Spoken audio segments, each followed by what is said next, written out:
screen going. He's firing things up. All right, as soon as the board comes, I'll be live now after this.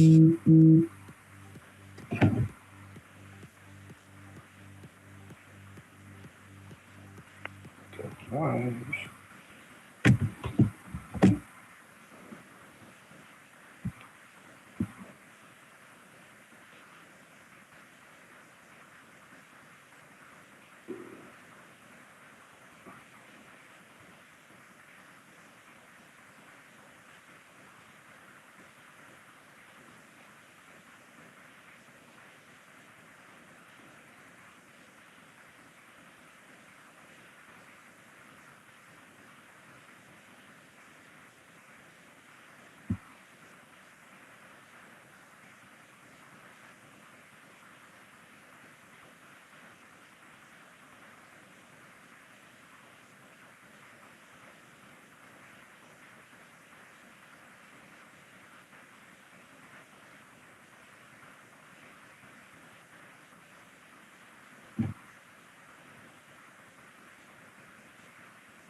Oh, it's backgammon time, everybody. Welcome to the 2026 Michigan Summer Championships. We're going to be watching round one of the BMAB. Ben Friesen's the tournament director. Dmitry Obukov, Roberto Litzenberger, and Stuart Connolly, your masters of ceremony, technical directors, and BMAB directors. This is all sponsored by Backgammon.com, ABT, and the fantastic USBGF. I am Josh Isaac, and it is my exceptional honor to be joined by the magnificent Grandmaster, insanely intelligent, wonderful player, and good friend Jerry Tanzi. Welcome, sir. Thanks, Josh. That's quite an introduction. Well, you know, we got to get excited about this. I'm excited. This is going to be a wonderful holiday weekend full of backgammon. I wish I could be there myself. Couldn't make it, but this is the next best thing. Yes, indeed. We are celebrating this weekend the independence of the United States of America, which is important to, Americans, not so much people from England. But if you are joining us from elsewhere in the world, just realize that this weekend there will be a lot of drunk Americans setting off fireworks. Right now, we're going to start the fireworks. Today, we have an incredible matchup between TBD and TBD. We'll get those pairings soon enough, I imagine. But these Players' Cup events, the way they usually run them is they run 3 or 4 rounds of random pairings, and then for the final round or two, they will go to Swiss pairings where they pair based on like records. We don't have the players ready yet, but we're going to get those soon. Indeed, and as soon as we know the names about the players, we'll get some information to you about them. Now, for those who don't know, Jerry, how does the BMAB work? Why is it there? Why do people play in it? And what is it all about? That's a good question. So the BMAB, or Backgammon Masters Awarding Body, is an organization that basically tries to determine how good players are. It records matches and does computer analysis on them and awards titles based on that. Now, a lot of people play in these events so they can monitor how well they're playing and see their progress and improvement. For any particular event, though, it should be noted that they only care about who wins and loses the match. So the winner of this tournament is the one that's going to have the best record in wins and losses. But usually people play these tournaments so they can get their matches recorded and evaluated to see their progress and how well they're playing. Very good. Thank you for the explanation. I'm looking in the chat right now. We got a few people. James has said he is number one. He got here first. Congratulations. We will be sending you your prize in the mail. I believe it is a sticker and a small picture of Jerry. Mop-Up says it sounds like rain. I don't know what rain you're hearing. Perhaps it's outside your own window. Welcome, Brian Brooks. And James Painter, once again, is commenting. If you are in the chat, please hit the like button already. If you're joining us after this is live, you can also hit the like button. It's okay. It all goes through. Also, subscribe to all the channels, please. And Jerry, you're obviously rated by the BMAB. Would you care to impress everyone by telling us what you are rated? Well, I attained the title of Grandmaster Zero. Wow. Yeah, they basically, you have to play a 300 consecutive experience points. So certain length of time at a performance rating of 2.75 or better. I did that for like just 300 points exactly, and then it's kind of like cutting weight for a fight. You just immediately balloon above that. It's so hard to do, but once they give you a title, they can't take it away from you. So now is Grandmaster Zero, is that Super Grandmaster? Is that? It is not. It is the step below Super Grandmaster. Super Grandmaster, you have to go 2.5 and below. Oh my God, that is unbelievable to get there. I am speechless. Thank you. I think there's only been 10 people in the world who've gotten G0 or Super Grandmaster. There's 2 Super Grandmasters and there's 8 G0s, I think. Wow, congratulations. That's incredible. And you were just at the St. Louis event as well. And I think part of that tournament was an entire tournament dedicated to just trying to beat you. Is that correct? Yes, and basically the Jerry Tansey Challenge at the St. Louis Open was a side event. People played 7-point matches, and the winner of that event got to play me for an additional $250. And Bernard Polaro won that event, and then he had no problem dispatching me. I played him twice and won 2 points in my life against him, so he seems to have my number. Well, I actually just bumped into Bernard a couple days ago in New York, and he was all smiles and very happy about the entire event. I know he had a great time. It's always a good time when he shows up. Yes, absolutely. He's a good friend as well. And I don't mind saying that I'm also from New York.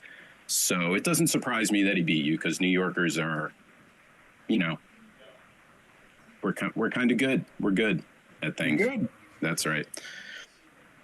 We've just gotten word that we still don't know who's playing.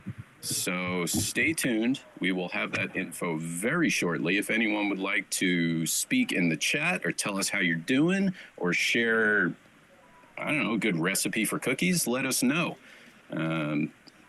Let's see. Geez, no pick of Jerry could be too small, James says. So it looks like you have a fan. You have a fan, Jerry. They want more Jerry. Yay. I was thinking we could just put the backgammon board in the corner, really small like, and we could just have a zoom of your face. And I think James would be excited. Cheers, everyone. Thanks for joining us. It's good to see you this beautiful morning while we await backgammon. If you're not joining us live, you're fast forwarding through this, so it doesn't really matter. If you are live, we love having you. Absolutely. I'm getting caffeinated. We are getting ready. I'm getting excited. This is kind of a tease. Like, they get us on the chat and then they don't tell us who's playing, and we're left to wonder. Do you happen to know who some of the big names are at this tournament? Oh, I'm not sure who's showing. I mean, Michigan traditionally was and still is one of the biggest tournaments in the United States. So I imagine over the course of the weekend, most of the major names in American backgammon will be there. Now, it's not, they don't all show up for the very first event, which is this Players Cup event, but I imagine people who have shown up in the past have included Marty Storer and Kit Woolsey, and sometimes John O'Hagan plays this. Like Neil Kazaroff sometimes shows up for the early BMAB event. I'm speculating here, but in the past, those type of players have shown up and competed here. Excellent, excellent. I also know Phil Simborg will be there. The only shame is that you and I are not there. It is a shame. It is. James says, I don't even know this person announcer. Now, I'm guessing he means me, since he clearly wants a poster of you on his wall. Hi, James. My name is Josh Isaac. I am a backgammon enthusiast like yourself. I've been doing commentary a few times. I've been on the tournament circuit for a year, and I've been studying the game for a little over 10 years. And backgammon announcing is so fun, and people, for some reason, they keep inviting me back to do it, which is super okay with me because it is fun and exciting. Anyway, that's who I am. Please feel free to Google me and find out my dark, sordid past, if you like. And if you find anything, something went wrong. Let's see with the chat. Oh, we're back in the chat. Never mind.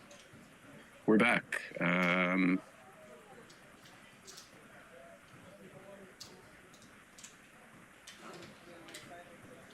Yep, we're back. I am watching the YouTube at the same time to try and see what's going on. So do you have any other events, tournaments coming up that you would like to promote or tell people about? Well, the next one that I'm playing is for the first time, I'm going to go to Monte Carlo for the World Championship. Congratulations. So, thank you.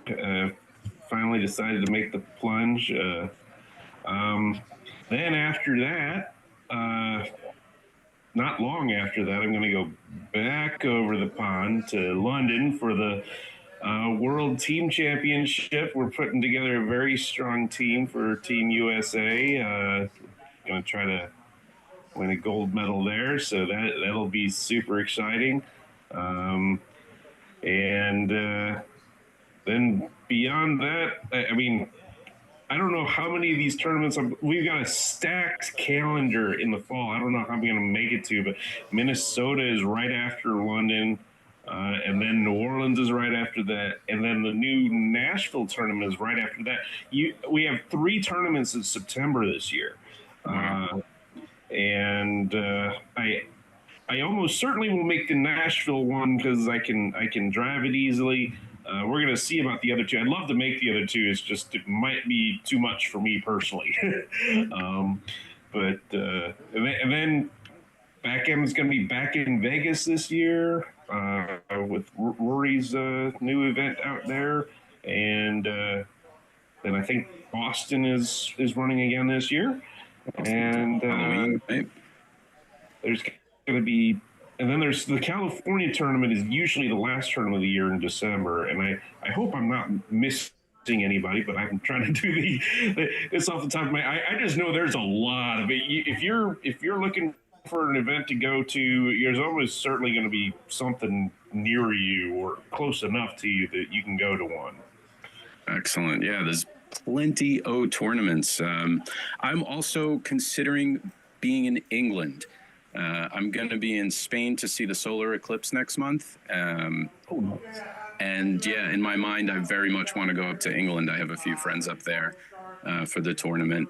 And if so, I absolutely look forward to seeing you there. There's also, it's not just team play. There's also a standard individual tournament happening. Right. Is that correct? After the team championship, they're doing an individual championship. World Backgammon Federation, I think, is the organization. But yeah, they're doing the team one, and then right after that, an individual event that anybody can get into. Very good. So if you're listening to that and you are anywhere remotely close to Europe, by all means, swing up to England and go to a tournament. My understanding is it's going to be one of the biggest ones there is. I think the biggest one that England has ever had. And that will be off the tails of the World Championship. So yeah, good luck to you. That's going to be your first one. I don't want to jinx anything, but how cool would that be if you just roll on up to your first tournament and run away with it? It's. I can't say I'm not thinking about it. You know, you don't go over there thinking, oh well, I hope I just play a couple matches and lose. No, you want to win the whole thing if you're going over there. Yeah, well, I have no doubt you will make an insanely good showing. And I hope I don't know if I'll get to do remote commentary, but doing commentary for your match would certainly be a treat. I did see someone wander over to the board and set up a checker, but then they quickly left. So right now we are still currently looking at a matchup between top DBD and bottom TBD. Top versus bottom. There's a joke in there somewhere, but I'm not going to make it. Marty Storer there. Is that Marty? Very good. Very good. I can't see you real well, but that could be him. Pardon me while I caffeinate on camera. Usually this is very private. But... Hello to Irina Litzenberger. I would like to say Roberto's wife, because she is from Argentina and we both drink mate. And that's how we met, actually. They're both wonderful, incredibly nice people. Two of the nicest people on the tour, I would say. And I'm quite sure Roberto is there frantically making sure everything is happening and running smoothly, setting up everyone's cameras, ironing out the kinks, employing scientists from all over the globe, algorithms, AI, to get the absolute perfect, most efficiently amazing matchups. And here they come. It looks like Marty Storer will be on the bottom. And who will be on the top? Drum roll, please. Oh, John O'Hagan, really? John O'Hagan and Marty Storer. Wow. Oh, no, wait. Now it's coming on. It says something different on the bottom on our screen, though. Oh, wait a minute. We're very... No, that's Steve Hast. Steve Hast. And this is... It's musical chairs at Backgammon. When the music stops, everybody just sit down and start playing Backgammon. In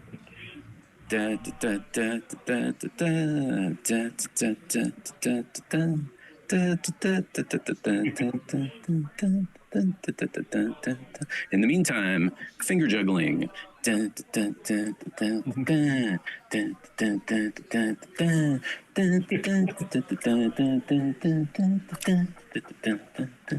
Hey. So could be John O'Hagan.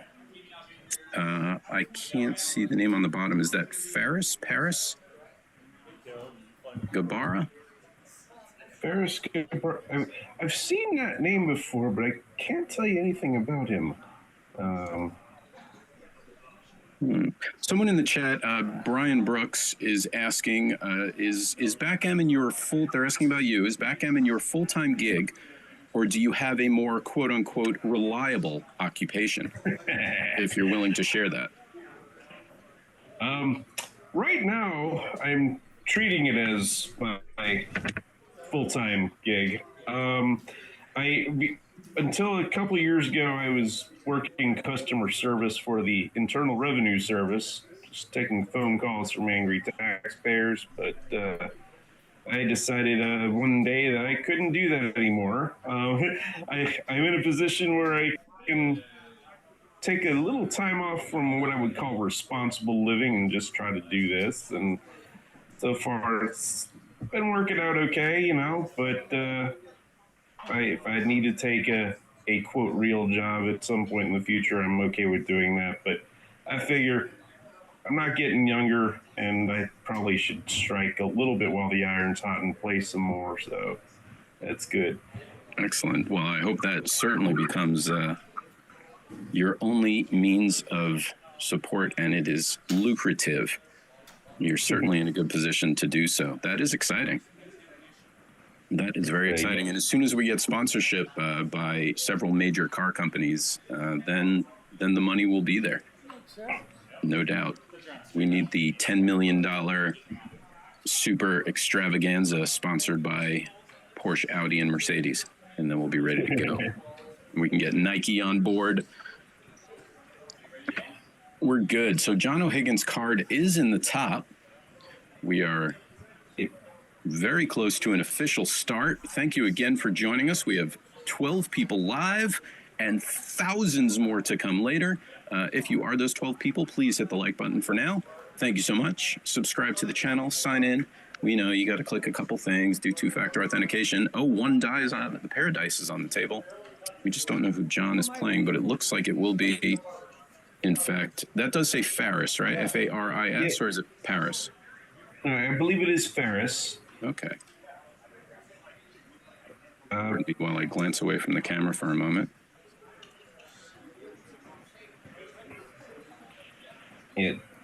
John O'Hagan just won the Masters in St. Louis. He beat me in the finals, and he played like a 1.95 in that match. So I not much you can do when you run up against someone like that. He's obviously playing extremely well. He is one of the legends of the game, no doubt.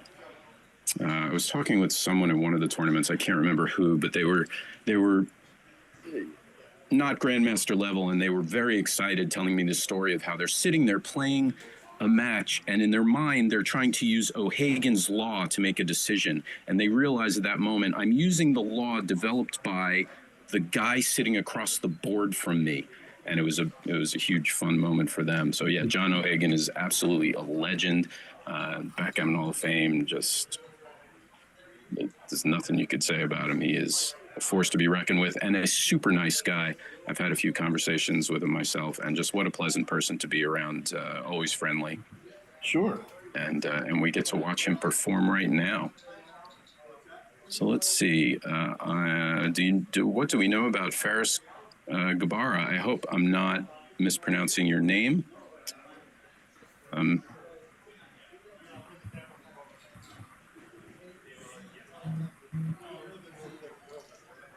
Okay.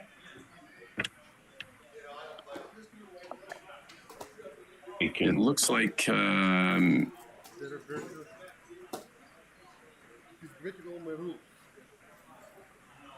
let's see.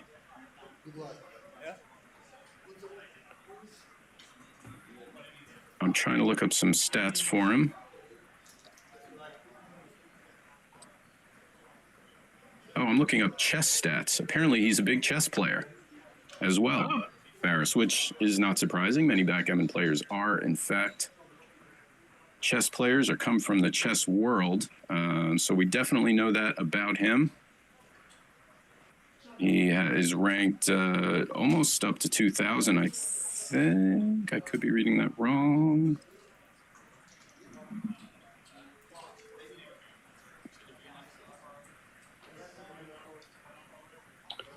It looks like he's a Michigan-based player. Oh, okay, excellent. So he's on his home turf. Yep. And where's John from, for those who don't know? John is from Valparaiso, Indiana. Indiana, all right. So he is the visiting team wearing gray. And Faris will be wearing the home team colors. He's probably got lots of family and friends rooting for him. Certainly people in the bars and streets of Michigan are packed into places to watch this. I can hear them cheering and rooting and throwing popcorn at the screen right now. I'll try. He's national rank in the USA and active players for chess is 1580, which means he's probably pretty good.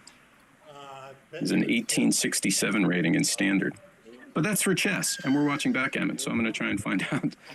So, yes, he is part of the Flint area backgammon club from Flint, Michigan. I see that.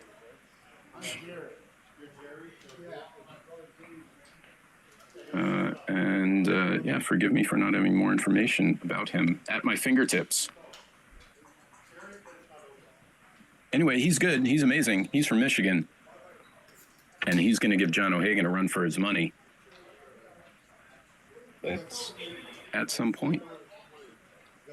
That's the idea. Now, yeah, it'll be interesting to see how he plays. I mean, anytime you come up against somebody you don't know, like, I wonder what John's approach will be. John tends to play by the book, close to XG, but you wonder how your opponent is going to react. Is he you can usually tell in the first game or two how good the guy is. If they start doing some weird things and you kind of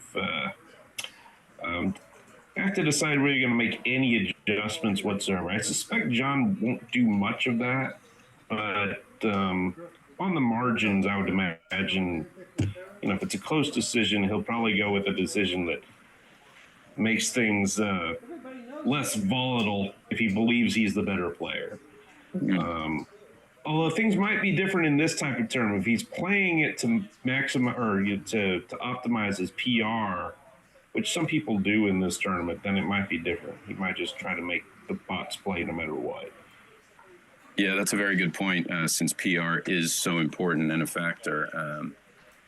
I wonder, in matchups like this where you're saying where you don't know the player and you're going to really be watching to see what kind of style of play they have, is there ever a moment where you might, as far as the doubling cube goes, give them a little tester, maybe throw them a certain kind of cube or a little early to see if they're prone to drop things, or do you just want to play straight up your game, computer accurate, and see what they do regardless? What's your name? That's a good question. There can be types of positions, like you're pretty much going to play by the book. It's on the margins where you might make a different decision. So there are certain positions that are like borderline doubles. You'll think to yourself, I don't know whether this is a double, but I'm going to see whether my opponent will take it. Because it might be scary enough that you can imagine somebody doing it. In that case, I will accept making a small no double in exchange for the possibility that my opponent will pass it. But there are other positions that are on the margins where no way I'm going to give them a double because I know they're going to take it. It's not scary at all. So gotcha. All right, dice are in the cup.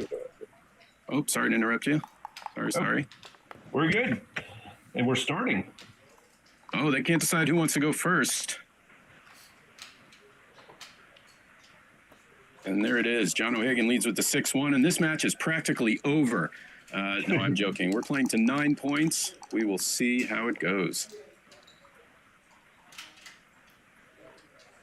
And it's double threes.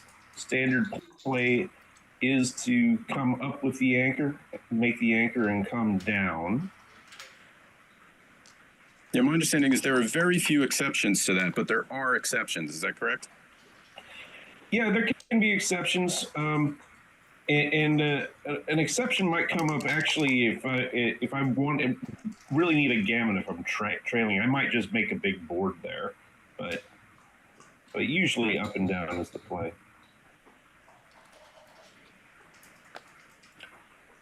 He chooses to run with this 6-5 after the double, and I'm not sure that's the idea. After John O'Hagan has just rolled double fives, John's going to attack that back. Yeah, he just made that anchor. Ooh, double six off the bar. It is amazing to me how often that happens. John's got a pretty impressive position now after that fan. Can you check that? Is this legal or not? Yeah, I think out of all the crazy dice rolls that we've seen in this game, nothing continues to blow my mind more than with double sixes. Okay. I was wondering because he hadn't hit his clock after that. Oh, Ferris didn't hit his clock after he danced? Yeah, there was some discussion, but then, yeah. I'm still not sure what they're talking about.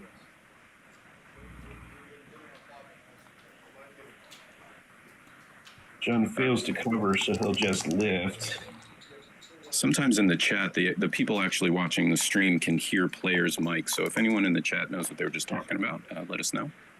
Well, John doesn't even pause to consider cubing here after that second fan. He had a bunch of checkers in the zone. It was only a 2-point board, though, so maybe that's right. Ferris has an awkward come-in number here.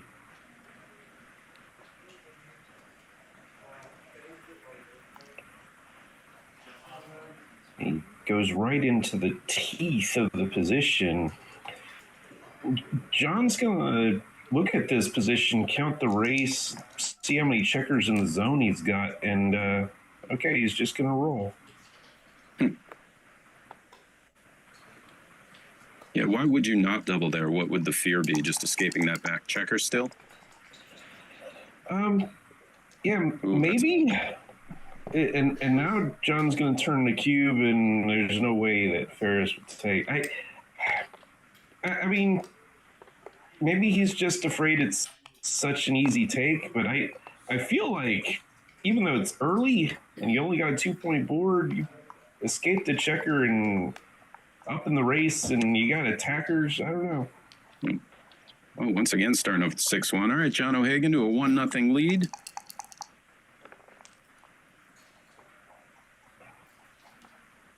Six-four. Usually we're running with this 6-4. I think that's the standard play after making the priming play of making the bar point.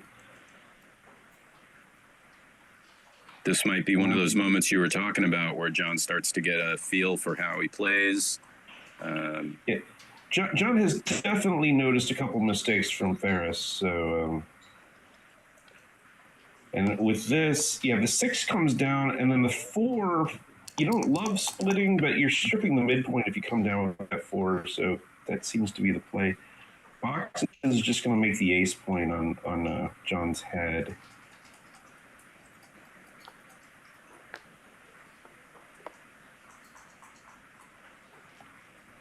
He's pausing. Now, this is a bit of old school play because normally, back in the day, you didn't want to make your ace point because you needed to prime every single time. We now know that making the ace point would have been correct there. Double threes back for John O'Hagan, and just going to make a point and come down after coming in. Good roll. No, he's got Ferris well trapped behind a prime. What is he looking for now in terms of the cube? Well, after this roll, I don't think there's going to be a cube because it's good no matter how Ferris chooses to play it. He's going to make the 5-point on his head. It does leave 3 blots. He has the choice of leaving no blots and picking and passing the checker on the 3-point, making the ace. But he was showed an unwillingness to make the ace last turn. See if he changes his mind. Yep, making up for lost time. Margaret Sweeney in the chat says hello to you, Jerry. She says good morning, and she loves having you on commentary. Love seeing you.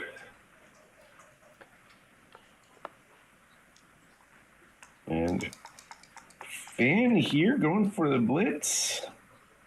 Oh, and now that's 2 on the roof. This, you got to send this, right? Send it, or is it too good? Clearly don't think so. Sending it. Dropping it. I tend to send things too often, like when they are too good. But I feel like maybe John O'Hagan's front position was strong enough that maybe you cashed there. Yep. All right, 1-1, moving on. Good start for Ferris, getting the 5-point early. run with this 6-4 in the face of a priming structure. So good play by John. Notice Ferris is wearing a wrist brace. I'm wondering if that's a backgammon injury.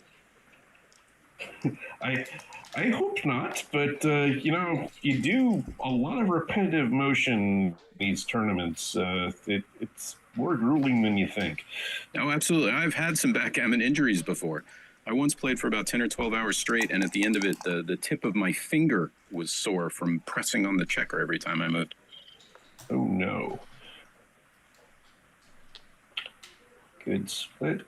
We saw Ferris made a good play with the double ones, just making the 4-point earlier, so... I imagine a lot of beginners would be more tempted to slide up the checkers to make the bar point, but the 4-point making the rack certainly is strong. Beginners love the bar point so much. That is, it's still a good point.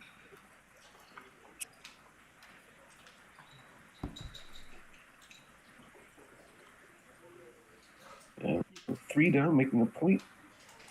Question what to do with that. He's going full builder mode. He would love to make the bar point, so it's not a bad play, even though it strips the mid. Otherwise, you're just moving a back checker up, which is questionable how valuable that is. John's going to try to get out of dodge with that deuce. It's a 6-5. Good roll. It's the bar point anchor. Oh, that is huge. And that's also big.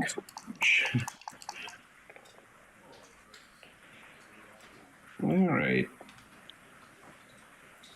Ferris will just work on his front position. So now Ferris playing a holding game, bar point holding game. That can turn into a cube for John O'Hagan if 2 things are true. Usually, you want to get down to 4 checkers on the midpoint before you give any double, because you can't clear the midpoint with a set until there are 4-bit checkers there. Now he's cleared it to 4 checkers on the midpoint. The next thing he's going to look at is the race. He needs to be up sufficiently. You're generally looking at something in the range of, 14, 15 pips for an initial double for money. I don't know that he has that here. I don't think he does. Yeah, I was trying to do the count there. He was up about 10 pips, but that was a couple rolls ago. And I lost count in the meantime. Let's see. Nobody's going to be leaving any shots in this type of position until they're forced to. And now Ferris should probably clear his midpoint. The reason is John can hold his midpoint way longer than Ferris can. And so that midpoint is not really doing much in terms of contact. He's now a 6-1 would be bad for Ferris. He'd have to give a direct shot. So it's just best to leave it then. If your opponent can hold on to their midpoint longer than you, maybe you give it up.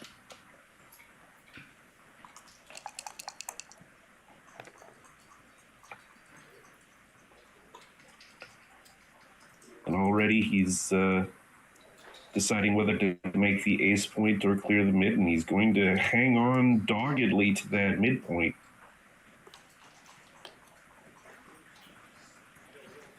There he goes.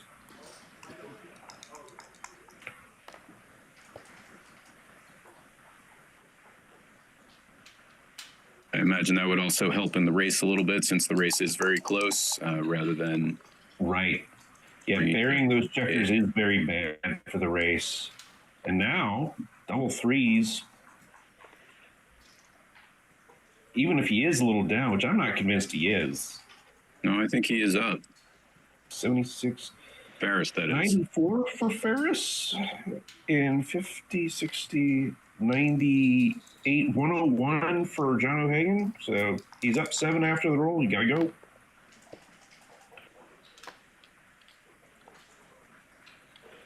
So that was before that roll, so now he's up 3. Is that what you're saying? Ferris is up 3 right now? If I counted it correct the last time, then he'd be up 3 now. So not enough to cube.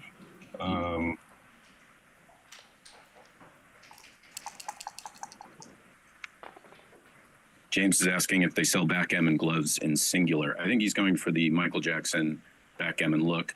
You need some diamond-studded gloves. It looks like a 4-2. 4-2 on the board.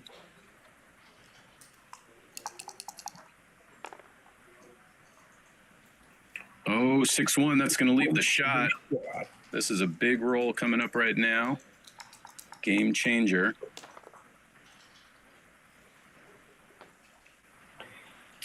No game changing.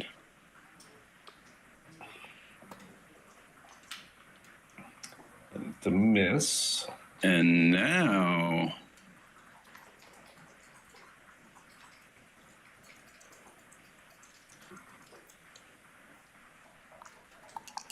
James is saying compare, don't count. That is James' method. James uses the comparison method. And double one doesn't get by. So John O'Hagan's going to have another shot at this. No dice. 6-5.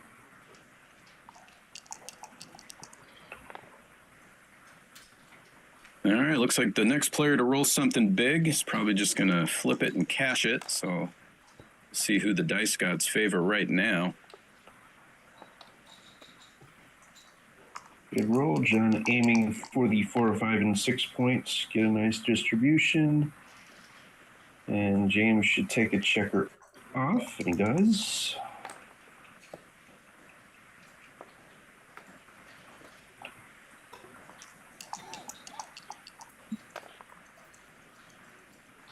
All right, thanks again for joining us, everybody. You're watching the BMAB Round 1 at the 2026 Michigan Summer Championships.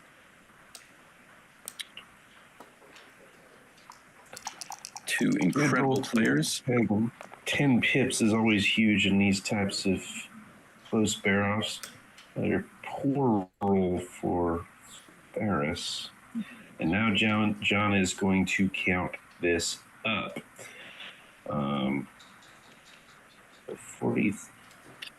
51 for John. 44, 48, 54 for Ferris. Little shy. So he was 3 pips up before the roll. Now it's up 13 after rolling 10 pips. Oh, double fives. Ooh, that's going to do it unless there's a good response. Oh. Or will it do it? Will it keep it close? John's down 7, so he should be up 2 if we counted this right. There's a bit of wastage, so let's see. 34 for Ferris. 22, 32 for John O'Hagan, so 2 pips. There's a bit of wastage for John. That extra checker on the deuce point, you'd normally kind of penalize them pip. They both have gaps on high points, so that's bad for both of them. 2 pips, I think Ferris has got a double.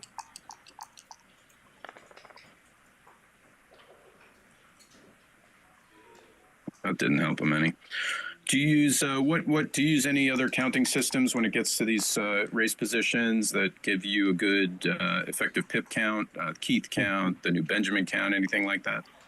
I wish I had what I kind of do, and I need to find a different method, but I mostly use Trice's formulas from boot camp, but I might add penalties like they do in the eyesight method, and then just kind of wing it from there. I've been working on incorporating eyesight, but I'm not sure I'm ready to do that. Meanwhile, both players have rolled some effective doubles. Yeah, this is And that will do it. this has been tooth and nail. So basically a 2-roll position for Ferris versus a position where John O'Hagan is not favored to get off if he gets to roll. It's certainly a cube. Now, John's going to take a little bit of time on whether he can take this. For money, if it's a pure 2-roll position, or for Ferris, like all of his doubles work, then for money, John would have a take if the checkers were both on the 4 point, and this position would be a pass. That's the borderline position. Ferris is slightly worse, and those double ones don't work, but it's not enough to shift that back to a take. And so John O'Hagan just thinks for a minute and just lets it go. That's one of those where you can get the exact percentage just by, multiplying 31. You get John O'Hagan gets to roll 31 times out of 36, and then he's got, I guess, 10 numbers that get off next time. So 310 over 1296. So I got that right. He needs 324 out of 1296 to take. So anyway, next roll. Got a little mathy there. I'm sorry, what's that? Oh, got a little mathy there. But anyway, double and pass. No, that's all right. I love the math behind it. Sometimes I have to start sucking my thumb when the math gets a little too complicated. But basic fractions, I imagine any of the top players would certainly be doing that over the board, yes?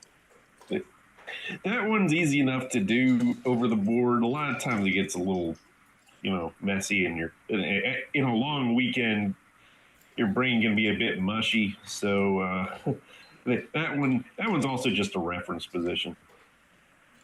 John has an interesting decision with this 2-1. He doesn't want to split, and he doesn't want to hit.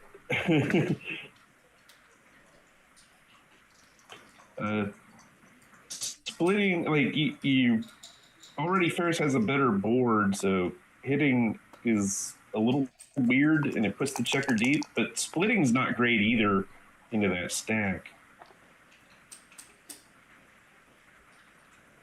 I was going to ask if these stack on the 6-point is the formidable reason against splitting there, especially with the 3-point made instead of the 4.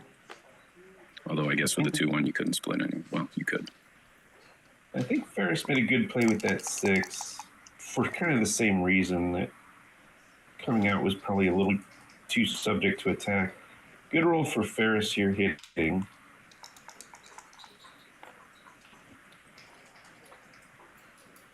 Ooh, a fan. Another fan with double 6s.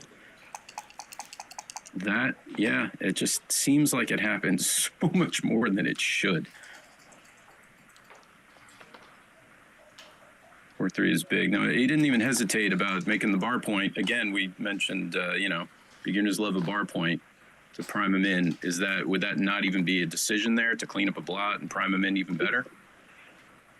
It's a decision more than it usually would be. One thing that goes in favor of making the bar point is you do clean up that other blot that was sitting there that got hit. So it wasn't clear to me which one to make. This is a big fan. I think this position is at least a pass. I don't think the ace point anchor is enough, but I think I would shake on and play this as too good. There's too many blots out there to be hit. Yeah, one of which he's going to hit right now. I'm sure he would have preferred to make the 5-point, but that's not what the dice gave him. Oh, another fan. Overwhelming position now. Now there will be no pause. He's just going to play.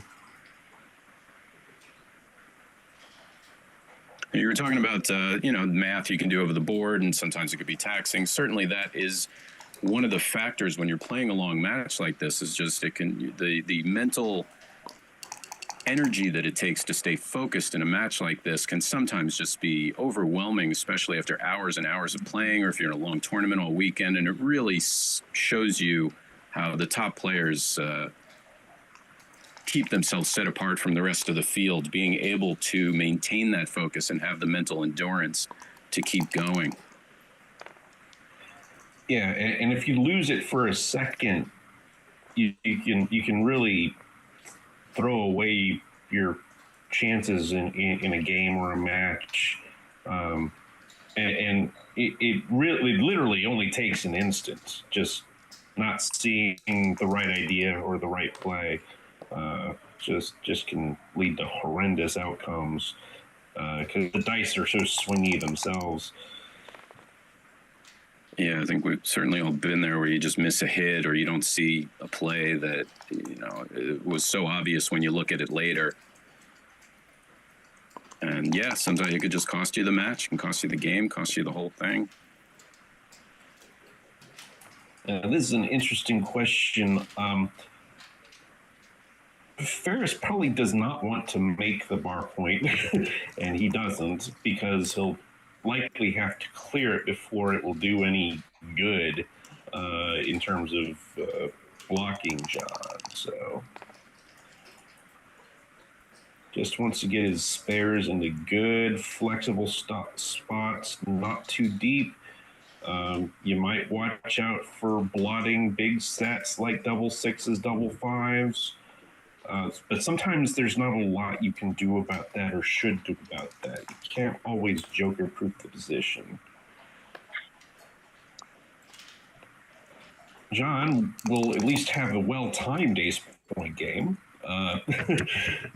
That's about all you can say for this. That's all you can do when you get into this type of spot is just like, well, I hope he leaves me a shot, and then I can worry about containing it. That's it. It's almost time to relax a little bit, to know that you don't really have to make any decisions at least, and you can just roll the dice and save your mental energy for the tough decisions later. Absolutely. And all of Ferris's big sets play okay right now. And now I think that 3 probably should be played 6-3, just because when we're bearing in against an ace point game, we usually don't want to put checkers on the deuce point voluntarily. That is also a page from Michi's book. You want the nice mountain structure in the center and no gaps like he has on the 3 point, creating little valleys. And yeah, it's counterintuitive, but long-term safety is usually what you're going for when you're doing these bear-offs. And already we've got a bit of a problem. Now 6-5 leaves 2 blots, and I didn't want to say it out loud. Didn't happen. No commentators cursed just yet. James is asking, where is Ferris from? He is from the Michigan area. He's part of the Flint, Michigan Backgammon Club. And now we'll just peel the deuce off. There you go. And Butter joining us in the chat. Good morning. Good morning to you, sir, or ma'am. Welcome.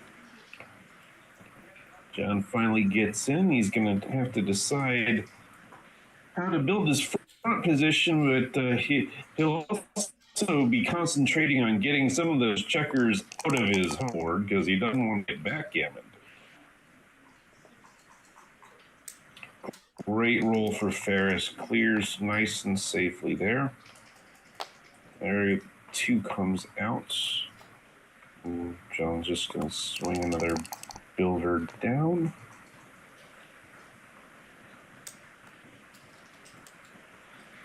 Interesting choice here.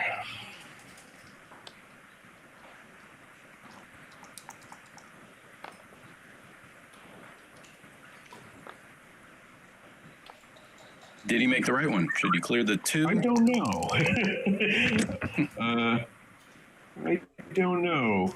Well, certainly if you roll 6-5, that doesn't leave a shot. So for clearing it purposes, it's that way. In hindsight, that's the play.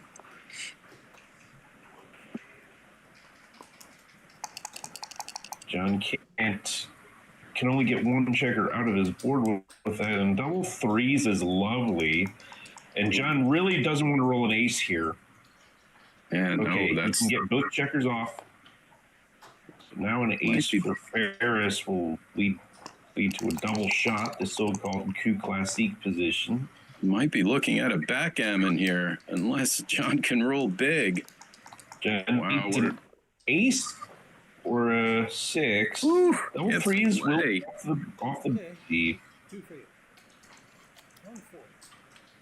And a quick 2 points. Almost got to the magic score of 4 away. Instead, we move on to 5 away, 8 away. Catastrophic says that you are a favorite of his, by the way. And he says you're both members of the other USBGF, which is the United States Beard Growing Federation.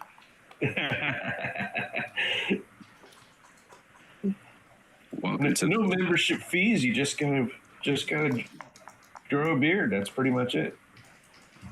the entry requirements are not very stringent. I think you can also just do like a little hang-on beard where you put it around your ears and hang it down, and they'll temporarily let you in the club. Yeah. A day pass, that kind of thing. Good start here for both players, really, in this game.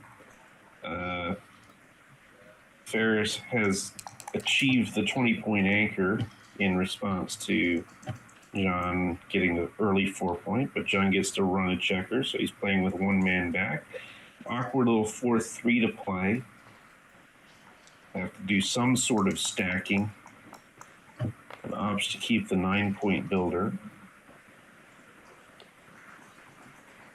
9-point builder, very flexible. Almost everything makes a point somewhere. Double threes. That is how you handle a stacky position, by the way, is just roll double threes, no more stacks, lots of points.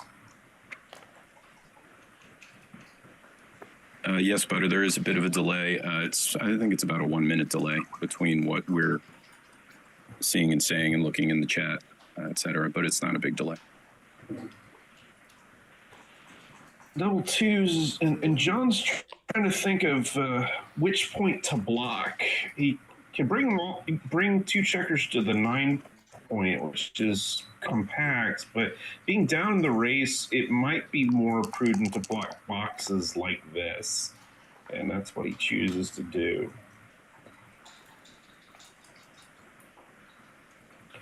Great roll for Ferris. He will gladly give up the midpoint to make the bar point here. Oh, sorry for that sound. Let me go fix that.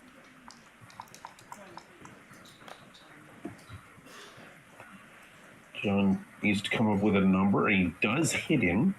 And the 3's going to move up, get that guy out of dodge. It's a great shot. Now Ferris wants to come in, and he'll hit loose with anything legal. I think boxes is a fan, though. I think John's going to want to get out before he considers any cube action, and he does. With That's this. Third time we've seen dancing on a 1 or 2 point board with sixes. And let's see, 4-3 enters, and probably just slotting the 4. And John's going to ask, where am I in this race? 73, 86, 122 for John, and probably not a big enough lead with this type of holding game.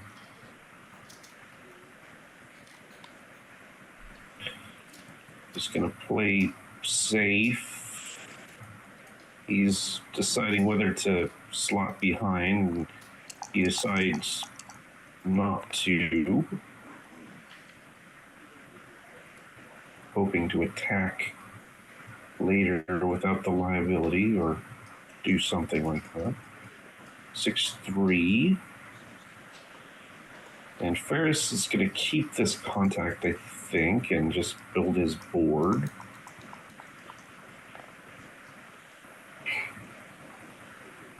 John gets a 4-2.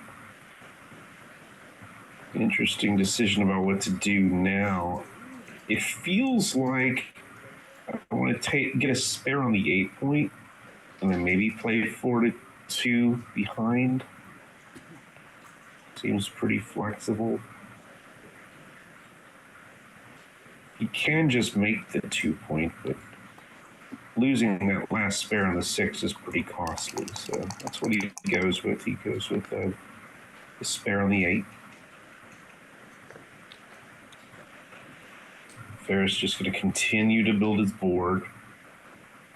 I would guess play 8-7 with this ace, bearing in on the ace point.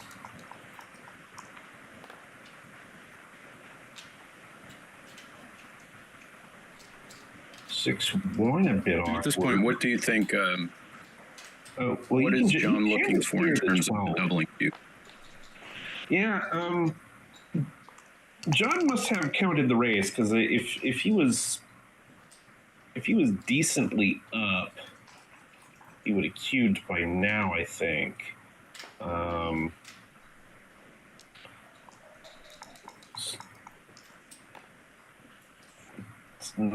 Oh, that might do it. Yeah, Ferris got to come in with some sort of number now to stay alive, I think. And I think John's got to cube this. I haven't counted yeah, let's see. So John is at 44, 74, 94, 102. And Ferris is at 40, 90, 114. 112, 115, 13 pitch race. So if Ferris weren't on the bar, he'd certainly be able to take this. I think it would be a borderline double, maybe. With Ferris on the bar, I think you absolutely have to double this. Does match score play into it at all? Just getting 1 point would put him at 7 away. Obviously, he'd prefer to be at 6 away. Wait, what? I'm sorry, I missed that. I was wondering if match score plays into this, because a double and a pass would get John to 7 away, and obviously John would prefer to be at 6 away, just to keep it an even score. Does that factor in at all to this decision, or not really? I feel like it factors more into Ferris's decision of whether to take. Yeah, not. That's kind of what I was getting at. Yeah, I think I probably wouldn't take this as Ferris, but John. The thing that's interesting, I could be off of the evaluation because John's taking a long time with this. Longer than I would have taken. Mm-hmm. I don't know if he's playing any games or if that, like mind games or something like that. But maybe the evaluation is closer than I think. For those who don't know, I imagine the mind games you're talking about is sometimes a player will take a longer time than necessary to think about a cubing decision in hopes that the opponent thinks, oh, they're taking a long time to think about it, whether it's a double or not, so that must mean it's a take for me. Yeah, and against an experienced player, you don't want to make those inferences because they will they will mess with you. And Ferris lets it go, and I would have let it go too. Some of the it doesn't look that gammonish until you start fanning a few times in a row, and then they creep in. It's not many gammons, but I think it's enough to push it over the edge, especially with the lead. So 4-2 for Ferris now.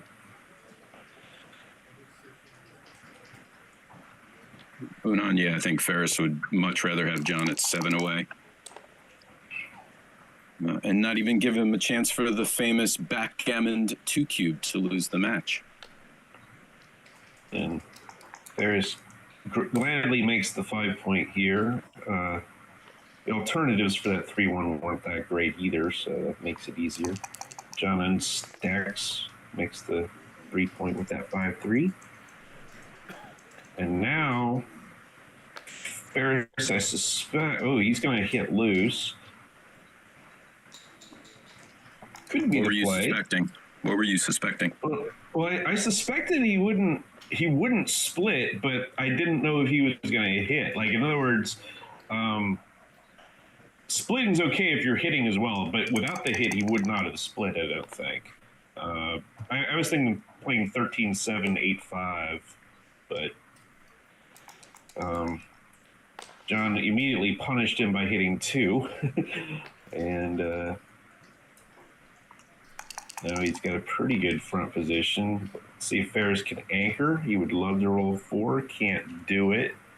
Dice on checkers legal at this event. 32. Yeah, if it weren't so suicidal in this position, you'd consider making the 4-point, but too many blots and too many good hitting numbers, I think, make that impossible. So he's got to try to find and he really would prefer to keep that guy on the 20 if he could. This is quite a few blots, so I don't know what the right answer is. As little numbers will attack, and some of John's big numbers might attack, like 6-3, or will hit on the outside. There's a 5-2 that doesn't do anything, and John will improve one of the back checkers, but not come under the gun of the 10-point builder. So he doesn't come to the 21, he comes to the 22. And now Ferris might consider, wow, he's got a couple plays. I don't know what to do here. You could consider just hitting loose to try to protect the checker on the 20 point so that John doesn't hit you loose there. That's an option.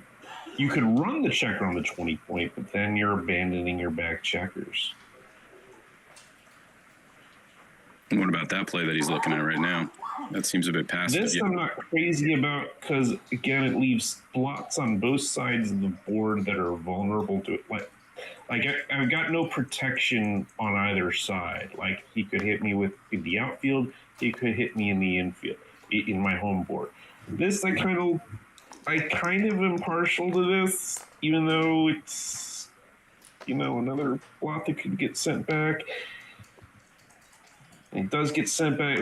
Now Ferris really does need to anchor, though. That was the upside of this play, and he does anchor.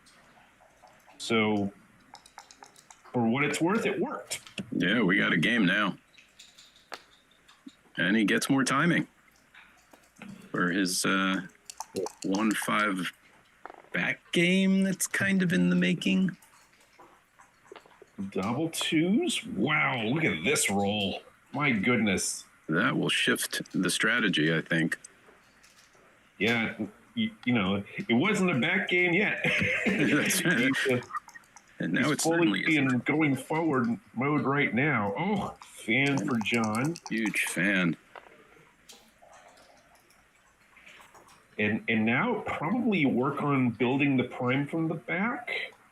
Slot the 8-point with this 3, and then play. He's going to work on getting up and out this way, but I think maybe I'd make the 23-point with the ace and slot the back. I feel like a 5 prime is really good to have in this spot because John's not going to stay out too long. That was going to be my question in a position like this. So, you're obviously balancing escaping the back checkers with priming in and keeping your blitz going. And how do you factor in the decision of when to do what? Yeah, definitely you don't have enough checkers to really blitz. So, the more checkers you got back, the harder your checkers up front need to work in terms of good structure. And I feel like building the prime was good. And he rolled the 5-3 to build the prime naturally, so that's coming. Fun when it's easy. And this is a very difficult, maybe it's not so difficult. So many checkers back, but John just yoinks that cube. I don't know if I would have yoinked it. I think it was a tough decision. Could the yoink be because of match score? He's already behind, so doesn't mind taking the risk. And that made it. A little bit of that. and a little bit of so many checkers back, or Ferris has got 5 checkers back. That 5 prime isn't as much as you think. Even though the worst kind of happened, John still has a game here. Like, he got hit and he still has a game. So perhaps John was right to just snatch that cube right up.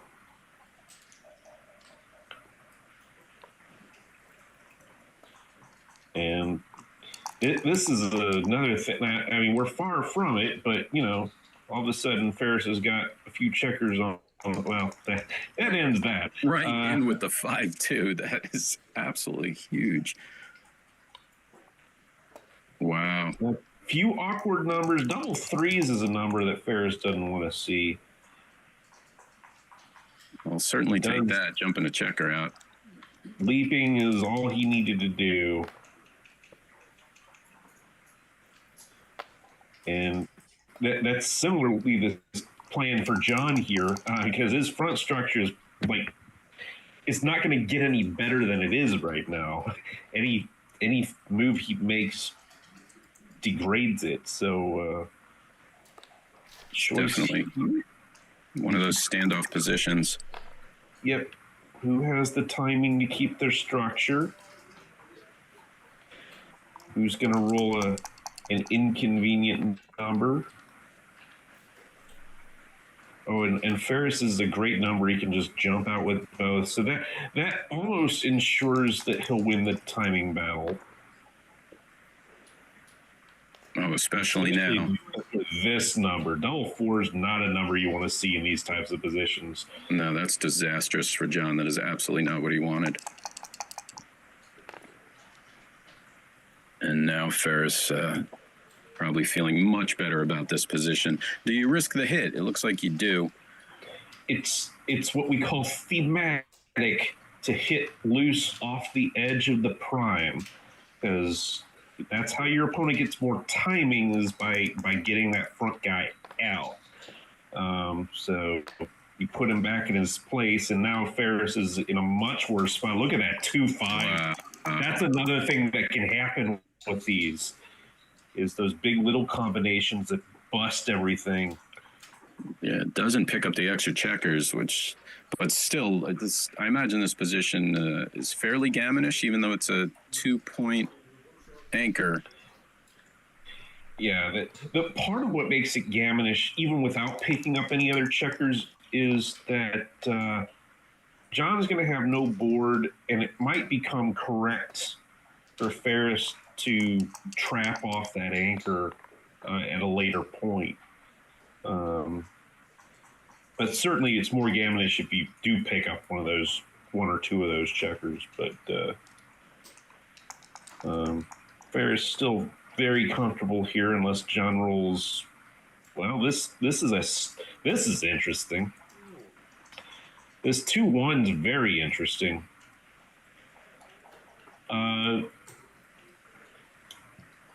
If John wants to win this game, he should hit 2 checkers. It does get gammoned a little more, probably, but this, now John has a path to winning. Well, covers that. He would have loved to jump out with the 6, but yeah, now there's definitely some possibilities where he can come out and take control. Ferris has gotten in, and I still think Ferris should risk the hit loose to knock him off the edge of the prime. I can see John's fingers twitching a little bit. I think somewhere in the back of his mind, he's already thinking what he needs to do to flip it around and ship the cube back at him. I can smell him salivating from here. This is an interesting decision, and I think this is what I would do as well. This is a bit risky in terms of winning the game, but if you can close out 2 checkers, the gammons spike way up into the 40-some-odd% range in this position. So so far it's working okay. Yeah, John looking for a 2, looking to keep the hope alive. Gets it. No, Ferris is like, get in. Stop hitting me. All right. He's in. And now I think he'll lift the checker there. Because the 2-6 from the bar is just like too devastating a shot. You can definitely see how you lose after that. It is the famous 2-6. It's a tight spot. Any kind of double shift, or is that just insanity? Yeah, it's an interesting. You always consider the double shift to deny anchors. The reason you might not consider it here is the rest of your army is pretty far away from the action. But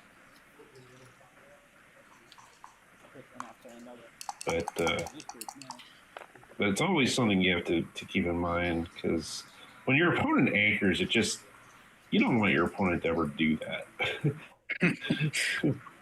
He must be looking at hitting on the ace, at least looking at it. Not that I'm suggesting right. You can look at it, but probably shouldn't touch it here. A little too risky. A little too bloody. It's still a 4-point board over there. Yep. Gotta have respect. You have to have respect even for a 3-point board a little bit. It's only like the 2-point board where you start like making blatantly disrespectful plays, mocking their board to their face. Yeah. Like even like the trap plays that you would normally consider, you probably don't go for the trap play with this type of position. By trap play, meaning intentionally breaking the bar point to try to make your opponent leave the anchor with a 6. Well, let's talk about, if you don't mind, talk about trap plays for a quick second while they're in this position. What are the key factors of a trap play? Because I'm also always confused by that. Do I need to have all my back checkers in and around first? It's at a 3-point board, 2-point board. What are the factors? Well, basically, it is typically a play that is more gammonish, but maybe risks a few game wins. The thing is, you have to be prepared to hit the checker that comes out or the one left behind, because your goal is get them to lose the anchor and then hit as soon as as they left. If you're forced to hit inside, if they hit back, well, they better not have a very good board in that case. You better be able to get right in. And so if they have a 4-point board, that's a legitimate threat to you. Because if it goes, if they come in and hit you and then you fan, they might be out in a roll or two and winning the game. So you tend to not make those types of plays when they have a good board. But if they have a trashy board or even blots in their board, then you kind of welcome the additional wrestling, as Kent Golding would say. But with that 4-point board, probably not the right idea to trap. But if they were down to like a 2-point board, I'd say probably go for it. Bear's playing around with that 1. Probably afraid of the double shot. 5-4. Now, Ferris has gotten some of his spares a little deeper than he would like, but he'll probably be okay. Your fellow St. Louis person, Sam, says hello from St. Louis. Hi, Sam. St. Louis is a small place. I imagine you could just open your window and scream out hello, and he'll hear you. That's pretty much how this town works. And also from across the pond, Boo Boo, my friend Boo Boo from France. Bonjour, Boo Boo. Bonjour.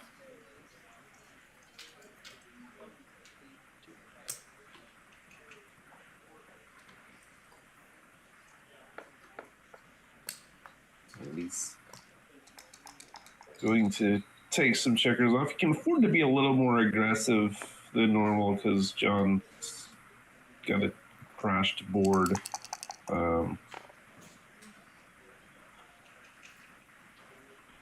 Double aces. And probably just play 6 to 5 twice. That's a lovely roll. Now, at what point, as Ferris, do you start thinking in your head of what you're going to text your friends if you beat the legendary John O'Hagan? When do you start thinking, "Oh my God, okay, I'm going to reach out. Oh, this, I'm going to say this to my friend." When do you start thinking that? Well, if he's smart, not anytime soon. Because the great players are always think they're gonna win, even if they're a severe underdog in the match condition. So I would make sure that my prey was dead first before I start bragging about how I killed it. Gotta poke it with a stick a few times. Yeah. You're saying he should not do that. Big set would make this very spicy, though. Yeah, John's got to hurry up and get around the board pretty quickly. Unlikely, but certainly possible. Oof. Oh, well, that gives another route to this. Can roll a 2-1 next. Or even doubles right now. Yeah, 4s, 5s, and 6s would win it all. John is just gonna make sure that this is the most efficient way of playing this to avoid a gammon next time, and I believe it is. Double fours. And there it is. A Crawford game coming up. Wow. John is going to have to put on his serious game face.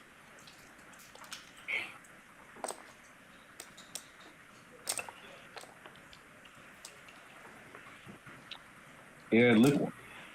Wow. John was certainly in trouble that whole game, but it looked like in the end he wasn't in that much gammon danger. But then out of the blue. And at this point, how excited is Ferris deep down? Got to get a little adrenaline pumping, knowing it's within sight, but he still has not, as we said, poked him with a stick yet to make sure he's done. Yeah, between two equal competitors, the match equity tables say that with a Crawford 7-away lead, that the trailer still has a little over 9% chance of winning the game. So, wow.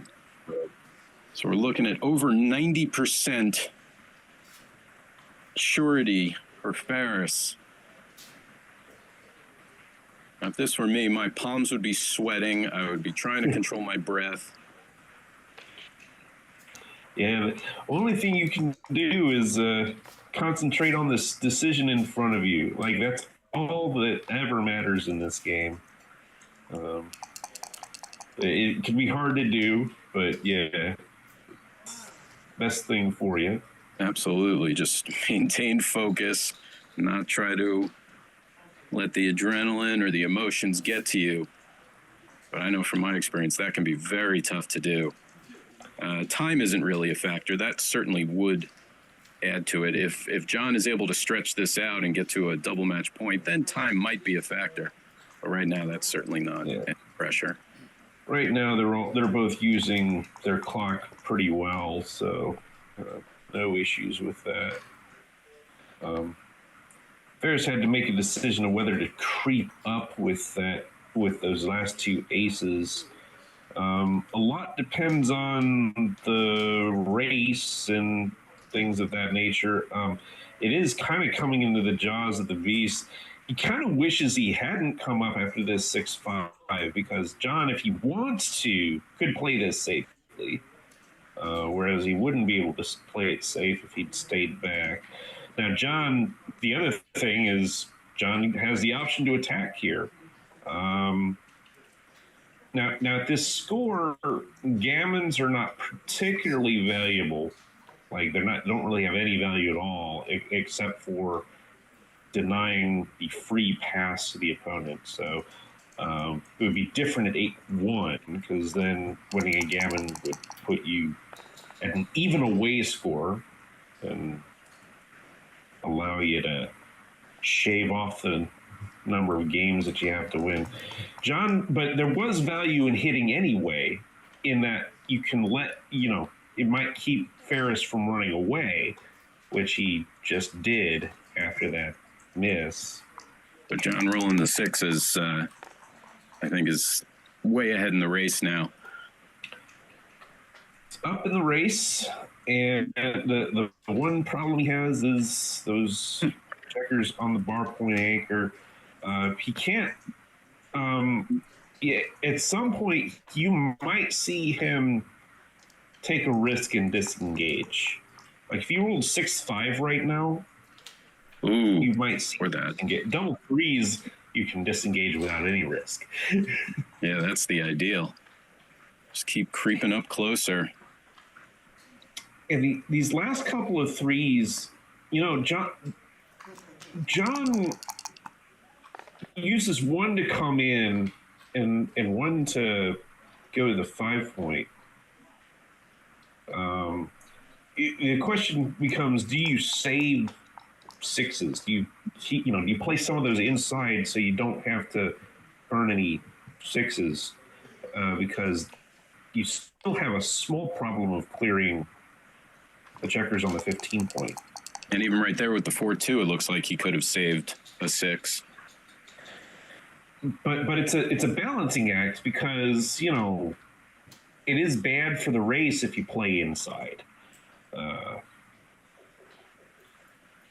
and so you gotta wonder, well, what are my concerns about leaving a shot versus my concerns of losing the race if my opponent rolls a big set. And now he is out of safe sixes. So his next one, he will have to leave from the 15 right at the time when Ferris has a pretty good front position. Yep. I think you do slot the 5 here. You probably can't win this game without making the 5. Nope. He wants to keep it safe. I don't want to take any chances against John. I'm just going to assume that I'm not going to get hit after I hit. Either I'm going to hit and cover, or he's going to miss me from the roof. I feel like that's what I have to do. Now, you think he made that safe play because of John's perfect board?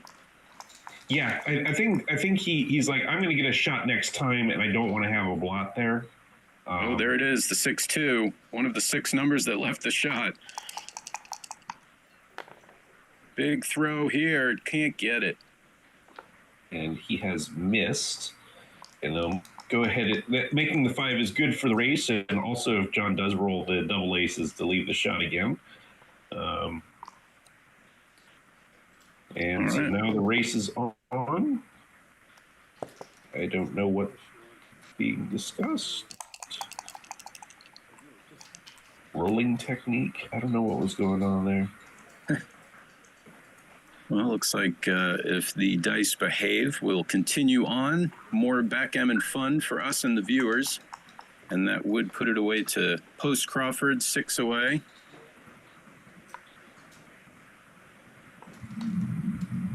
Peter Jar, folks, hello to you. Matthew as well. Hello, hello. Thanks for joining us. We got 40 people live. Please hit the like button. Subscribe to the channels. Get all your backgammon fun. And thanks for being here. John O'Hagan trying to hang on while Ferris is looking for the upset. How thrilled would he be to beat John O'Hagan in round 1 of the BMAB?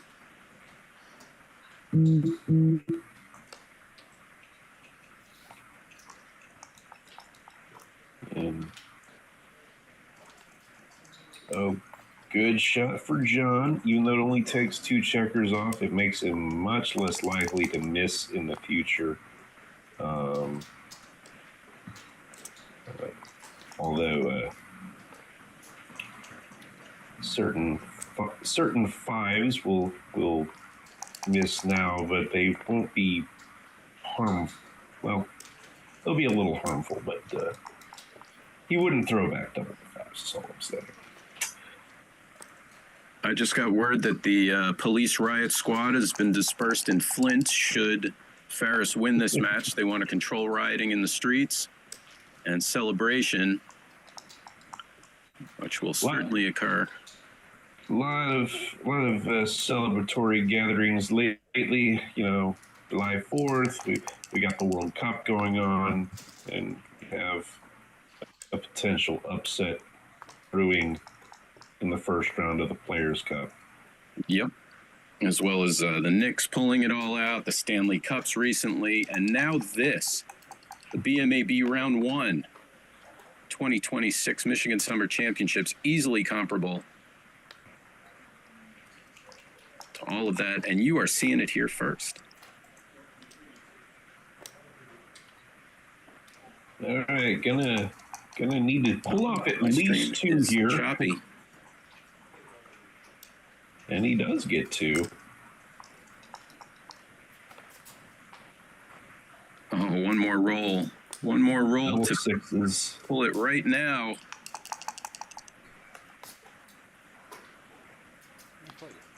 Oh, can't do it.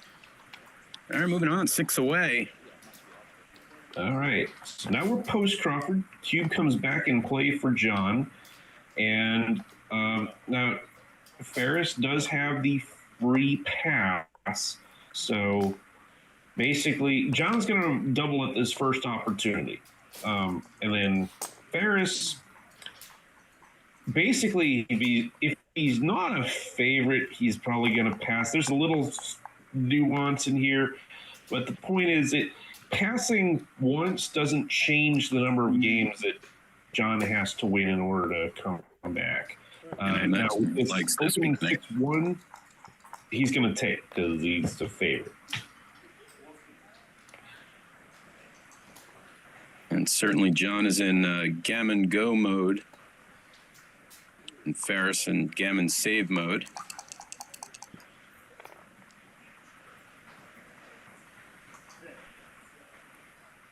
You notice John made that split, which is, you know, kind of the reverse split of how we usually do it. I'm not entirely sure why the bot prefers that, but it does, and it did save him a little embarrassment on that double 2s. Avoided getting hit, and double 5s comes back. Oh, 5-3 is big. It's going to start. Nice shot. Boy, the battle's going to be for Ferris's 5-point right now. And I think, you know, Ferris is in great shape if he makes that.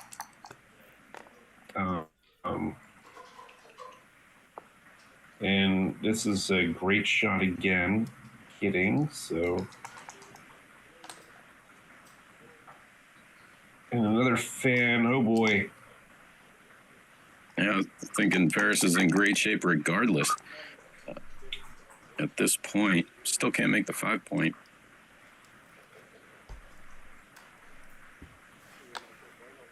He's going to grab the 8-point and then finds an ace to play.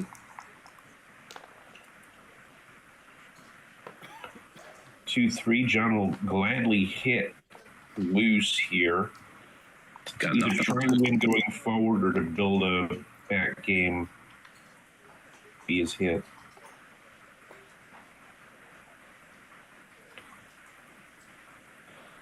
And got an ace to play. He's considering breaking the 11-point to create more builders, but I think I like this play better. And wow, double aces for John. Look at that. Wow. Oh, goes with the double hit and not the double anchor. Yeah, he's he thinks he can win going forward, and will deal with the back checkers later. Certainly is more gammonish to do that, and I think probably wins more games. I was going to say he's certainly in gammon go, obviously, so I imagine that is part of the motivation. And if he does manage to anchor on the 20, it's more like a holding game than a back game anyway. But he's going to try the anchor prevention here with that hit, and only fall back on the back game if he needs to. But yeah, he's looking for gammons. That's a big hit for Ferris. Yeah, that was a big boy play with the 4. He did that very quickly. My wee brain immediately looked at anchoring up on the 20 point, but he didn't hesitate. And notice he could anchor again, but he really he's like, look, if I can make this 4-point board, I can maybe get Ferris to crack. Yeah, Ferris is not having it. And if I can't, I'll have more timing to play a back game like this, because right now John's army is divided pretty sharply.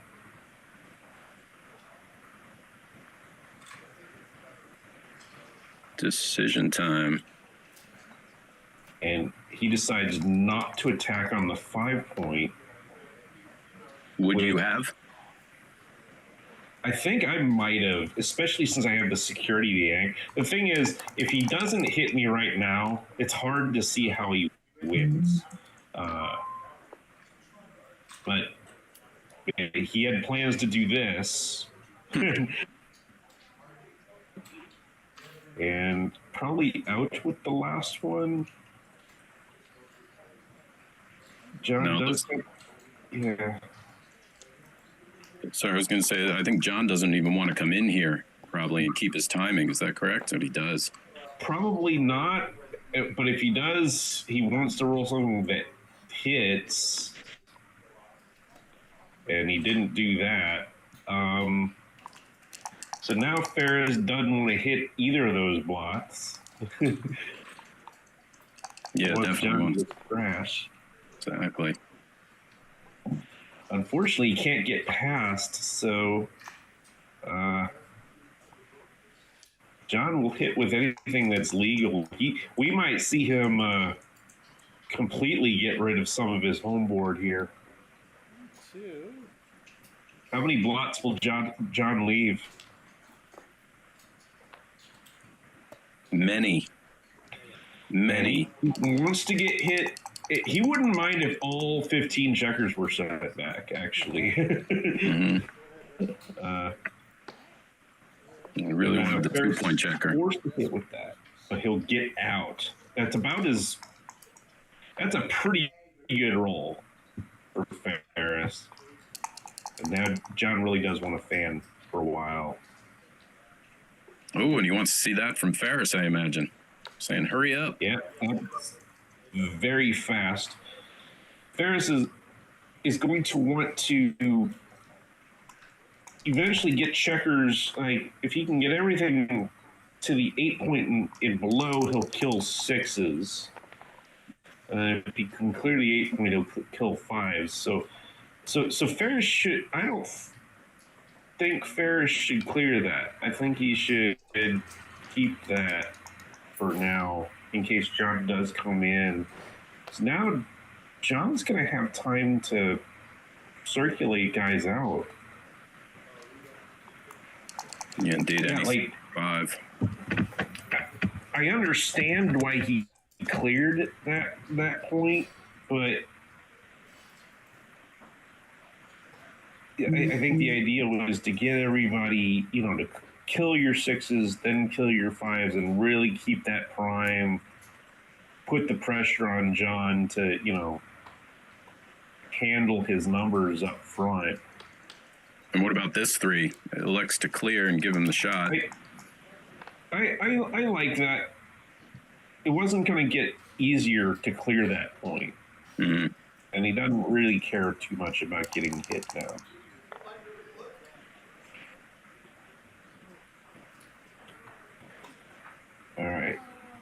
and now fours are your problem numbers because any four you roll now, you'll want it to bear off. I think this is still right. Fours and fives are problem numbers for right now. So we want to have a healthy amount of some of that. Threes will become a problem after you clear the 6 point. The ace-2 generates a lot of shots.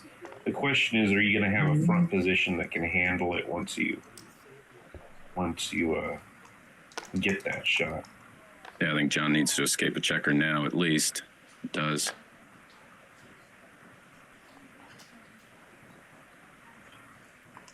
Now, if Ferris is like me, I imagine going through his mind right now is, don't screw this up, don't screw this up, don't screw this up, don't screw this up. That always goes through your mind. Like, don't screw this up is just kind of a mantra, you know.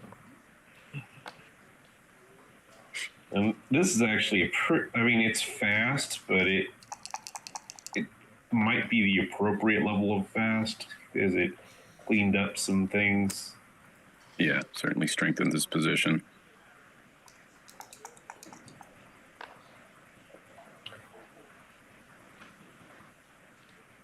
Look at this.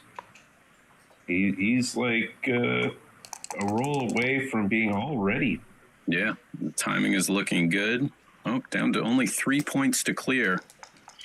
That's pretty important. 2-1. All right. For a number that doesn't escape, it's all right. We're getting close to go time. Here it is. There it is. Big roll from John right now. Oof. Ugh. And has to crack his home board. Not at all what he was hoping for.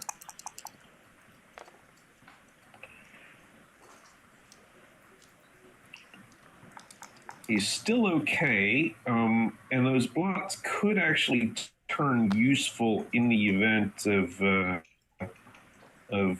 John of Ferris having to leave more blots after a hit. Yep. And now we're gonna we could see a super coup classique if he can get off both of these points. He can't get off both points. He really wanted to, you know, get a checker off both the ace and the deuce so that all of Ferris's non-doublets containing an ace or a deuce would have double blotted. Now it's only the ace that double blots. And there it is. Wow. The makings of a coup classique in front of our face. Lots of numbers hit. A lot of them. Oh, wow. This is everything. Any ace, deuce, or three would have hit at least something. Big roll could finish it. What an unbelievable upset this could be. And he does it. Congratulations to Ferris, winning round one against the legendary John O'Hagan, beating the odds in those last few rolls. What's your view of his performance? I mean, clearly beat him. What do you think? There were things I liked and things I didn't like. But you know, I think he played well enough, and he got John to take that cube in the game where he won the gammon, which I thought that was a very strong cube. You know, John took it instantly, but and got gammoned on it. So, you know, I think he's not an easy competitor to come up against. So we're gonna gonna keep an eye on Ferris. Certainly, he was already on the map, but this, if anything, he is now a household name, and there will be much celebration around Flint. Certainly, it's going on now. I can hear the streamers and fireworks going off. An early Independence Day celebration has begun in the state of Michigan. Congratulations, Ferris. Yeah, Thank you. tremendous win there, and exciting games too. That's a A lot of back and forth. lot of swings, interesting decisions. Yeah, that last one certainly could have gone either way. John had his chances to turn it around. A very well-timed back game. That's what it turned into, and got the shots and just couldn't produce the dice rolls. Yeah. If you're gonna play a back game, kids, you gotta hit your double and triple shots. There's just like if you don't come up with that, you're just not gonna win. Yeah. But the week is young. There's going to be plenty of matches and events for John's dice to heat up, so he's certainly going to be a factor in those. No doubt. And we are heating up and warming up as well. We are waiting for our next match. Let's see, the international body of amazing matchups has just messaged us. Let's see what's coming up. Oh, we have Gary Koscielny and Irina Litzenberger coming up next. That'll be a great match, too. Wow. What do you know about Gary? Gary, I believe, is out of Florida. What did he win? He's won something very recently, like an ABT event. I can't remember which location, but he's a solid open player.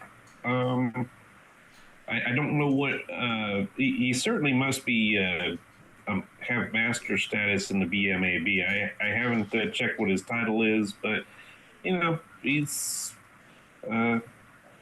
got victories over all the top players and including me. So I'm looking for a very strong performance.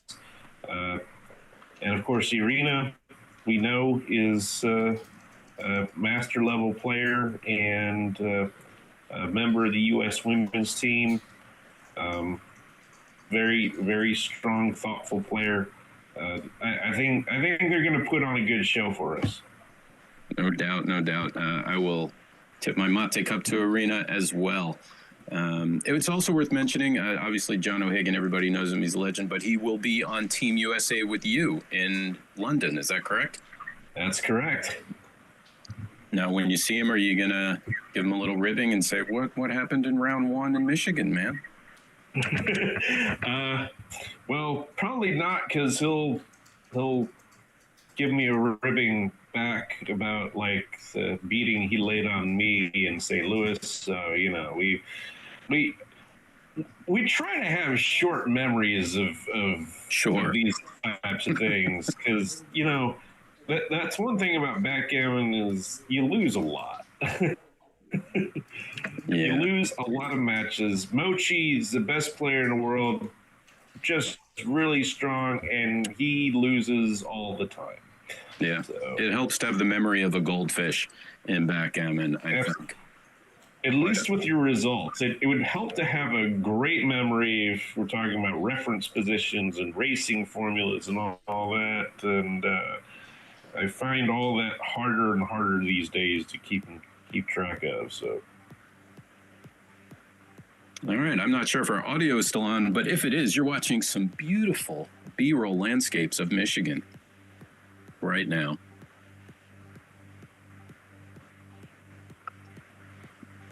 Oh, that was a fun round one. We love it.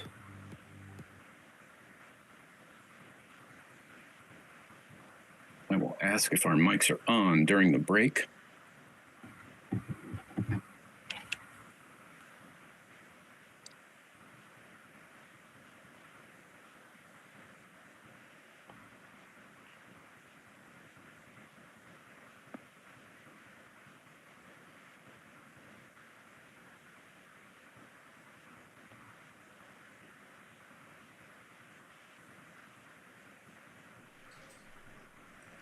Oh, and we're back.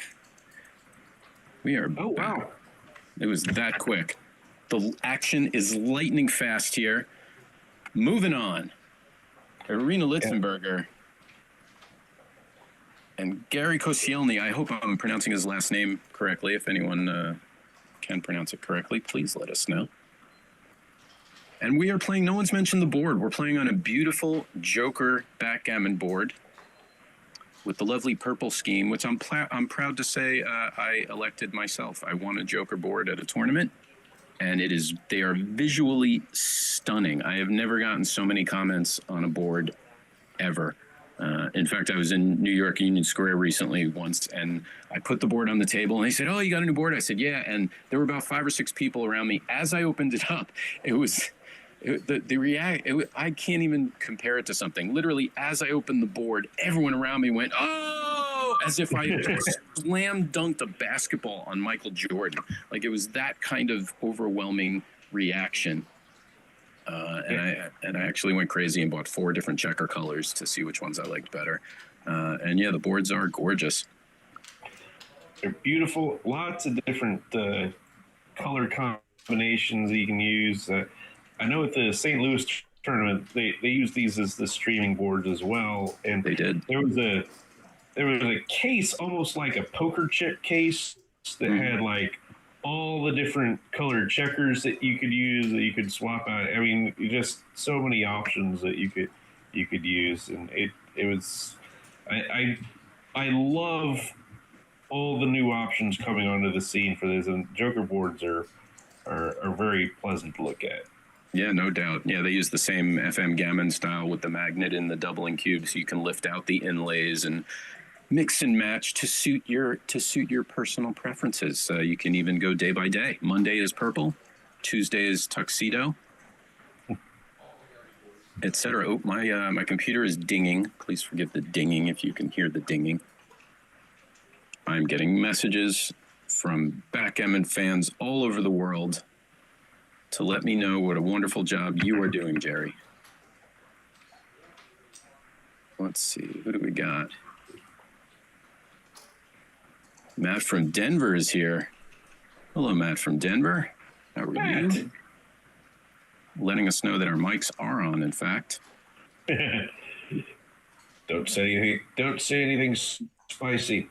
The attendance at this is pretty spicy, though. 38 players in this opening event, this Players' Cup event. For the Michigan location, that's a record by far. Wow. It might be a little short of what they put in Chicago, but it's just phenomenal to get that many. And it's amazing that they're able to get the results so quickly.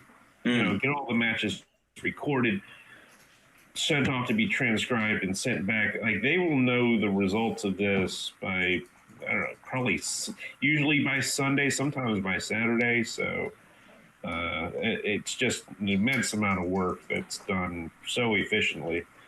Yeah, no, bravo to them, to Roberto Litzenberger, Dmitry Obukov, who are doing the BMAB right now. Yeah, the work they do is unbelievable. You would think they have a team of 50 people helping them. Just so many matches, so much transcription, and they post all the videos online. They put all the results up, so you can check them on Saturday and have your tournament weekend either uplifted or completely ruined. But it is amazing to get the results so quickly to see how you did. And I think they do every BMAB tournament. Someone gets an award for the worst luck. Is that correct? I believe they give the entry fee portion back to somebody who had the worst luck overall. If they played all the matches in the event, so they'd have to play all, in this case, I guess 5 matches. Mm-hmm. Yeah, whoever had the worst overall luck, as judged by XG, gets their money back, because they're certainly not cashing, almost certainly not cashing in the tournament proper. So that's a nice little feature. Now, the one time that was announced that was happening, and somebody asked, "Can we have a side pool for that?" Which I think is probably the sickest question I've ever heard in backgammon. A side pool for the worst luck. Right. Yeah. Can I get in the side pool for that? And it was a joke, but I think if it was real, they'd get a lot of entrants because everybody thinks they're the unluckiest player. Oh, sure. That's what we remember. That's funny you say that. In fact, when I first started, that pivotal moment in my life where I decided to actually start studying backgammon, I spent about 9 months playing every day with my friend. I was down in Mexico, and we were in that boat of people who we thought we were good, but we were horrible. But we thought we were good because we played all the time, and it turned into the joke after every game. I recognized the pattern, and my friend would just start complaining, oh, you're... So I just started saying to him, no, I was more unlucky. And then it became the joke back and forth as soon as the game ended, be like, I was more unlucky. No, I was more unlucky. Because as backgammon players, that's what we really remember. We don't remember the big double sixes we threw to win the game. I have a couple of friends who were in a money game with each other, and they both were complaining about how often they danced on a 2-point board. So they decided to have a side bet. They'd like say every time you dance on a 2-point board, the other guy has to pay you a point or something like that. To keep track of it. Yes, excellent. Yeah, so they kept track of it, and but that created an interesting dynamic because it's almost like you never wanted to create a 2-point board.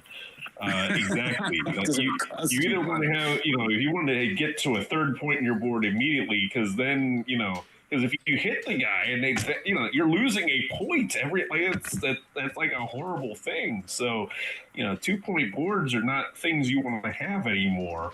Yeah. And you certainly don't want to hit them. And I think one definitely did dance on way more. But I think the person who danced more actually ended up also winning more regular backgammon points. So it was an especially bad day for the other guy. Yeah, that's a fun dynamic to add luck into. I mean, obviously luck's part of it, but to add anti-luck would actually win you money. That might change strategy. I know I have a 2-point board, and therefore I'm not going to hit you. That would be. It would be interesting to program a bot to play with some of these variants and just see if there's any plays that just any little surprise. Because I imagine it wouldn't matter much for most things, but there might be one or two spots where it'd be like, oh. Okay, I see. It's the penalty, isn't it? Yeah, that's what's causing it. Kind of you like would the also Jacoby train the bot to pay you. Yeah. Oh, let's see what's... We're very lucky that the bot doesn't have like a mob enforcer or something. It's like, all right, we've played a lot of money sessions now, and it's time for you to pay up now. No, they could just go directly into your bank account. Yeah. Let's see. A couple minutes ago, we got a notification that Irina was finishing her first round match, so it was going to be probably around 15 minutes. So, all right, around 13. Yeah, CTA 15 minutes, a little less. All right. Well, forgive me. I'm going to run to the little commentators room. I will be back in a flash. Let's see.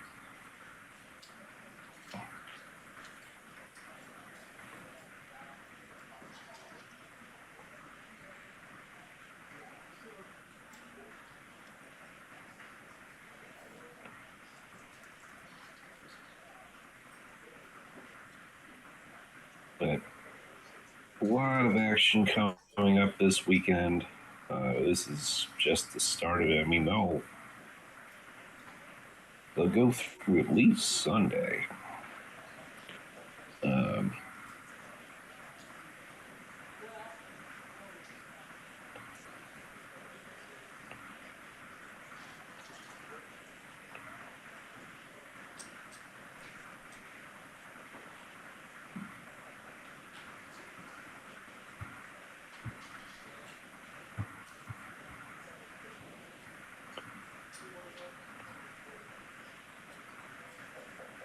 All right, we are back. Welcome to the break. In 10 minutes, our minds are going to be blown again. Yeah, we do. We have a whole weekend, a whole Independence Day weekend of backgammon. This is just day one. Got another 4 days of amazing matchups. Incredible. It's the next best thing to be in there.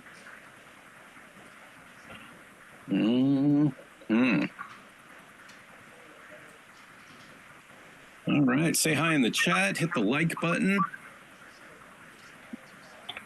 You know, I was toying with an idea. I think I'm not going to throw it out there now, but at some point, I think we should take live callers. We can. That can be dangerous. It can be dangerous, especially giving out my home phone number.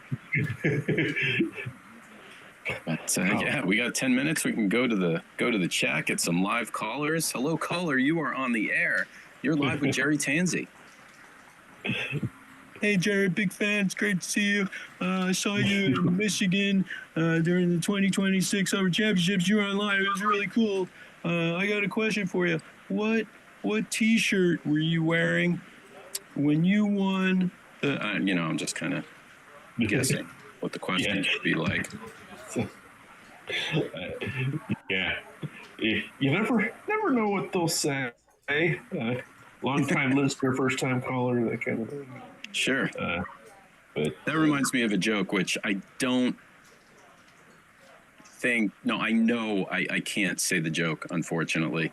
Then we won't. It has to do with live call-ins on a show and creating words, and yeah, I really want to say the joke, but I can't because it uses. Yeah, you can't do it. I know. Well, I mean, if anyone would like to hear the joke, message me privately, and I will send you a voice recording of the joke. How about that?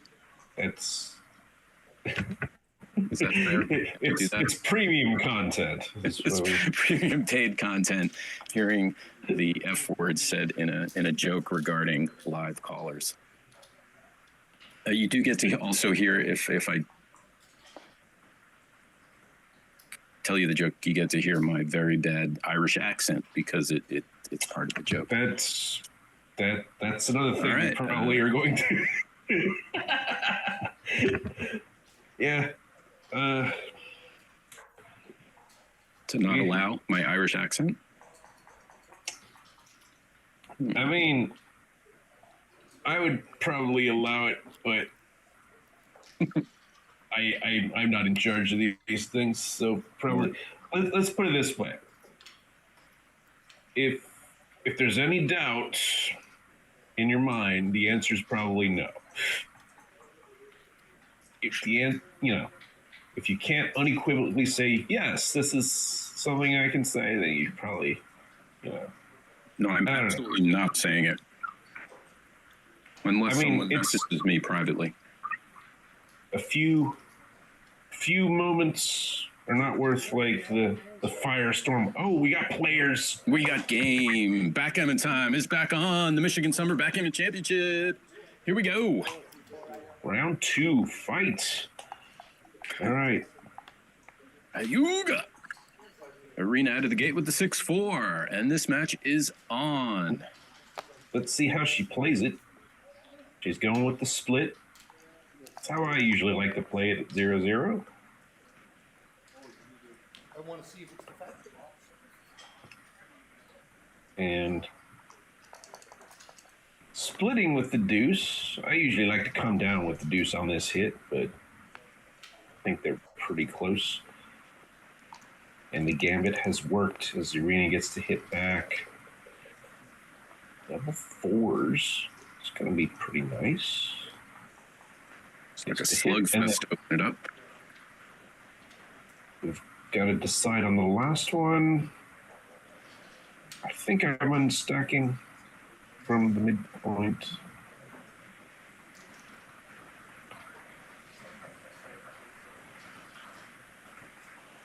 What other option would there be? Coming to the 18 right here? I think that's the only other play that you would consider, but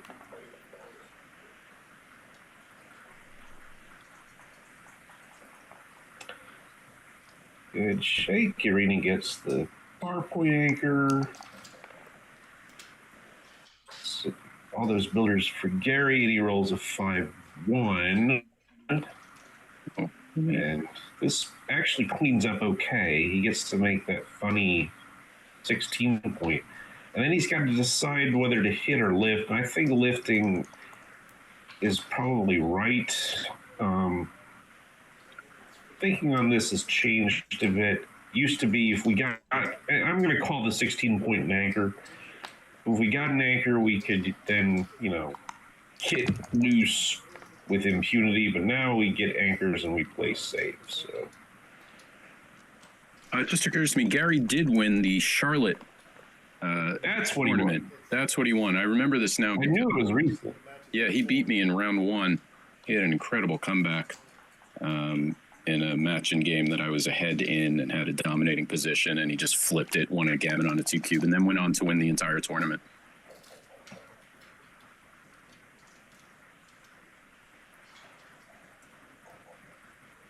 I recognized the hat. All right, 6-4 for Gary. And he's deciding whether to stay back with that back checker or to disengage. And so I imagine he's doing a little counting here.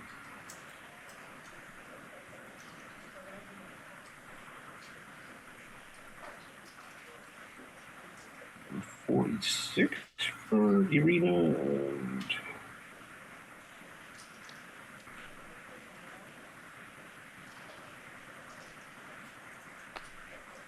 It's pretty. The race is pretty close after the roll. I can't say that Gary is actually up, so that's he decides to hang back for that reason. I think. I mean, he gets to build a point now. He might go with a 6, even if he's down a little, just to avoid getting attacked.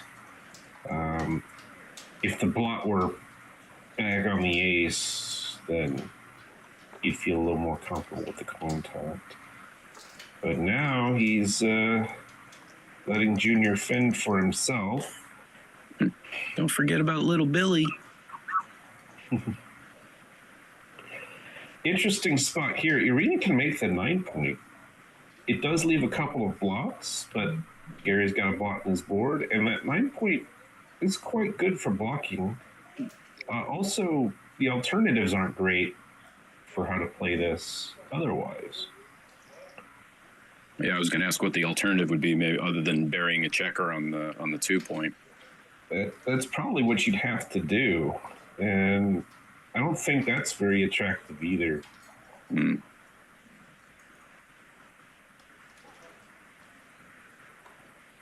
I mean, potentially bringing down 2 from the 13 and playing with only 1 blot, but that doesn't seem like it accomplishes much. And she makes the play. Finds it. Looking for the 1, no 1.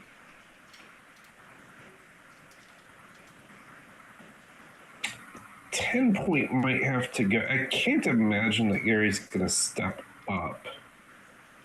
So the 10 point probably has to go. Gives him the ability to play some awkward numbers later. What about triple slotting the home board is a little too loose? Should they get into a back and forth battle? And that is always the problem with making plays like that. You think it's safe, and it turns out it's not, because your opponent will drag you into a war that you don't want to fight. And now Irina might be, well, she's got to decide whether to hit here. And she decides, no, I've got you kind of where I want you. Also has kind of escaped to the advanced anchor. Probably wants to keep it safe, yeah?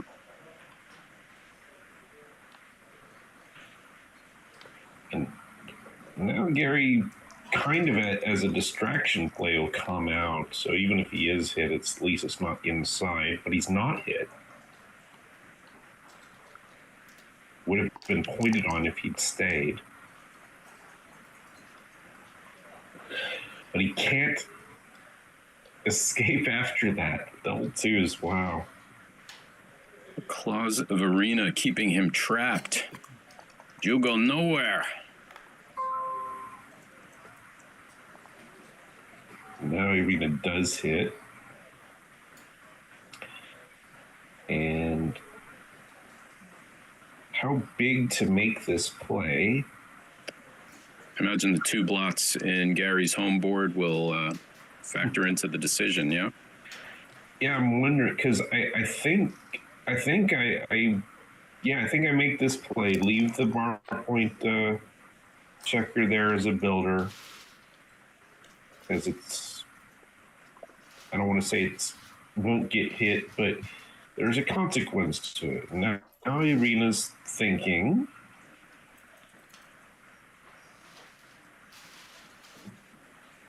there's 4 builders to make the 5. But is it clear that that loses the market? Probably does on a fan, but if Gary enters, probably still taking.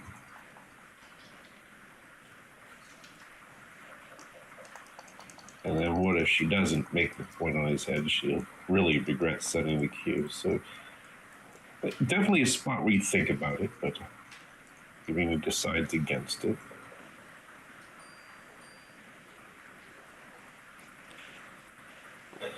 Now Gary's board a little too strong to try any loose hit shenanigans, so just going to cover up.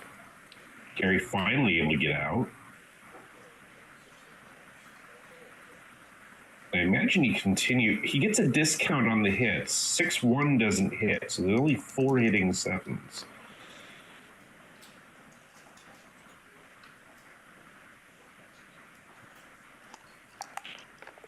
And we'll continue to build the board.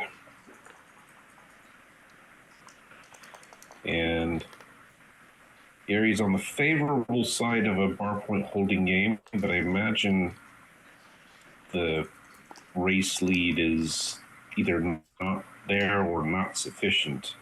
No, it's probably strongly in Arena's favor. Not the big double she's looking for.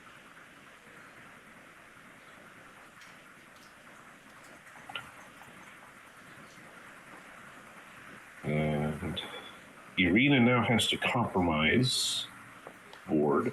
She's going to save a 6.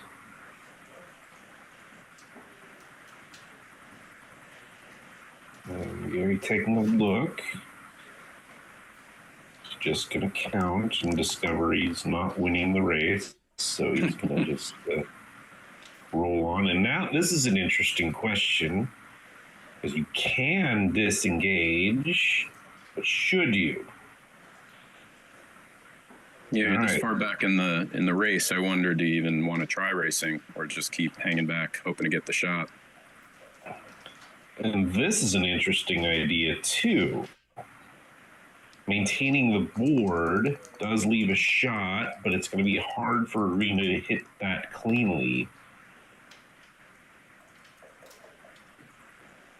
I think it's a pretty good... If he's truly behind a lot, then he wouldn't want to... That would be the right idea. And this time, Gary will bring it in. What about making the ace point and leaving it back for contact? That's an interesting play. Might have had to think about that. Yeah, that would be. It is more risky than it usually is, or than it was before, because Arena cleaned up the blocks. But I imagine that would invite a cube as well, possibly. Yeah.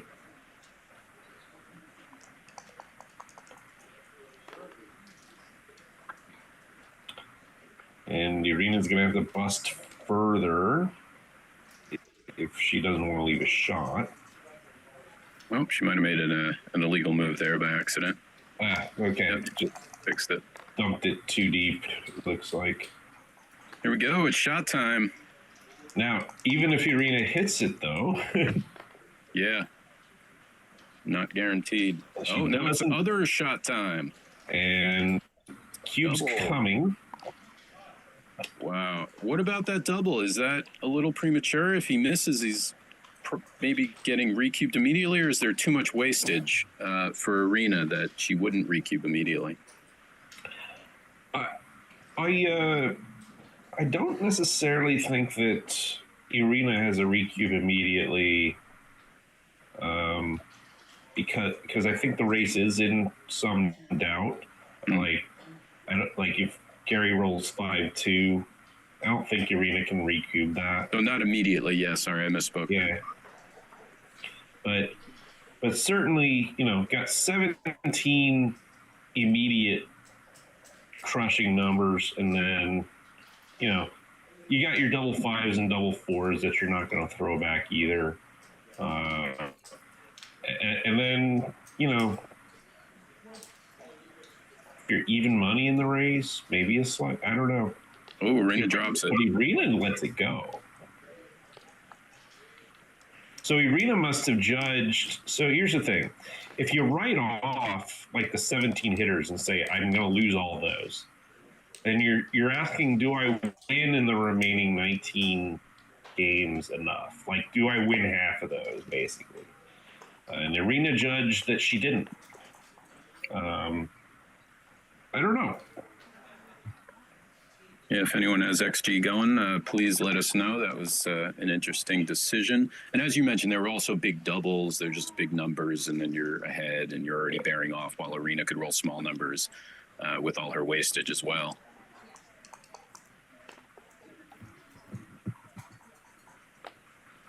But regardless, Gary jumps out to a 1-0 lead. And is firmly in control of this one to start. Let's see. So,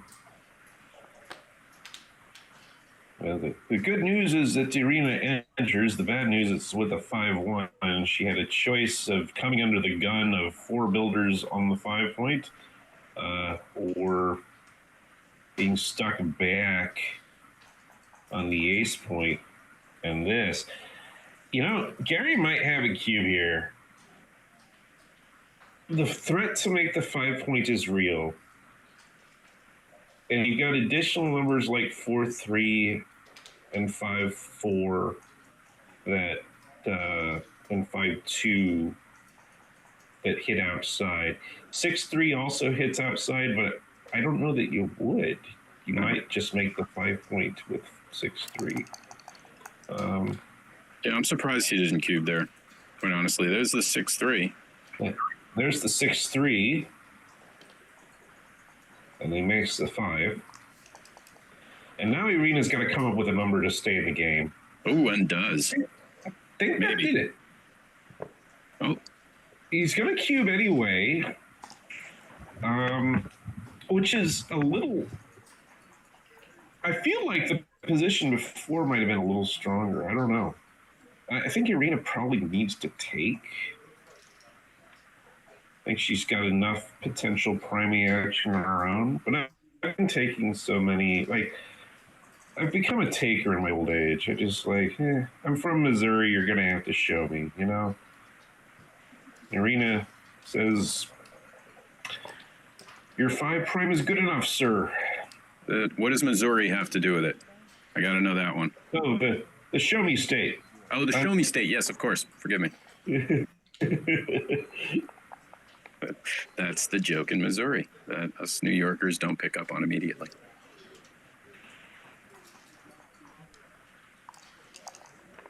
All right, 2-0.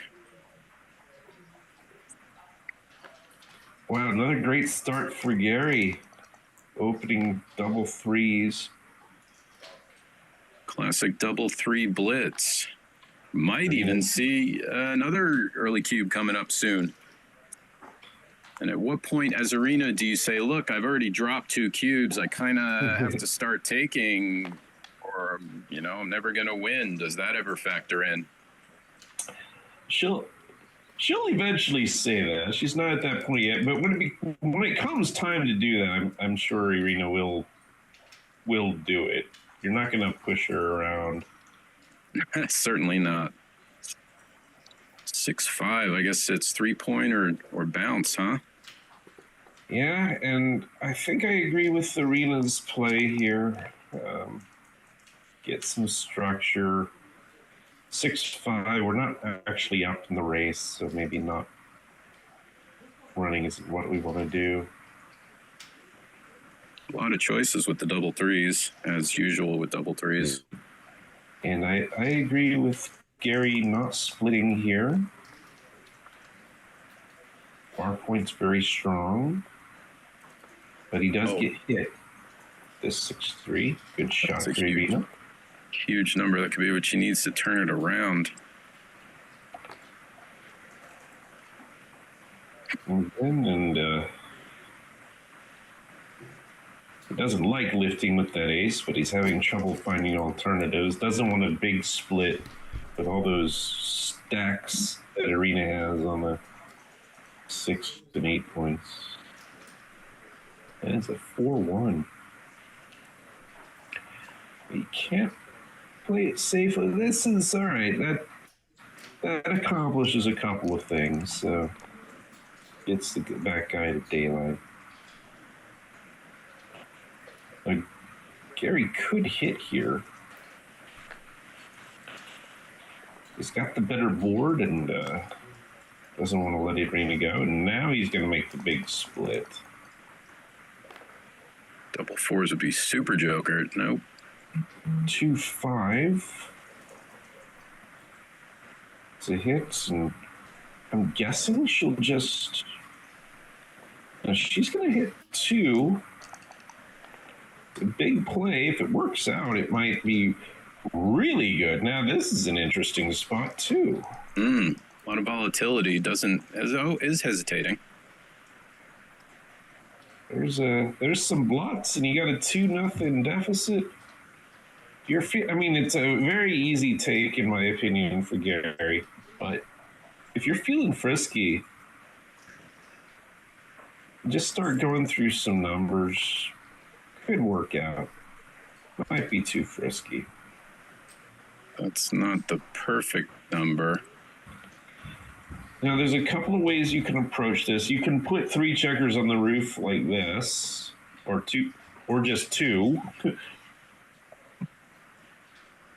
You could play quietly, but I feel like some sort of hitting is required. You could hit and lift, but this seems sensible. Oh, a big fan. Okay, now I think we're in pass land. The question is, are we too good? And Irina decides that we're not too good. So. And Gary, as you said, is in pass land. All right, Irina snatches a point back, keeps it fairly even. Yeah, that was. But in that game where we get paid for dancing on 2-point boards, Gary would have made out like a bandit there. Perhaps he thought he was currently in that game.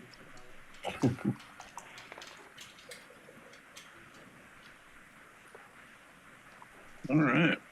Long way to go. 7 away, 8 away. Irina trying to tie it up or better right now.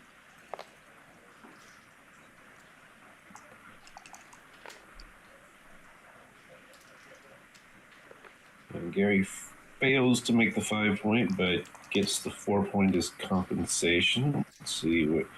And Irina will hit that block and just continue with the checker on the 15 to the 14.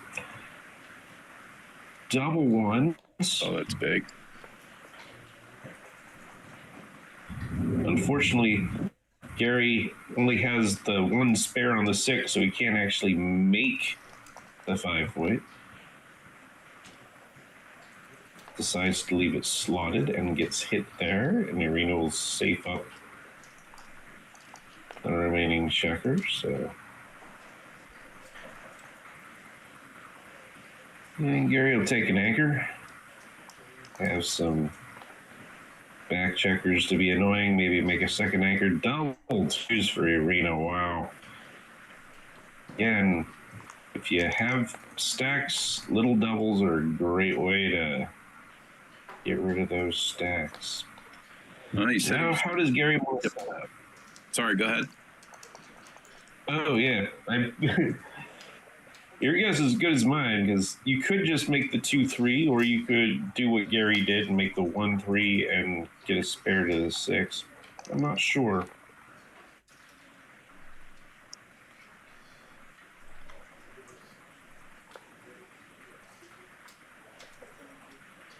Gary will work on his board, and Irina's seen enough. She's doubling. Wow. Well, if she makes the 5 point, she might lose the market. Makes the bar point, she could lose the market. We'll see. And now looking for a big game. Got gammon in her eyes, I imagine. That's what she's envisioning, a world where Gary can't keep everything and has to either crack the back or crack in front. And she might be right. It was just the movie announcer voice in my head. In a world where gammons are plentiful.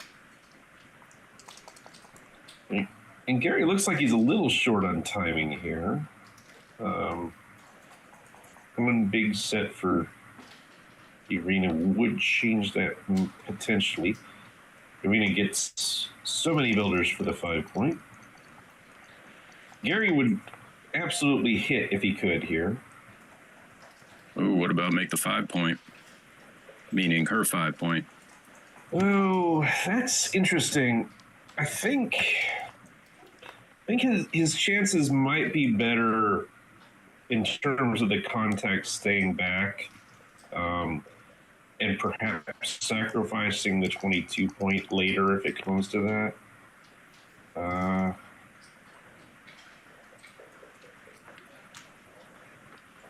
But it's always a temptation because the 5 point's usually so good. But at this stage, it might not be quite right. And Irina can make the 5 point, and I think should. That's a good rule for Gary, not moving too much too fast. Yeah, he'd probably like to be moving as slowly as possible at this point.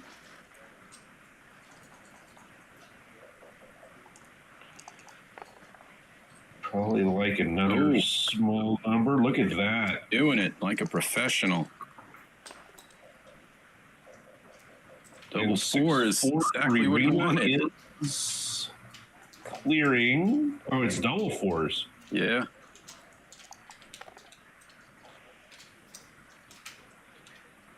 And Gary will now run off the front. Doesn't want to bust his board.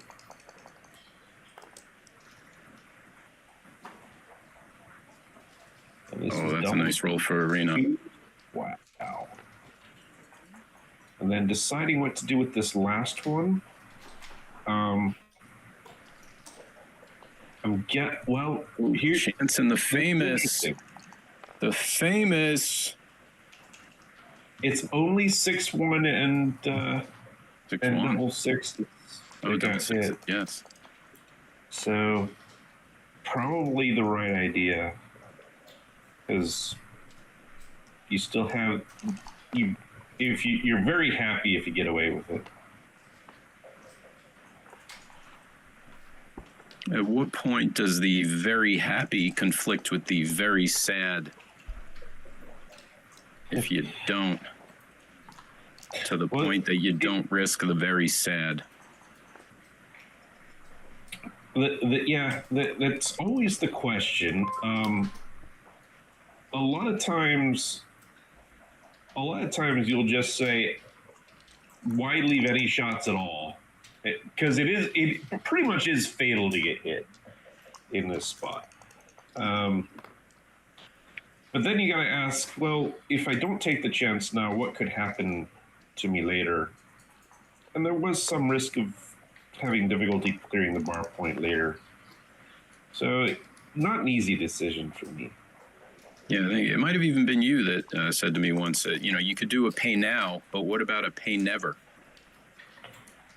Pay never is often the right idea.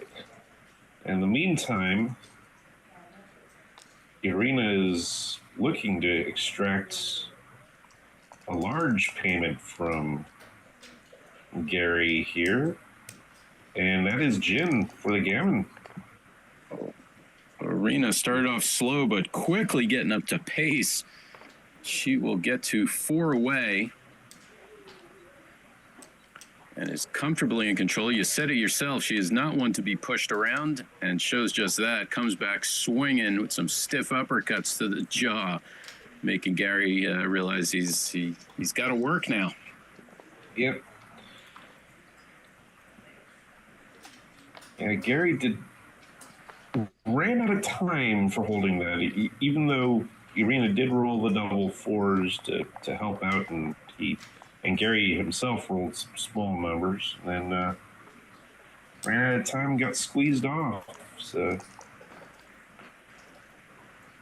I must admit, I have to be rooting a little bit for Irina just to get revenge for Gary beating me.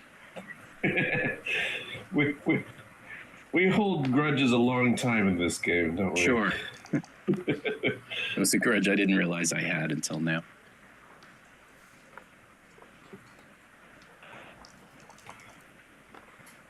Early exchange of hits, and Irina has to decide what to do with this 6 after she comes in with the ace. Coming out to the 18 is the only play that doesn't leave any extra blots. And it does distract Gary, because this 6-5 would have made the 5-point pretty clearly.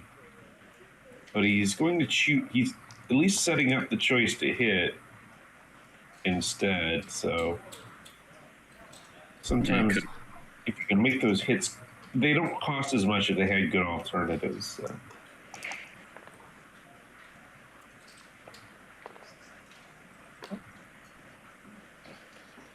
Just a battle going on for Gary's 5-point there. Gary is deciding that I'm not letting that back checker go. And Irina's saying, well, I'm not going to let you build a prime in front of me, so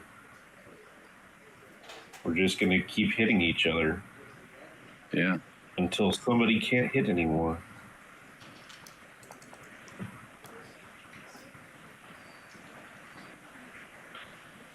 Oh, that's huge for Irina. Gets hit twice. Says, try hitting me now.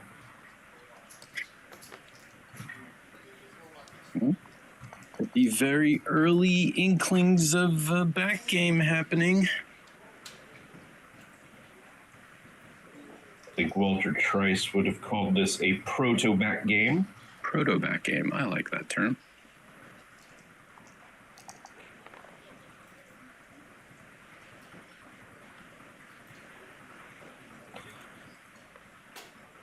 And decides on the hit. Hitting. Didn't go for the ultra super back game of making the 18-point as well. That was an option. Just commit to having all those points and challenge Irina to make something. Yeah, that was the first thing my brain saw. I might have gone for that just for the fun of it. I think I do actually like that idea better. Now Irina has ruled this 6-4, has a few things she can do with it. She has a couple ways she can hit 2 checkers. Oh no, I'm reading wrong. It's Gary's.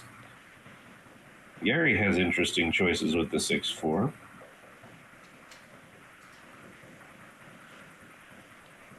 Grabs the bar point, then looks for a 4 and decides on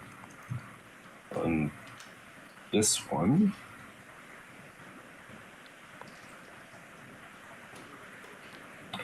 Irina once again hits 2. double fives back. Wow. And could just make the 3-point on his head, or could swing around and hit on the 10. Could see the 6-checker blitz coming into action.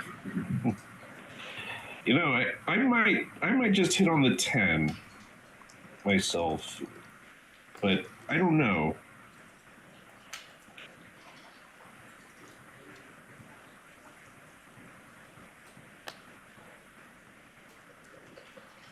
Arena with a lot of blots to clean up. And this doesn't do that much of that. And the one blot that you can clean up does so in a rather ugly fashion by playing 9 to 6, putting a 6th checker on the 6-point. She's saying, really?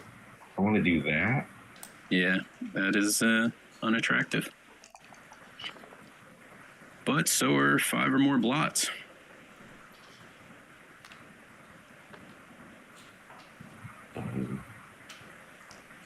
Now, obviously, we're way too early for a cube from Arena, or not even remotely close, but is she somewhere in the back of her mind looking for a gammonish position? So is that a thing, or is she just way too ahead in the match to really even consider something like that?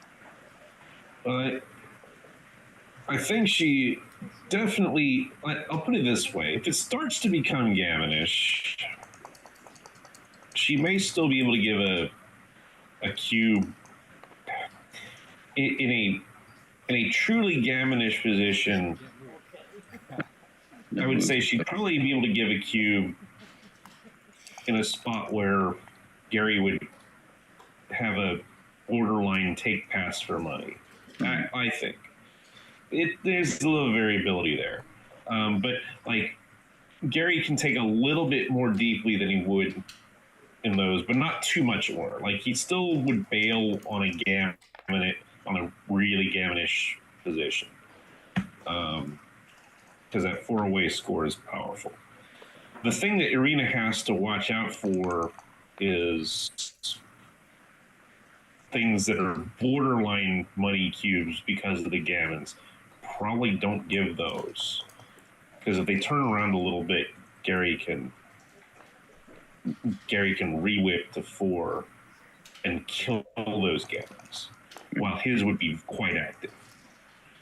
So it changes a little bit. But yeah, she'd still love to win a doubled gammon if she ever gets there. It would help if she made a point in her board. Yeah, that would be a good start. Now, what about that 6 that Gary just had? He could have jumped out and made the 15-point, but instead chose to come down. Yeah, these are tough. I don't know. I'm not sure on these. These are tough positions for me to play.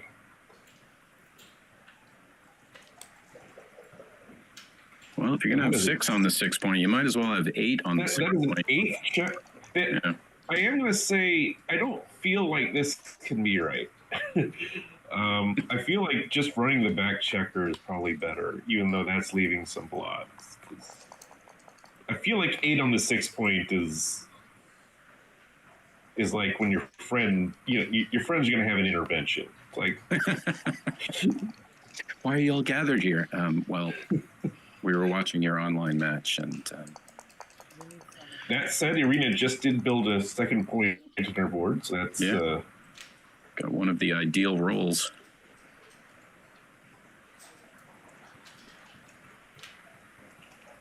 Oh, going for the double hit, perhaps. Certainly has plenty of checkers on the 6. This is the other option. She decides for the safe option. I think hitting with if the 4 was more attractive, I might hit with it. Like, what am I? But sometimes you just want to leave shots. You've kind of chosen this. Seems to be the game plan is just getting out, getting safe, which she does right now. That's a very good roll. Now, we'll worry about the future next roll. Oh, this is interesting. He's going to come off the ace point.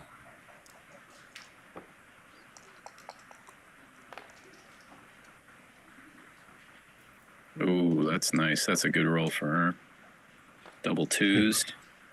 And she's like, okay, that's too many checkers on the 6. We're going to unstack. Otherwise, she would have loved to have moved those 12-point checkers up. But I think she's probably chosen the right priority. Jumping out. What about just bringing one around and making your 5-point? I like it. Yeah, I don't know that he's looked at it yet. It's good. Yeah. Ooh, is that feels legal? Like too many. Yeah, that doesn't look legal. That's legal. Okay.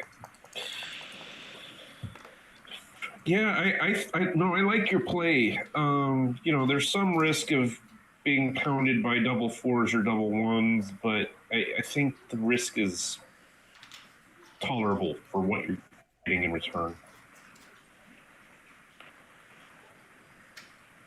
This 6-5 is,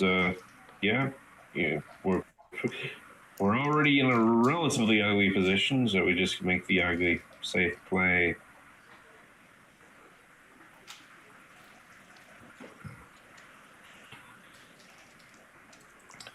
Yeah, I think Gary wishes he had his 5-point right now, because shots could be coming, like here. Like right now. Right here, right now. And it's an interesting decision which one to leave. It's more shots if you leave from the midpoint, but you do get to duplicate some 6s, and if you get away with it, it's an easier point to clear later. That's it. Out, Irina was hitting you either way. Going to be some returns. This is a big roll for Irina coming up. 4 builders for the 5 points. Dishes it out. No dice. Fan, and Gary's gonna double. Insta-cube. Down in the match. It's like, if I make this 5 point, some of your entry numbers are quite awkward. You could tell Gary was already thinking before Irina rolled the dice, if she fans, I am doubling. It was insta reaction.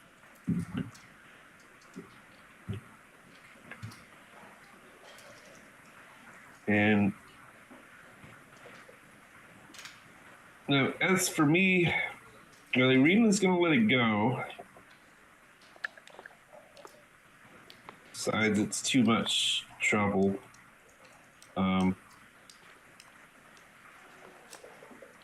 Could be right. Like, she'll very much not like the position if Gary makes the 5 point. But if he doesn't make the 5 point, I think she's got great chances still, even though it looks a little ugly. So tough spot to be in. Well, certainly protecting her lead. 4 away, 6 away. Moving on. There has been some question about the delay. I don't know. Obviously, there's a minute delay to prevent cheating, but I don't know if there's a delay between what the viewers are seeing, if they see the dice, and then we don't comment on that until a few seconds after. So if that's happening, we apologize if it's making it a little weird. We're commenting as soon as we see what we're seeing. We're not just slow. I mean, I'm a little slow, but it's not. What? What do you mean by slow?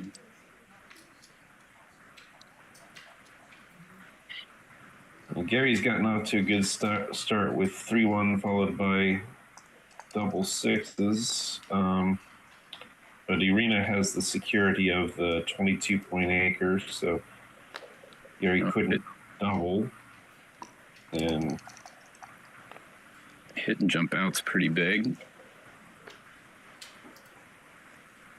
Gary doesn't get to hit back. Wow, and has to break. Or he does hit back, but breaks. He's going to have this fight now while everybody's got some blocks on their board. 3-4 is a tremendous shot for Irina. Hit and cover. Thank you very much. Oof. and double fives, and now Irina has something to think about. And now the hitting fives were duplicated, but I don't know whether it's a cube or not. But I would have thought there because doubled gammons are good. Could she be thinking too good?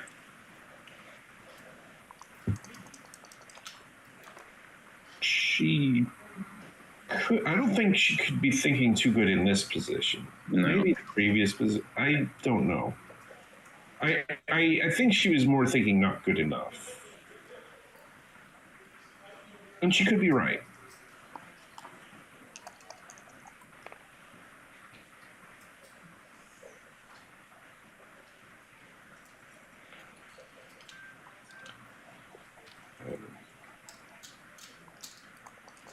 Gary's coming to life now. Let's see. Oh, double threes.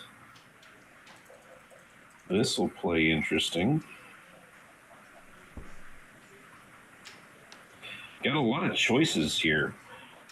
You can shift, but the trouble is the last three, and then you can do something like that. You could play them all down from the midpoint too, and not hit.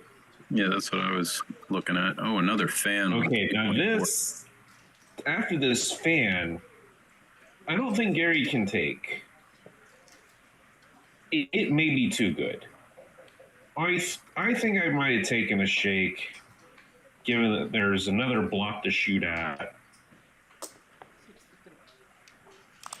Certainly Gary can't stick around for that one. All right, 3 away, 6 away. I'm guessing at this score, Irina's not going to be passing a cube anytime soon. 3 away, a lot away is usually a red flag for the leader, yeah? Yeah, you're definitely not giving early gammonish cubes most of the time. In particular, if you both got checkers back, that's probably not going to be something that you give a cube on. The trouble is if the position turns around even a little bit, Gary's highly incentivized to give a recube and kill whatever gammons you thought you had. It just doesn't require much. Irina will still double things like races and holding games. Holding games, they'll probably want to be good holding games, like the ones where you're 75-25 favorite, and not the ones where you're like a 70-30 favorite. A race is pretty normal in terms of when you're giving that initial double. It's the recubes you're going to want to watch out for, but you really don't want gammons in the picture. Gammon losses in the picture if you're the leader. This is a great start for Gary. Irina rolls a 6-5 here. There's an argument to be made for Gary offering an initial double. Irina might have rolled too well for that to be a possibility. Obviously, it's not anywhere close to an initial double for money. And he does double. You called it.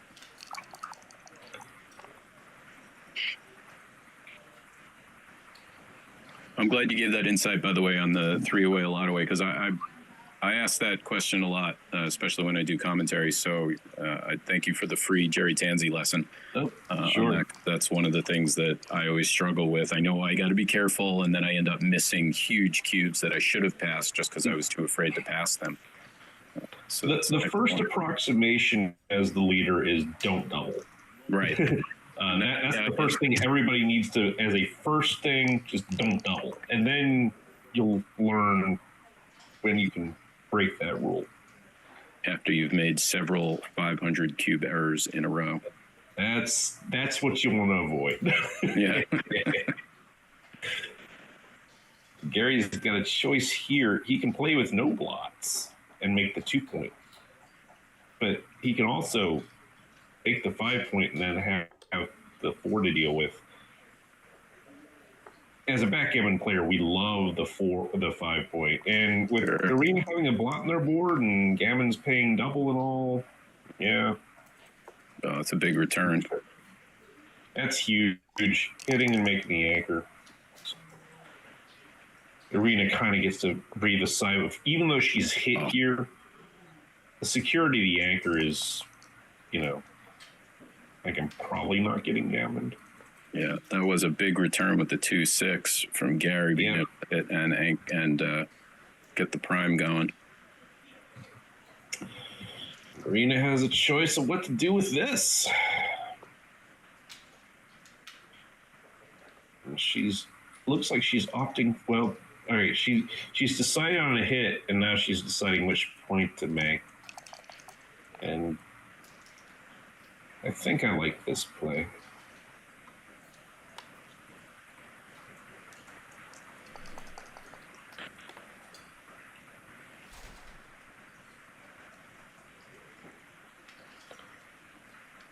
Irina can upgrade the anchor and make the 2 point, or she can try to slash away with the ace. So she should decide on the 4. I think this is the prudent course of action. Is that would that be a gammon save action, or that's kind of the prudent action regardless? That might generally be right. I don't know that there's the material to follow up on the blitz. And it does kind of make it harder to put for Gary to put those builders in action on the point that he really wants.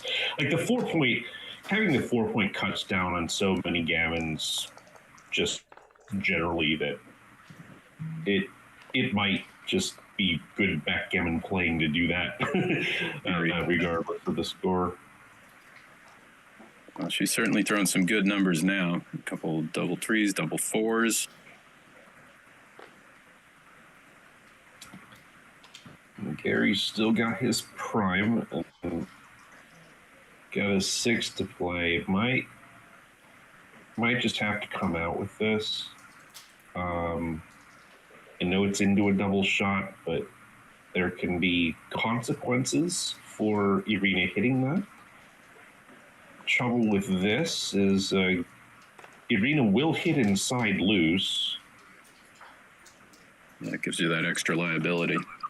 Yeah, Irina definitely will hit inside loose with this 6-4. And now Gary's got to check her on the ace point. He does hit, but Irina's got targets back. 5-3 is a poor shake. Yeah, not what you wanted. I'm guessing you don't want to create more blots. Yeah, we just probably come down. The other option is to jump off the anchor, but that might be too much.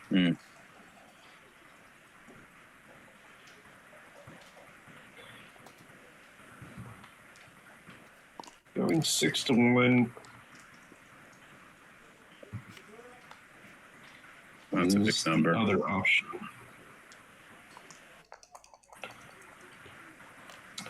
Barry rolls a great shot, and 4-2, not great at all. What do you do with this? Shots. I was surprised by the 6-1 play a little bit, actually. I think you come down, it gives you extra builders, extra attackers, and possibly returns if you got hit, but what do I know? Yeah, it didn't feel like that's where that checker needed to go. And losing the spare on the 6 point is also big, as we're seeing now. This could turn into a big game for Gary. He could pick up some blots, maybe even get a gammon now. Yeah, this is tough. I think the plays are either come in on the 23 and play 5-1. Or no, you could just play 10-9, or sorry, 10-6. Or you're coming in here and playing 6-4. And Irina decides to not leave lots of targets in Gary's home board. Yeah, that is not Gary's best number. That's probably exactly what Irina was hoping for. Just please don't hit me. Please be nice. Can't hit and cover. Can't hit anything. Yeah, it's surprising that such a number exists. This is not the number you're looking for. Gary really hates this play, but I think it's the one he's ultimately going to make, just out of a lack of alternatives. What, the 12 point and 6-5? Yeah, it's the 6-5 that's really killing him. Yeah. Really, I have to do that. See, he wants to play bigger. Yeah, that seems okay. With the 2 blots, this seems a legit It could play. be right. It's going to be hard for Irina to take advantage, except Ooh, the that's 2-1 nice. is actually a really good shake for her. Yep. Gary doesn't come in. Oh, And he it does. does. That was a Wow. big sequence there. Big sequence for Irina Look at trying to this capitalize. Oh, absolutely excellent. Gary needs to do something big now. What a shift. And this sequence is the downside of Gary's play, although he does come in. And Yeah, I bet he wished he made the other play now. And he's thinking, I'm wondering if he was thinking about hitting inside. Yep, on the 3. Probably not, but Seems a little risky. Got to respect the board.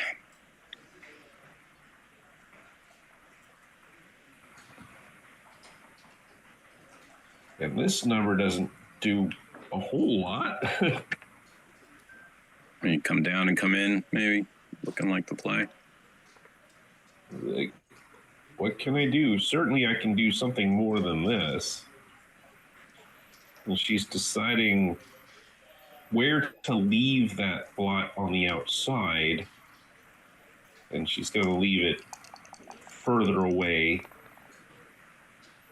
9 away from that checker. Good shake for Gary, pointing on head, and now 2-6. The 2-6, Ray Fogerlin, where are you, sir? What a crazy game. This is an exciting game. Back and forths, could go either direction. Match is even on the line. Now this is an interesting decision for Irina. She can just pick up that checker, or she can do some sort of anchor denial. I think picking up the checker is probably right. Still has a lot of work to do to swing the back checkers around. Oh, I guess both out. We might even be looking at Gammon now for the match.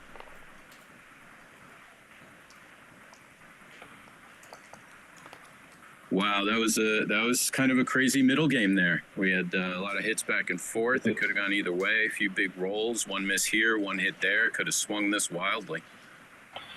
And you get to see how good players deal with bad rolls, right? Like because they both rolled, Irina rolled some good numbers at the end here, but they both rolled some, numbers that didn't do anything in the middle. I think that's kind of what separates the cream, brings up the cream of the crop, is how you play. Obviously, playing your good numbers is easy. It's how you deal with your bad numbers and how you minimize disaster. And Irina decides to play with just one blot here, which seems sensible in the face of Gary's increasingly menacing front position. And 4-1 plays quite nicely.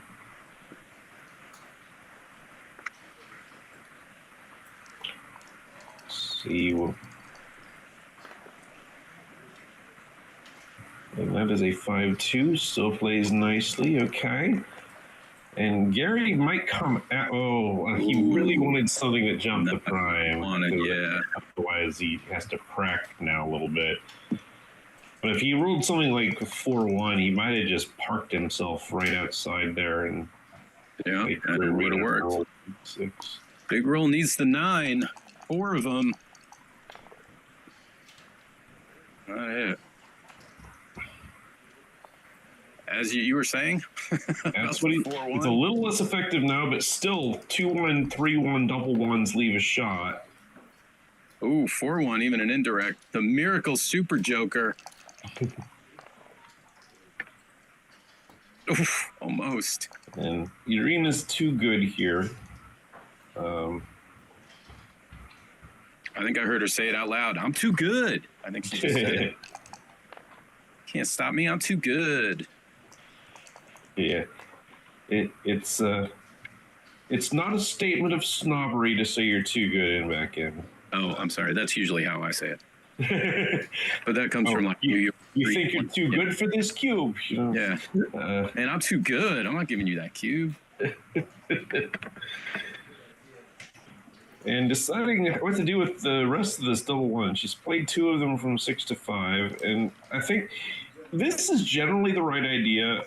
When your opponent has the 22-point anchor, the 6-point is the problem point to clear. And so you're generally clearing that as soon as possible, and then now you can play your other... Because your 3s play so badly otherwise. And now you can just rip. Like, Irina's not going to have a problem for days with leaving a lot, so... That's phenomenal knowledge. Thank you. I think you just improved my PR by a solid point with that against a 3-point anchor. Yeah, it took me way too long to learn that. Yeah, it took me until now to learn that. Thank you. All right, this is looking less gammonish. Yeah, very ungammonish. So and is it so non-gammonish that Irina should cash?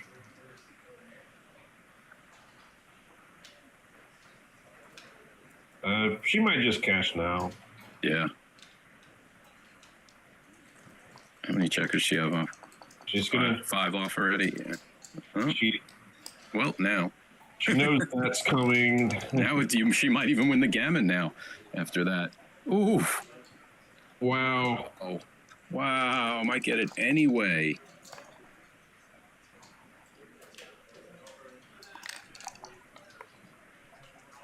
Holding our breaths. Big roll here could be the match.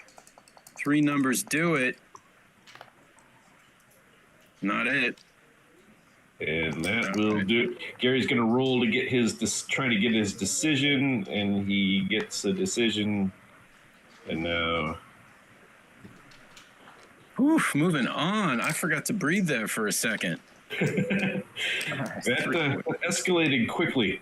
Yeah, I changed the scoreboard. We are at Crawford, 6 away. So gammons do matter at this point for Gary. He would love to win a gammon.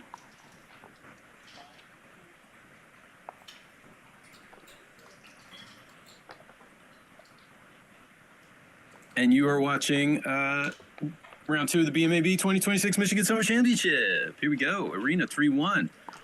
76 people watching now live. Thank you. Thousands more to follow. Hit the like button. Subscribe to the channel.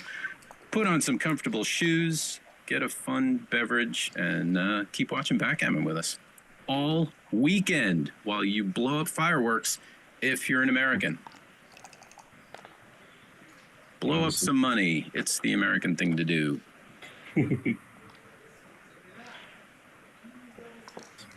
Fireworks in the early going. Irina was trying to slash away on the 4-point and make the rack quick, but Gary found a hitting response. So yeah, Gary's, you gotta, like we were saying, you gotta make sure they are done and done. I know from experience, Gary can come back in absolutely proper fashion. The 6 is a fine shot back, and this 1-6, a little awkward, just going to fight for points.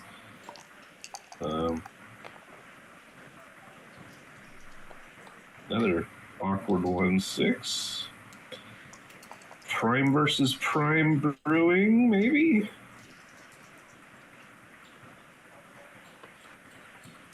Thank you, Thomas Henderson. Thomas Henderson is enjoying the commentary. Thank you for listening. Thank you for enjoying. Absolutely. And Matthew agrees we are both great together. Jerry, will you be my co-commentator? with this ring, I co-commentate with this doubling cube. Yeah. Well, this 2-1 is interesting. So, Irina probably just going to hit loose here, mainly to keep Gary from improving his own prime position. Which he's going to do anyway. Wow, double threes is a heck of an answer. And the question is now, how does he make? Because the point, you would love to just make the 4-point heavy, but it does let Irina out. The trouble with keeping the bar point is it makes things a little awkward. Like if you make the 3-point, your last 3 is a bit awkward and out of place. So this is not an easy decision for me.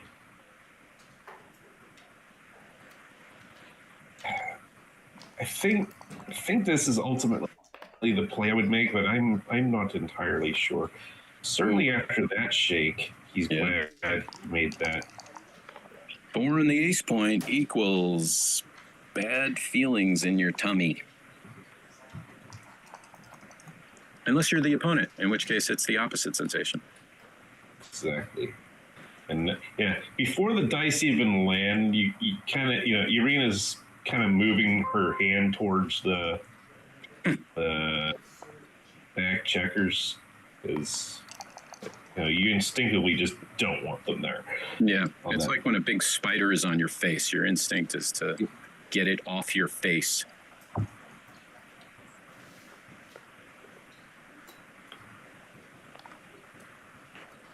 Nice shot. And we were talking about gammons. This could be exactly what Gary wants, or needs, rather.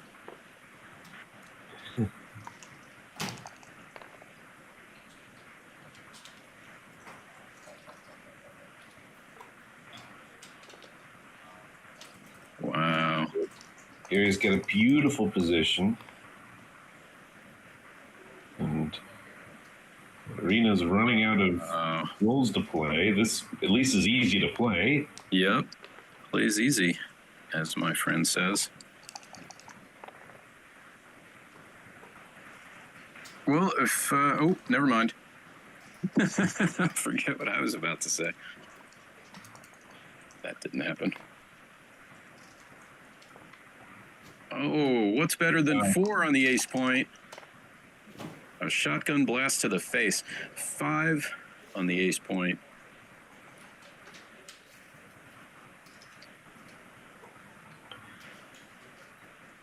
Just playing maximally flexibly here, try to make the deuce point, and there's just going to put that checker on the deuce point, fully expecting it to not survive there. Yeah. Now Irina would like to fan for a little while. For a long while, yeah. There's not much you can do as a backgammon player in this position except just sigh and realize things ain't going your way.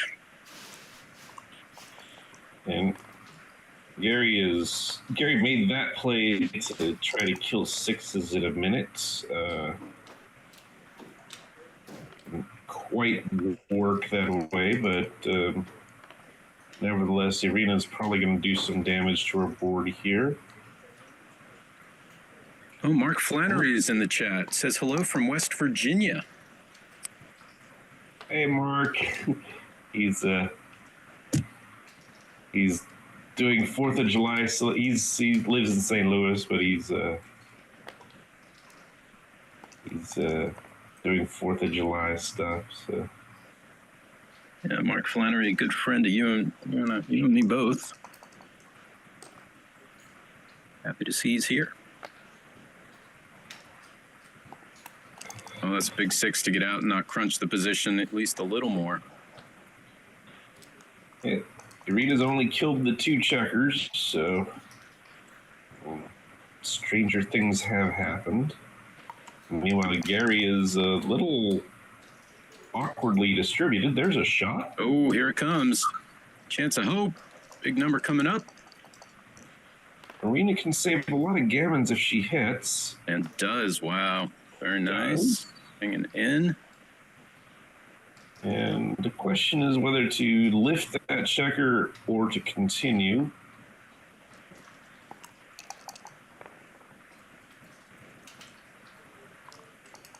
One play certainly wins more, but another play wins more gammon or saves more gammons, and it's unlikely that Irina would be able to use that productively. Yeah, the problem being that even if she gets a hit, you just can't contain them. Just has to keep hitting and getting around and hitting and getting around.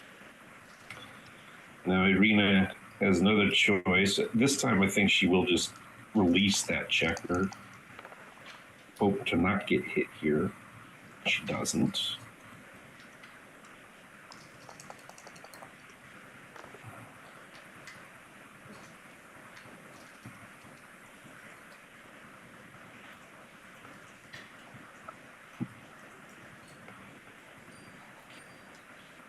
Bought her a little extra time to make progress towards saving the gammon, but Gary's back in place, still awkwardly distributed. Yep. Not much you can do with this. That. Also, apparently, it's Happy Canada Day. Happy Canada July Day. 1st. I think they're trying to compete with our Independence Day a little bit, but that's okay. It can be Happy North America Day.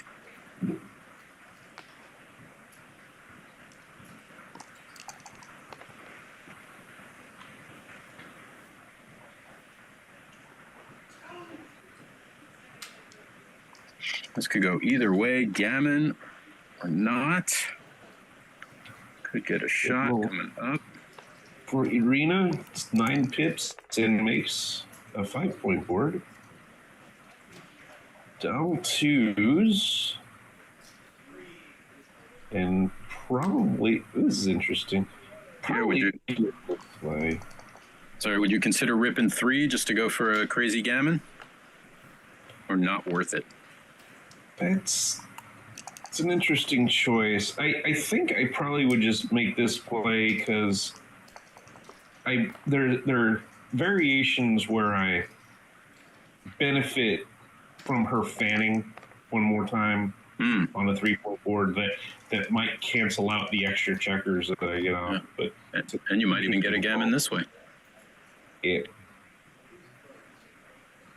Oh, choice. Come up. Leave the 5-point open or not? I think so. The 5 is definitely in, and I think since that checker is on the it's 5-2.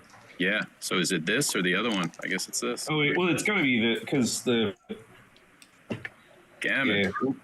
Wow. All right. Gets that gammon. One less game to win. 4 away. And now it is Super Gammon go time. A gammon for Gary will win the match. Yep. And Irina has a free drop. So Gary, once again, just like the last match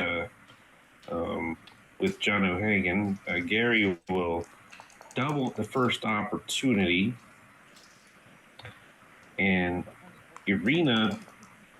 Now, Gary's won the opening roll. Irina, unless she rolls something really good like this. Like that? That'll, that's she would normally have to pass, but yeah. This makes her a favorite, so. And not a very gammonish position, at least for now, for her, which she's loving.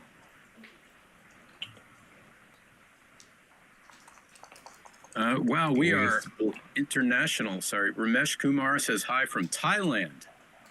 Well, to you, Ramesh. It's probably very late at night where you are. You should be going to sleep soon. You are up way too late on a school night. Although school's out for the summer, so it's okay. Enjoy.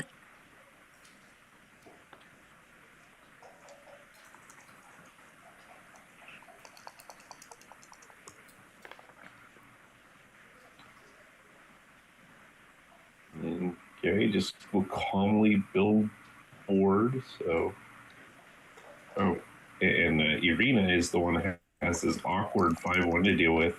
Yep. And gets the hit. Oh, wow. Not making this easy at all for Irina. And I mentioned not very gammonish a little too soon, apparently. So all of a sudden, some gammons have crept in. Yep. And it's 6-3 for Gary. He can make the 2 point. I think he should make the 2 point. We want the Arena to dance forever. If Wow. we get it. I think I just heard from here Arena getting a little nervous about this. You feel so great after the initial double sixes. Like, you don't imagine a scenario like this ever happening. Yeah, well, I do, because Gary did it to me. Oh, wow, look at that. Great roll. Not many numbers did that. Unbelievable. Arena needs to get in. And does. That is huge. 6-2. Now, Gary will looking for either a 7 or a shifting number like double aces. Wow.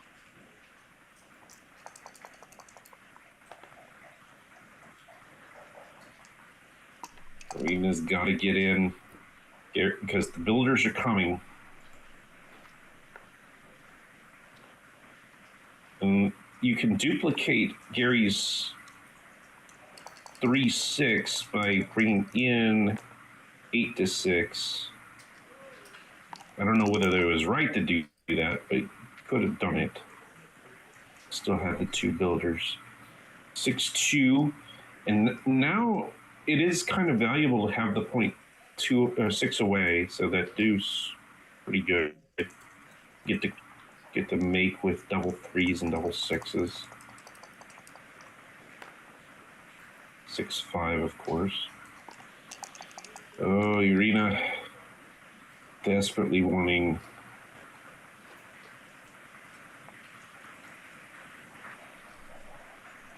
And to stay alive, this match is on the verge of slipping out of her fingers. Double 3. Big. Keeping her alive, strengthening her home board. And maybe. Yeah, the question sort of becomes how much should we play for saving the gamut? Like, so it feels like we need a board to fight with. So, yeah, something like this probably. You'd love to make the 5 point, but then you got that last 3 to deal with. In the meantime, Gary's going to hit loose.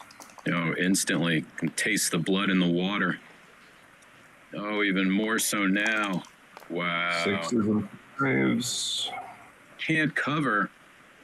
Wow, 4-3, no good. Do you clear the 6 and keep a 5 point board with no blots, or do something a little less drastic? That is an interesting call. I think I would still leave something slow. I think I still want the closeout, but the blot on the board kind of makes me want to do that more than anything. This could be it. Still can't close it. Wow. Now I think you might just lift. Everybody's kind of close enough to home anyway. For a big number. Oh, can't do it. Wow, this wind has got to be sucked out of Arena's sails. That's so devastating for her. And conversely, just Gary's got to be pumped. Can smell it. Gary had excellent chances to close out the board and just couldn't do it. Irina's going to gird up in case something strange happens. Still can't hit. 6-1 starts to go. Some freaky things can happen now. I think Irina just gave a big sigh of relief knowing that gammons are not happening. Irina's like, I'm not going to let you pick and pass or do anything like that. Yeah. Wow, it looks like she will live to fight on.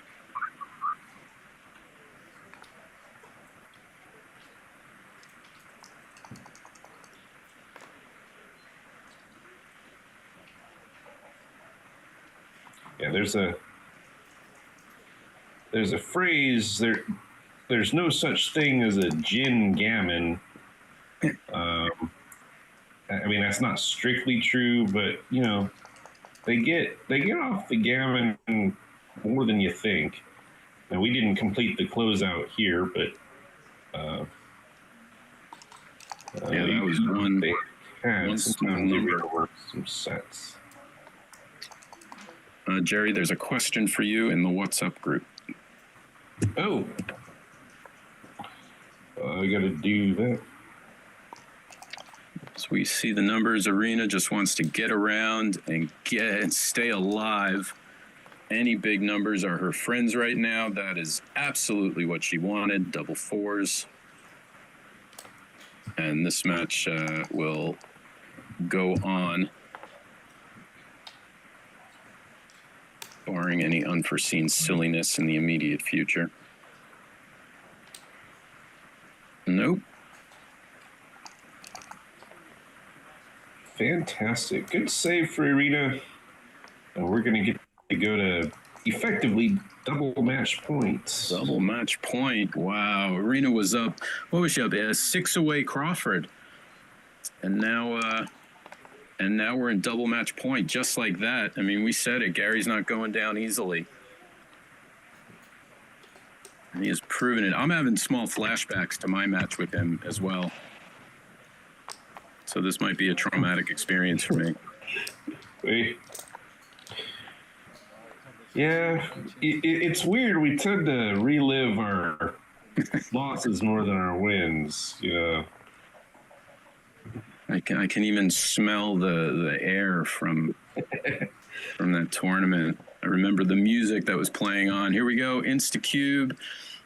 Is she taking it? She's taking it. Here we go. Double match point. Irina rolled about got kind of the worst edge she could possibly get with that 5-1 opening roll and still takes. So. Is that right? So 5-1 is the borderline optional take? I think you're supposed to pass with like 4-1. 5-2, I would guess, is a pass as well. Is that right? I think you can still take that one, but they're all close. Uh-huh. In the meantime, they're both showing off their rolling ability. As Gary rolled double ones, and then Irina rolled double ones, and now Gary's got this double fours, which is pretty good. 1-4 is big. And just slot in the back of the prime. Let's see what Gary can come up with. 2-1, and we got choices. Gary sets up making the bar point right away. Looks pretty strong. 6-1 is very strong for Irina. Look at this. Big roll. And you got a choice. You can hit inside or you can jump out. Oh, it's tasting the blood. We had a prime versus prime going on. I mean, we still kind of do, but it's turning into a I'm going to smash your face and close you out position. This has got to be another good roll. How do you play all this? This is hard.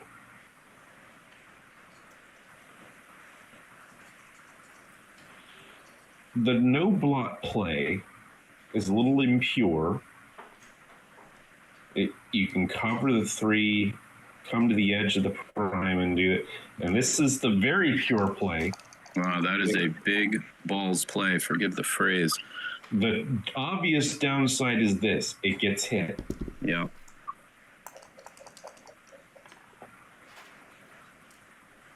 Oof, what a match. Go either way right now.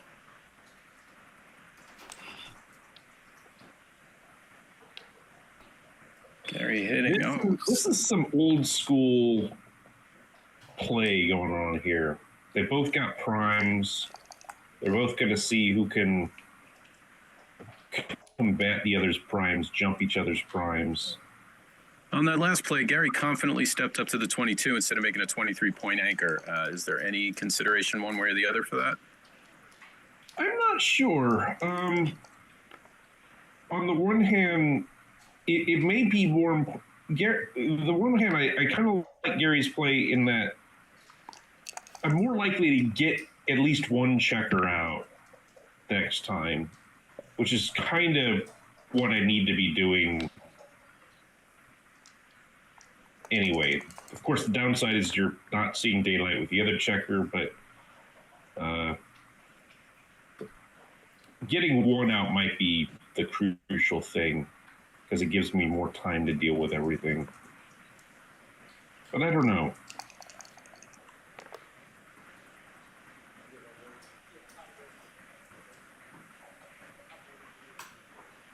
It's 5-1. And yeah, sometimes that back checker just has to come out, even if you are leaving 6 checkers on your midpoint. Great shot for Irina, and she gets to come out with the back one. Prize fighters. Do anything else? Yeah, this slugging it out. And look at this. We just gotta put our checkers where they go. 3-4, come in, then the 4 just has to come down. So what if it's into a double shot? Nothing else to do. This the equity swing is going back roll by roll. So had a hit there. I noticed could have also slotted or closed the back of the prime, but I guess you have to be aggressive, being double match point. Yeah, the trouble with making the 5 prime is you're leaving blocks on the other side to get hit. So probably the right idea. 6 is out, and he's deciding what to do with this 3. Again, 6 checkers on the midpoint is unattractive. Big roll. Oh, in and out. Wow. Every roll is just an absolute fun swing. stack.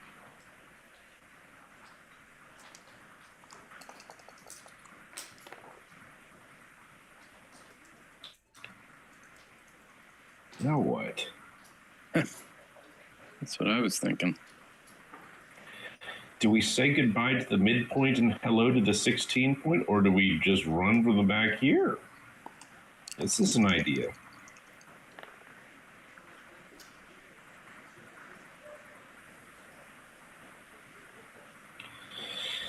I think Gary should probably hit loose off the edge of the prime. He can run out. Hit loose? Running out into a double shot, though. Can he hit? I don't think he can hit.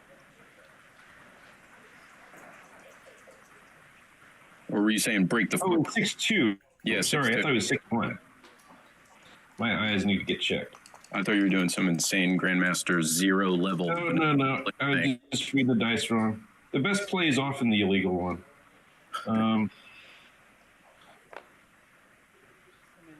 All right, Irina has escaped everyone. That's kind of bittersweet when you're running, but you're behind in the race. That's the downside. Yeah. But sometimes it's what you just have to do, and then you're hoping that Gary doesn't get out. That's it. Still got him trapped back slightly. But like Irina's following the game plan that she made a couple rolls ago when she left the anchor. So it's logical in the context of that. I think the decision was probably,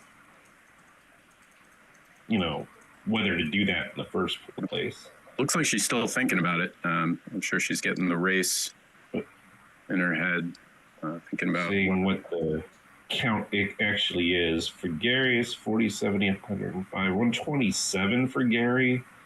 And after this play, it's 60, 108, 138. So it looks like Arena's down 11. I mean, what would the other play be? Bringing an extra checker to the 7-point or bringing 2 down from the mid? Or maybe that in with 3. This is reasonable. I think that count probably needed to be made before she came off the anchor at the start. Double pretty. It's kind of big. Double. Yeah, you get to shift or hit loose and go all the way to the ace. I don't know. Yeah. Wow. This is tough. Yeah. Because it really, you can leave no blots and do that shifty stuff. But it feels like you're compromising something pretty severe by doing that in terms of your structure. Yeah, you get the difficulty on the 3-point, right? Or hitting and one and then clear the 7-point and hope for builders. Yep. Or you can do something like this, which also looks awkward. The trouble with going all the way to the ace point is you do leave a blot. You leave a blot, sure. I don't know. This is okay, I guess. Oh, that's big as well. Gets to keep Arena on the bar and safety up. That's quite the plan was don't get hit and then escape that guy. Because if Gary doesn't get hit, he probably wins this game.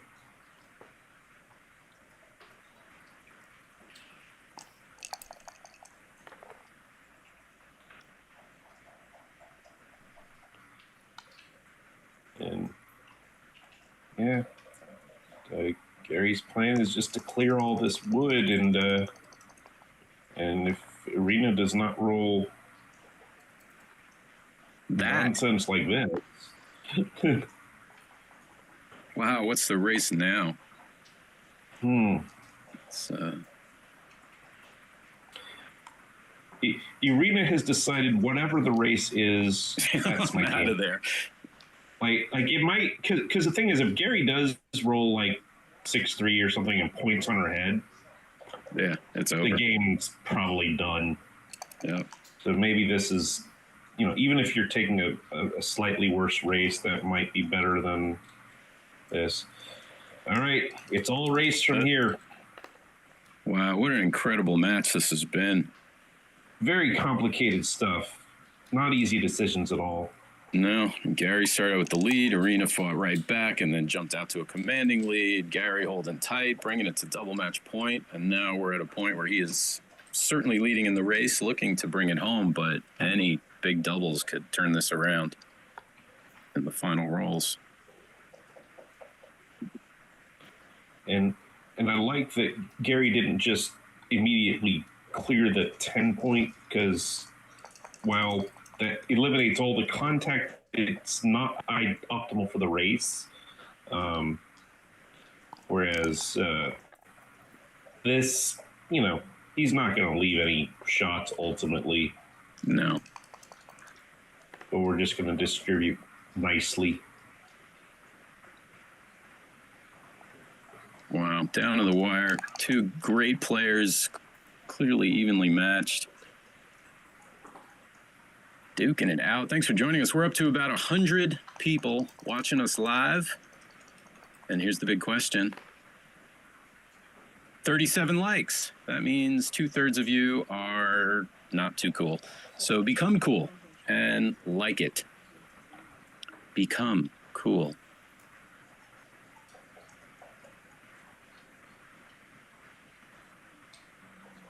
And here's the thing, Irena's probably counting the race to see whether she should break contact. I think she should break contact even if she's down.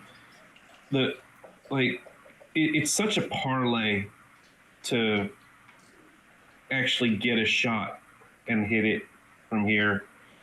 Whereas if she if she stays, in order to play this, she has to bury deep and really hurt her racing chances. So I just don't think the shot equity is there. You just go and make the race optimal play. Yeah, it's certainly too much hoping for that miracle shot, especially since Gary has a couple rolls to avoid it. Candace is in the chat. Hi, Candace. Hi, Candace. Candace loves calling me her future ex-husband. Which would be an honor, because that means I would at some point be her present husband.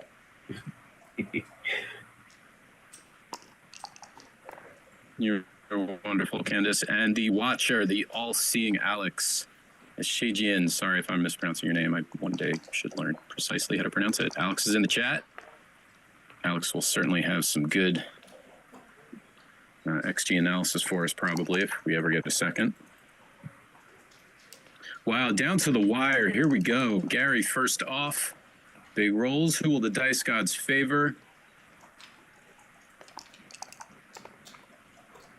What a crazy match this has been. Small roll from Gary, followed by a big roll here. Could. Ooh, small roll, small roll.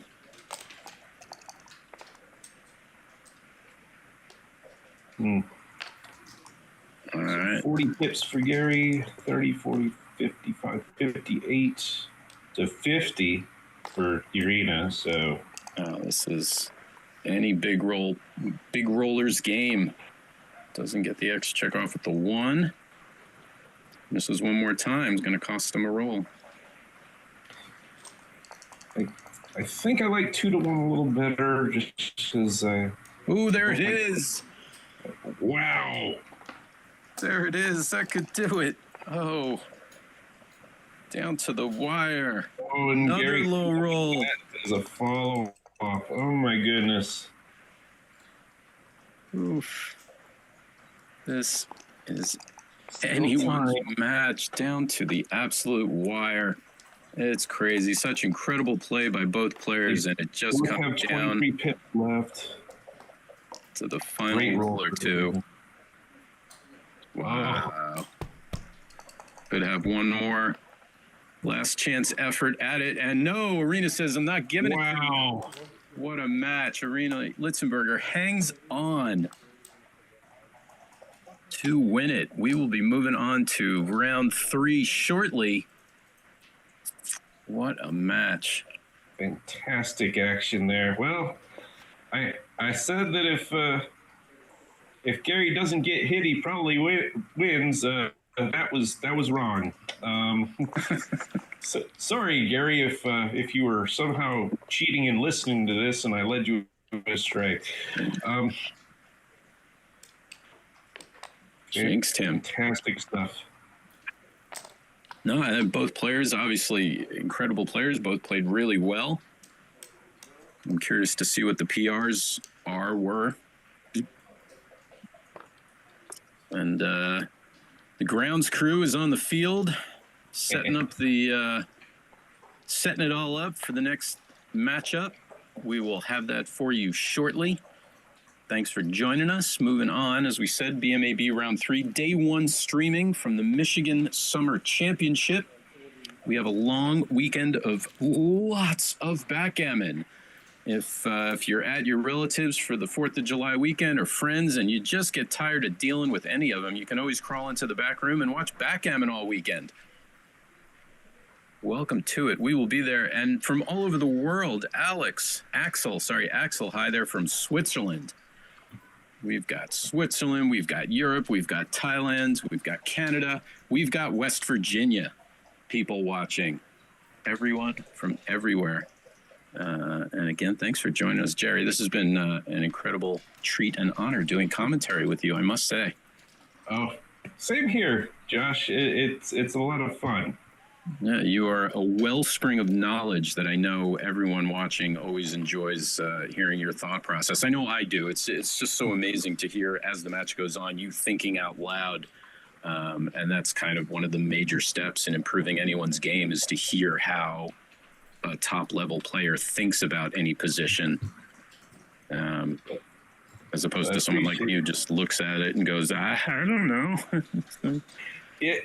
I mean, it's a hard game, so we're all we can kind of do is point out the pluses and minuses of each position and move, and then we're kind of relying on our judgment to say which one weighs more in that position. But I make plenty of mistakes. Everybody's making mistakes. Hard game. Like, even somebody who's playing a 2.5 PR, the bot still has plenty to criticize in there. It's not easy. Yeah, it wouldn't be fun if it were too easy. Now, here's my question to you. Everybody plays this game for different reasons. Some people play it for the excitement. Some people just play money game for that aspect. Some people play it for whatever. Like, personally, I myself, I play it for the puzzle aspect. I enjoy puzzles. I enjoy logic puzzles. So to me, backgammon, every single turn is like a mini puzzle. Some are very easy, obviously. Okay, 3-1 off the opening roll. That's a no-brainer. Like, that's an easy puzzle. But then you get to these other positions, which that's a more difficult puzzle. And then if you get the puzzle wrong, you want to smash your face into a wall. And if you get it right, you feel very good about yourself. I'm so smart. But that's me. What is your motivation? Is it the thrill of victory? I don't know. What draws you to the game? I think the puzzle aspect is there. I like the chaos and the pain. The game still has a way of surprising you, even after decades of playing it. And, I just kind of, I think the best feeling in the world is just, taking a cube, turning it around and sending that cube back. Like, it's just, it's just a way of delivering. I don't want to call it karma, because I don't think I'm the bringer of justice or anything like that. But it's one of those things where it's like, maybe the world's a little more complicated than we think. You only thought you were winning, but it's kind of like life. There's good things and bad things that happen, and you get to. I kind of separate myself from my results a bit. It's like, can you believe what the dice did today? And just kind of enjoy the carnage, no matter who it's happening to. I think that's why I'm so hard to deal with as a competitor, because I'm just doing what the dice say, and I don't really care what happens to me. At least to the best of my ability. I get a lot of things wrong, but it's still.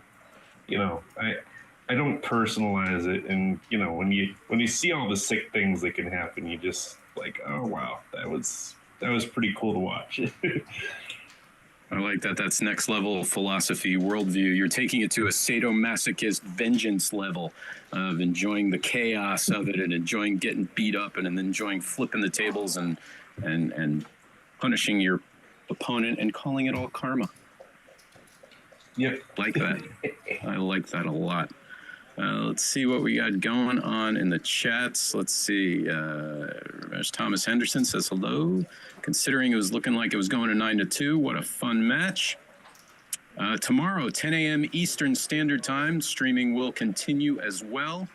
And it should be noted that Irina Litzenberger, who we just watched pull that out, is one of the top on the women's team for the USA as well. And Dan Minardi is the fearless director of the Denver Shootout Backgammon Championship. I don't know why Dan Minardi's name was mentioned, but yes. Oh, because he is coming up next. Is that right? Oh, yes. Sorry. So that is the next match. Dan Minardi will face off against Irina. So Irina's going to go take a quick break, it looks like, and then be right back at it, entertaining you with her fearless, dominating power on the board. She is a force to be reckoned with.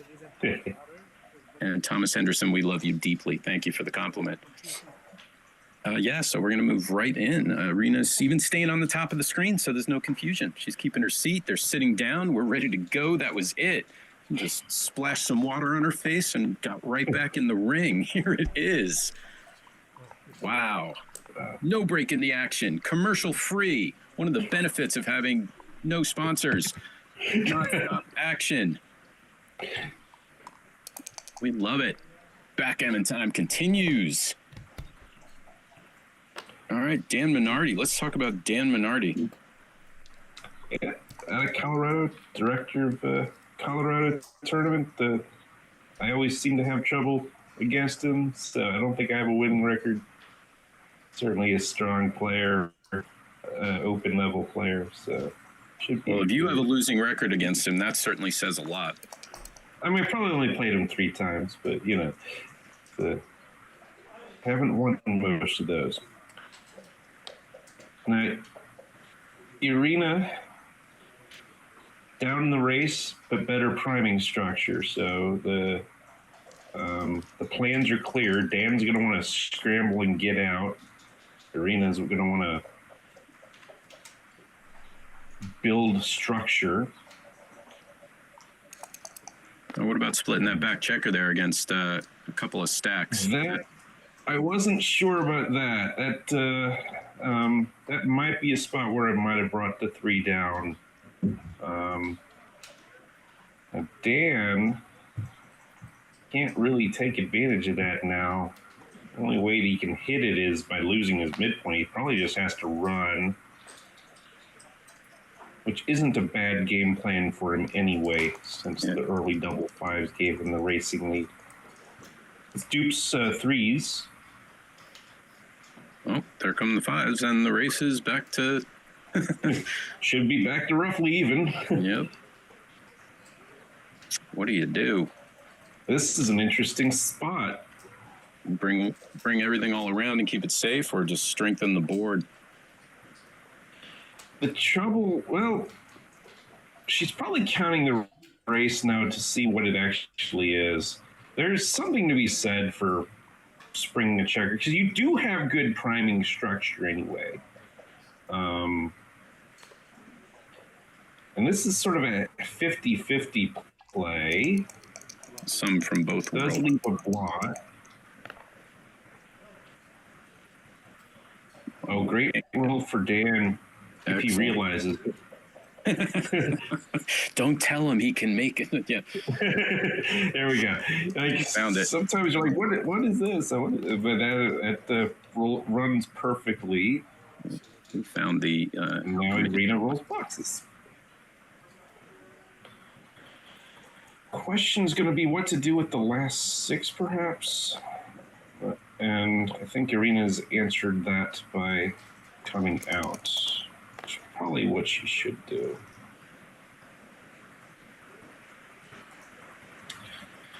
Dan has missed. Yeah, he didn't want to miss. Yeah. Is it too early for a cube, or Irina needs to escape that checker first? Depends on what the race is. So Dan and there you go. It feels like Irina's up enough where she would have definitely lost her market if she escapes. I think the race is close. I just did an estimate real quick. I got 117 for Dan.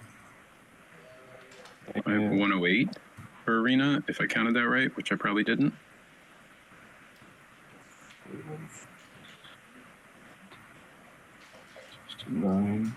Looks like I counted it right. Yeah, 108, 170. So I think I'm not sure if that's a double even without the contact. So probably a bit that helped. Early. But she could still have lost her market if Dan rolls poorly here, and I think she probably did. Yeah, 6-5 followed by a 3. Because that put it up another 8, so that would have been like 17 pips up at this point. Would that be a pass? Do you lose your market? Yeah, I think the contact is not enough to take with that much of a deficit. Perhaps if those 15-point checkers were on the 16-point, that might be enough additional contact with that amount of lead. I'm kind of guessing because those positions don't come up that much, but you know, you definitely want that contact much further back. Now here, Dan should actually just give up the midpoint because it's not doing much in terms of additional contact. And he'd still like to maintain some racing equity.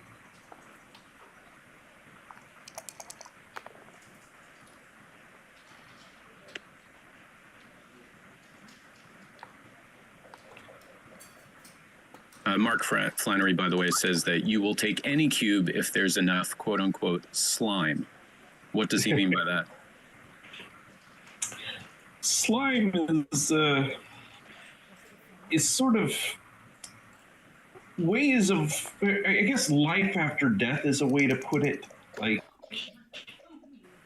you know, you're behind a 5' and not at the edge of it with one checker, and but you happen to roll a 1-6 and got out, and that might be a little slimy if that was like your only way of winning. Those kinds of things. If there's enough little chances like that, that's what we call slime. Little bits of slime equals one big gob of goo. Is that what you're saying? Something like that. Did I put it into technical terms? I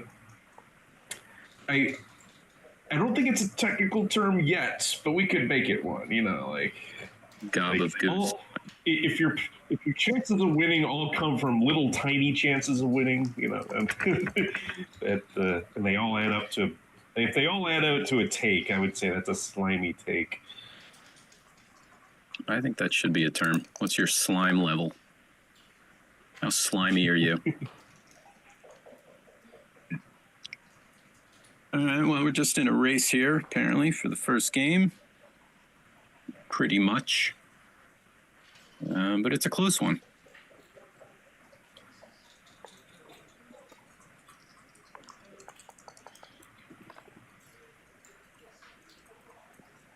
That is a lovely shake for Irina. Anytime you're in pretty much a straight race, those large sets of doubles are always a welcome sight. I'm assuming I'm getting the name right. Mark Emrich, is that right? It's not like Marcy Emrich. Says he's played 4 of the 5 players on the stream today, which is fun for him. That's got to be a neato feeling. I've played these people. Yeah. You get to know some of these players, you play them a lot.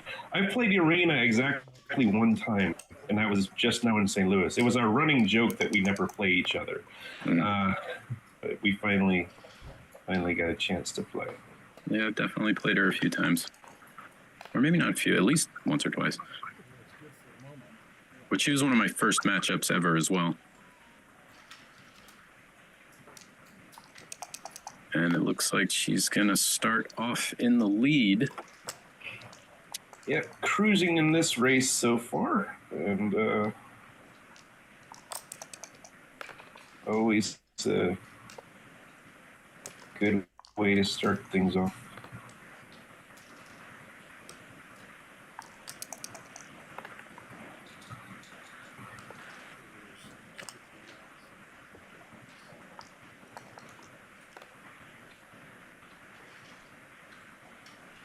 It looks like we lost some live viewers to possibly a late lunch or a trip to the gym or maybe picking up their kids from school. We're at 60. The likes are still, they're getting up there. We're in the 40s. So do better. More likes. More subscriptions.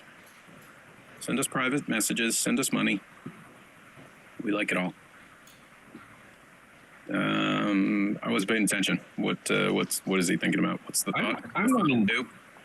I'm not entirely sure what's going on here. Probably thinking about the 2s. There you go. One last 2. Okay. 1 and needs doubles right now. Didn't get them. That's it. Not there. 2-0 Arena. good start for her, and the match continues. Axel's wondering if anyone's coming to London. Yes, your wonderful commentator in front of your face, Jerry Tanzi, will be going to London on Team USA. Your other wonderful commentator right in front of your face is considering going to England, but I'm not on Team USA. They other than a cheerleader, I don't think they would have me. But absolutely, people will be in England. That's going to be fun. I think Irina Litzenberger is also, isn't she on? Yes, she is. She and Roberto are going to be there. Roberto's going to be the captain of Team USA, and Irina is playing for the women's team. So. Oh, excellent. So yes, Axel, people are coming to London. Excellent players are coming to London. And probably some crappy players are coming to London. And it's an interesting spot here. I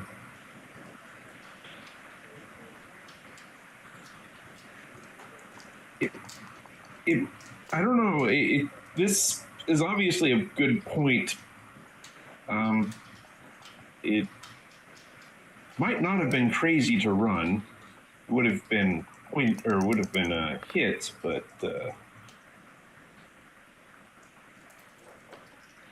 if there's a time to leave a double shot, that might have been it. Splitting instead of slotting, is that because your opponent has already made an anchor and you kind of have to get things going? Yeah, I think that's the motivation exactly there. Is like I got to address the back checkers in some way, or else I'm just going to die back there. But obviously with the big stacky position, it's not something you wanted to do. Like if Arena were further back, he might not do that at all. But this is a bit awkward. Might just have to play the 4 behind the anchor. Seems reasonable. Everything else breaks something. Now, does Irina have anything here with this? Because, boy, it's sure to, like, if she rolls this, it's really strong.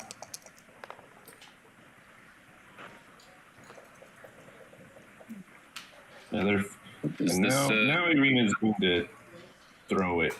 Yeah. Seeing daylight versus not seeing daylight.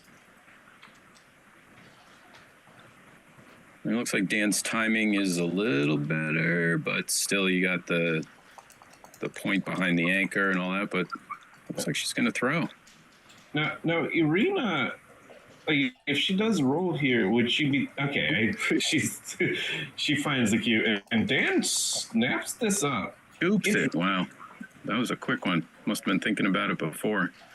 I've heard that prime versus prime positions are generally normal prime versus primes are takes. I don't know if this is a normal one or not. What would make it normal? What are the parameters for making something normal? Yeah, it's very vague. One thing I don't like is that not only is Irina's prime like better, like it more solid. Dan had built a point behind the anchor, and the anchor was in a worse position. I think it just had too many negatives for me to take it. But he's fighting tooth and nail right now to get Irina trapped behind a prime and roast some bad numbers to crunch. It can be amazing how resilient the lesser prime position is, you know? Like, sure. And right now, like double 5s and double 4s would be very bad. 4s. You called it. I think I got trapped behind a 2 prime the other day. Wow. I didn't mean to call it. It just happened. Yeah. Yeah, this all of a sudden became a thing. Could go either way. Almost wanted to dance there, I guess. Not crack anything. Ooh, that was nice. Well, I guess you would rather come in and come out. All right, Irina has escaped.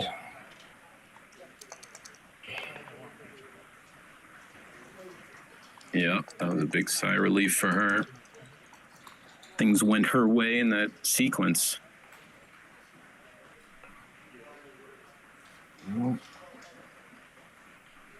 Irina's deciding, do I pay off to anything? And she says, no. Well, I am paying off double fives, but there's not a whole lot to be done about that. So, Ooh, even this could be a little spicy. Needs to escape that one. Uh-oh. 5-1 is awkward indeed. Probably playing 6-1. Yeah, gotta hang back, right?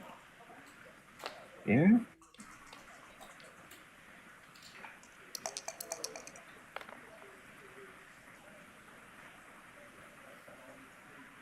Dan will make the 5-point here, I think. See, now he looks threatening enough to actually win this game if he does get a shot. Oh, that's a nice number for Irina. But we're not done yet. No, still got some awkward numbers next roll. We got 6-5, 6-4 even. Yeah, 6-4's bad. 5-4. Double sixes is a shot. Double fours is a shot. No, double four is clear. No, double fours clears. Never mind. Yeah. This isn't so great either.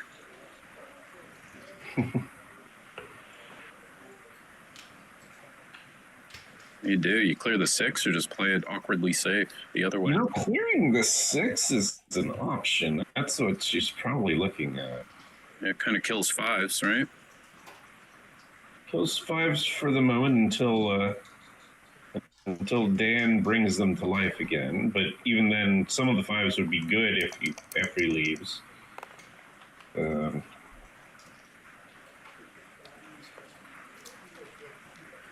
Axel, with regard to the prime versus prime take, said that was a fearless take. Yeah, you're not going to bully Dan Minardi, I don't think. That was a big roll from Marina.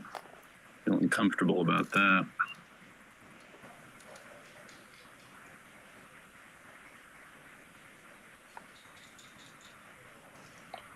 Yeah. Seems normal at that 5-3, and now... Bad numbers, that ain't it. I guess double 3s would have been a bad number too, huh? No, double 3s would have been fine. Sorry. He'll just take them off.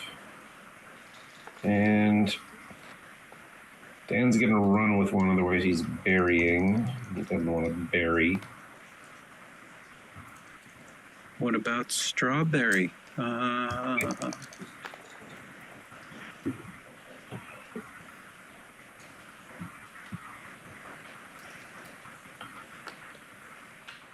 Make closest board. Burns a few pips, probably well worth it. Big sets leave a shot. Okay, now nothing leaves a shot. Dan will probably go now.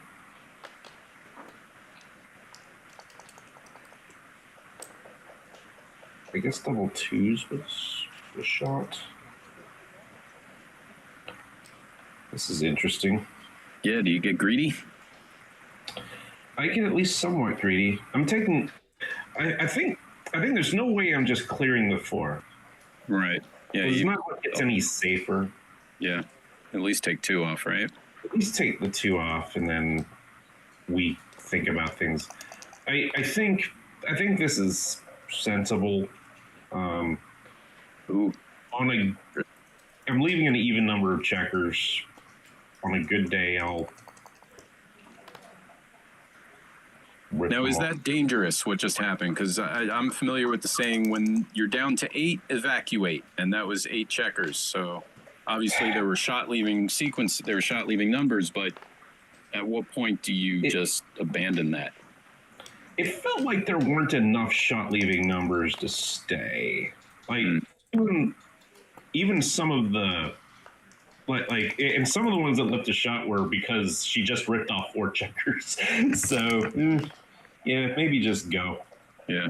What was it? 6-2, 5-2, 4-2, maybe even, I don't know, 3-2. Was that it? And big doubles? Yeah, I probably would have just gone. So you're saying you concur with the down to 8, evacuate? I did not know that as a phrase, but I think I've probably been living that in my life and just not known it as a free phrase, you know. I think I learned it in one of the chats. Someone wrote it in the chat on a match I was doing commentary for a few months ago. Someone wrote that, and without checking any legitimacy of that comment, I have made it a hard and fact rule, which is probably not smart to do. I should probably check to see if that's accurate, but it sounds good, right? It's from the Backgammon book, co-written by Dr. Seuss and Johnny Cochran.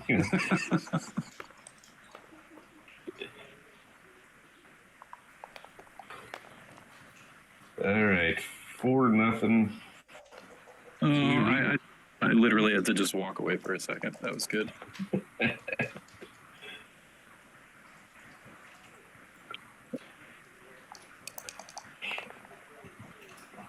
Who is the guy with Jerry? Backgammon made gin wants to know. I don't know. Who's Backgammon made gin? That's what I want to know. Who are you? I am Josh Isaac. Thank you, Backgammon made gin, for asking who I am. I'm from New York. Backgammon player. Been on the tournament circuit for a little over a year. Far less than Jerry. But hopefully enough to keep it entertaining. Thanks for asking. But I would love to know who you are also. I've seen your name before. I definitely Backgammon made gin. I've seen your name in the comments or maybe on Heroes. I don't know where I've seen you. But welcome. It's good to see you. Very good to see you. Thank you for inquiring as to my identity. Dan is stuck 4-0 here, so for me, this is a pretty clear cue at the score. Yeah, got to make something happen at this point. And I think if I'm Arena, I'd probably let this go. The Arena, gonna take it. You are not Arena. I am not Arena. And Arena might be right. Yeah. But certainly Dan in a commanding position at this moment and could tie it up right now. Especially after dancing. Looked like a money take to me, but and I'm a guy who's taken everything these days. Especially slimy ones. Oh, that's pretty powerful as well.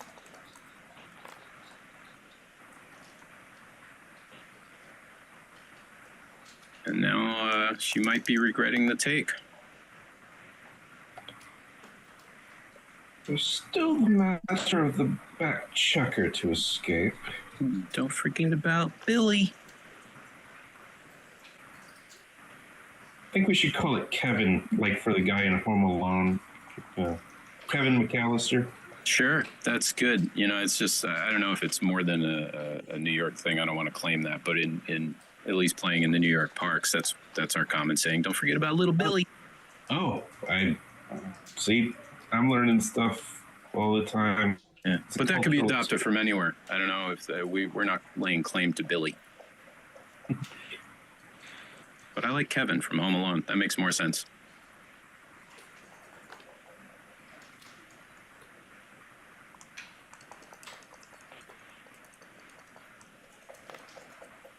All right, let's see what Irene comes up with. That is a bunch of 5s.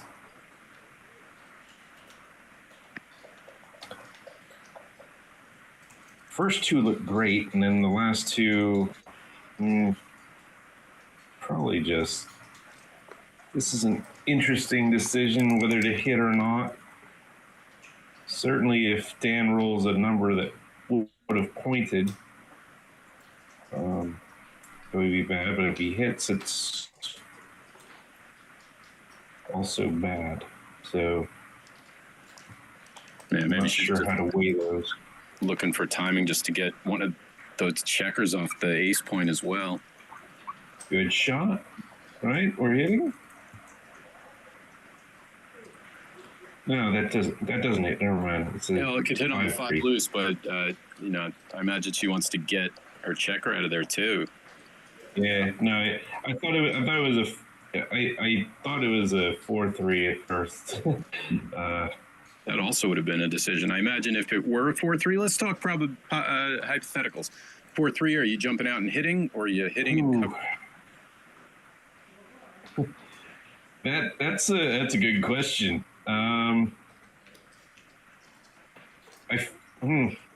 are the hitbacks? I have stumped the Grandmaster. That's not hard to do.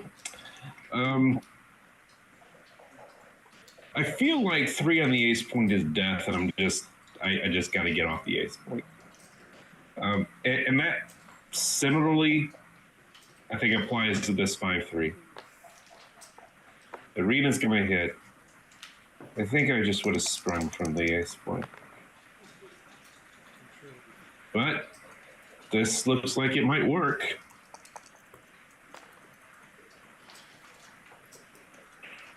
Okay, it makes not the point you wanted, but it does make a point.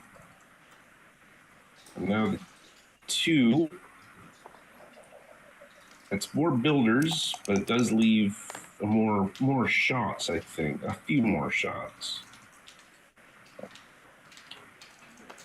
5-2, probably getting rid of the blots, right? Yeah, cover that 8 point.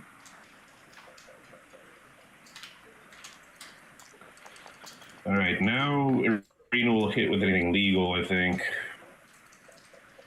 3-4. It's got to be rough. She still has those 3s duplicated with the hits and the jumps. This is the plan. We're going all out for the attack. And another fan. Good work. Board's ready. Time to get out. And now I think you bring that in because your 6s you're going to use to get out anyway, so it's not a useful builder. Definitely needs one now. 4 wouldn't be too hot for her. Just can't find any 6s and 3s.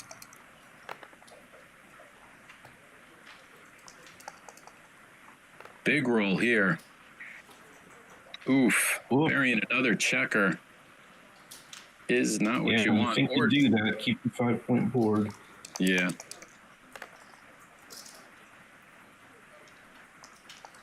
How's it gonna swing? Teeter totter. That's big. Both out. I think you're moving them both out. Just it's so hard to get off the ace point. It's a little risky, but this whole game plan was a little risky, so that's well, you'd love to make a point, but you can't without busting something else, so you just got to do that.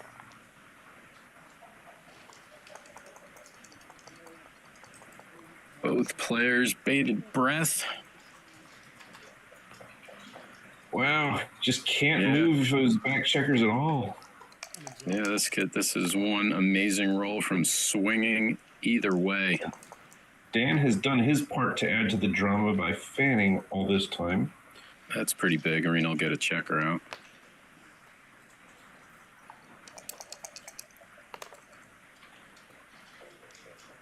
Double 2s would be particularly crappy for her. That is also particularly crappy. Wow. I think that's illegal. Yep, he'll point it out. There you go. And it looks like we're breaking the 6 point. Yep. Yeah, wow. Yeah, that was definitely there because, as you mentioned, double 2s was the Well, now I don't know anymore. Just remind me. Either way, the 6 point is going. Yep.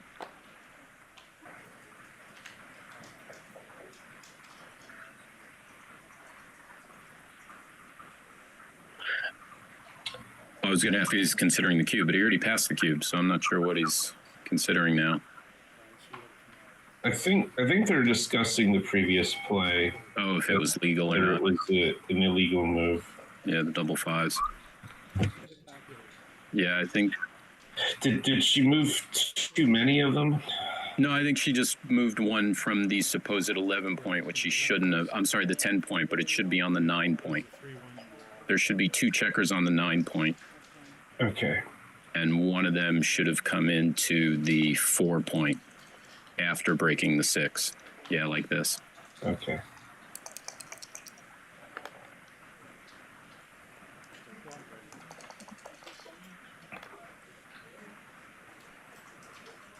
Oh, that's perfectly fine for Arena. That's a good roll. It's progress.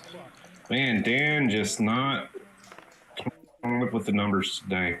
Yeah, no, Arena's just slithered out of that one, and Dan did not. Could have gone either way with the rolls, and that's what happens. Still can't get in. Wow.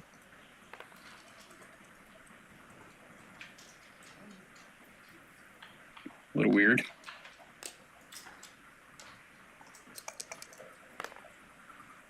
Think Arena would like double ones right now?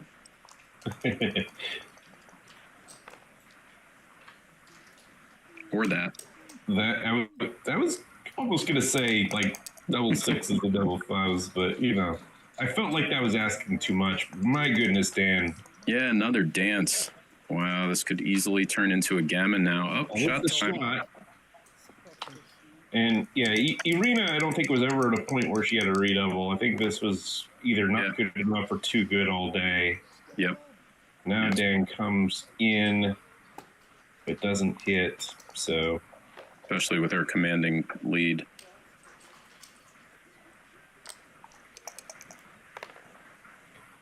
Wow, so we're either at Crawford or 3 away, 9 away.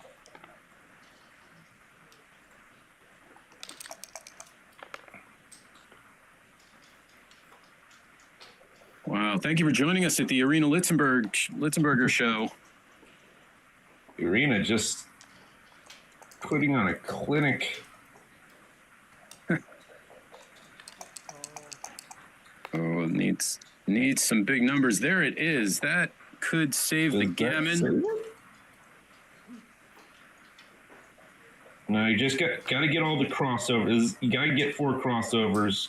Yep. This gives you a lot of 6x numbers to get off if you have a chance. All right, 6, 2, 3, 4, and 5. Double sixes. We'll save it. Otherwise, we are at a dominating 8-0 score. Any 2, 3, 4, 5, and any set except there it for is. 1. Wow. Wow. Nice save, Dan. Big time. All right, Arena, once again, this is kind of a repeat of last match. Arena off to a huge lead. Let's see if Dan can pull a Gary and bring it back to double match point now. Keep it exciting. It's gotta get on the board. The good news, this is another thing I like about backgammon matches, is that it's right to go on tilt a little bit when you're losing. So, you know, you might give a steamy cube, but like it was actually correct because that's right. You were trailing the match.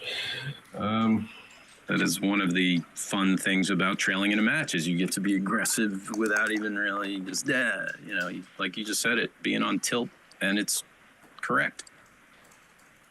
You get to play in a more fun fashion. The only bad thing about trailing the match is you're less likely to win the match. That's the downside. Conversely, it goes the other way. If you get a big lead in a match, it's a great feeling. Like, all right, cool. But then all of a sudden, it's like, this is I got to play cautiously, and it's my match to lose, and there's a weird pressure that gets put on you in what is otherwise a positive thing that you're winning. That was a good shot. Nice hit back from Dan, and this is, in many variations, this is a cube next turn, but probably not this one. Double fives is a heck of an answer. You could just run the 23-point checker to the midpoint, or you could run that checker to the 10. It's an interesting choice.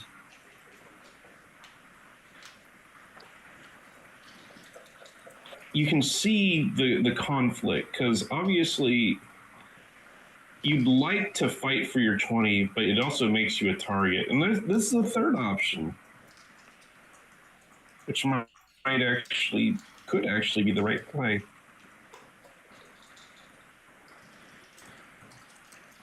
And now the question is whether Dan has a cube. I don't think he's quite there, even at the score. This is a great number, though. Making 5. He could be there now after this roll if there are still some threats, perhaps. But, yeah. Points on head. No, there aren't. And lots of hits back. That's not it. it's not one of them.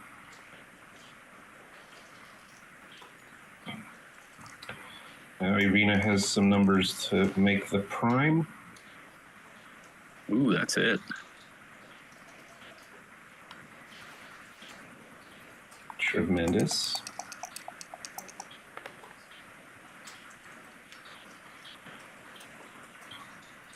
Oh, 6-4, so awkward.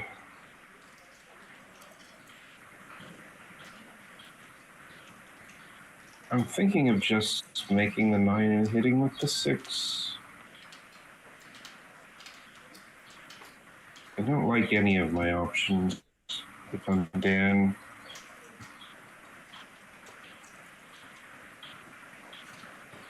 But seems to be the one that leaves the fewest number of shots.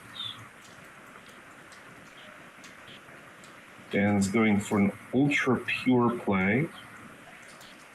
Any reason to, instead slot the 7 and try and counter prime there?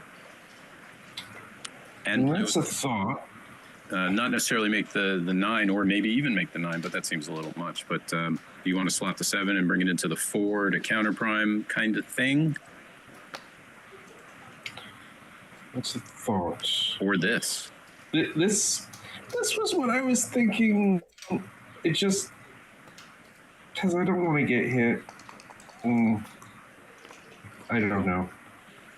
It's tough. Big return.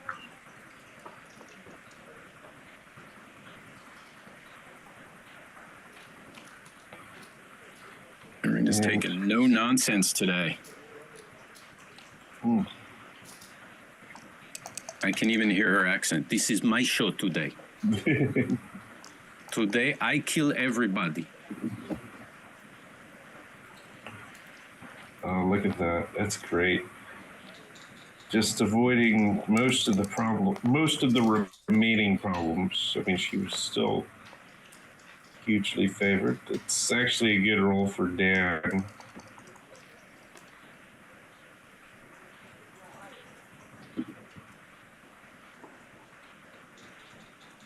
Now, again, I'll bring it up again. As we said before, the 3 away, a lot away score. In terms of the cube, now, is this not even close to a double? Is it too good, or is it a match score? Where does the needle tilt? I think there's still enough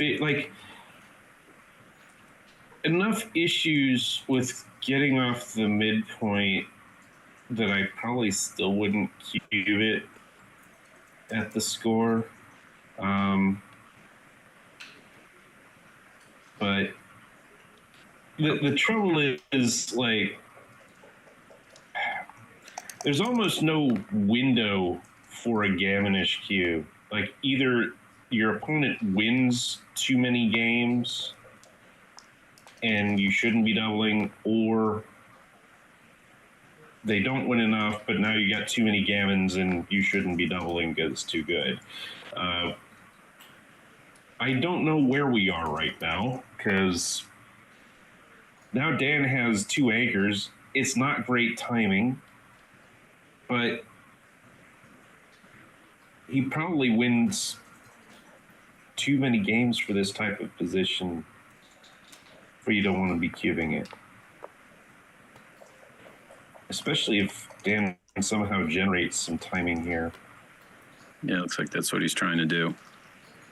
I almost wouldn't double this just because I'm afraid I'm making a bigger mistake by doubling than by not doubling.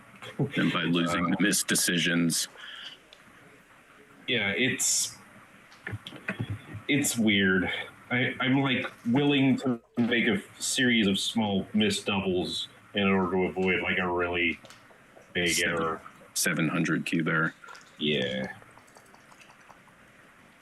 Because it's deceptive. Even like gammonish positions, you know, we tend to, like, if you're just a money player, you think, That's an illegal. that was, she just played a 4.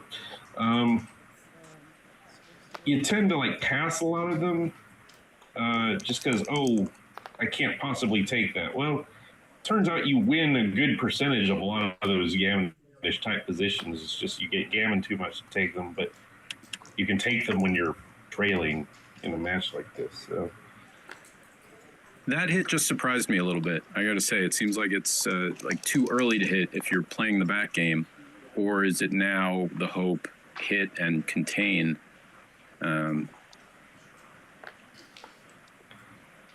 Yeah, I don't know.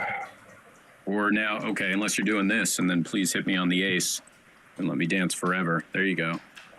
Well, that's something. He'd like to dance. If he can't dance, maybe make the ace. But Yeah.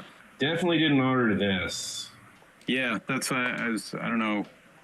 I don't remember the exact position, but that hit, just one of those self-control moments where you have to tell yourself, no, it's too early. Let them roll big.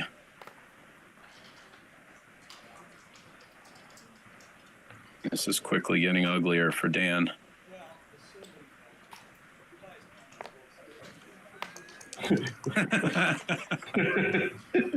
That's a great little move there. No, sorry, it's on the playing surface. Little faux squabbling there. Yeah.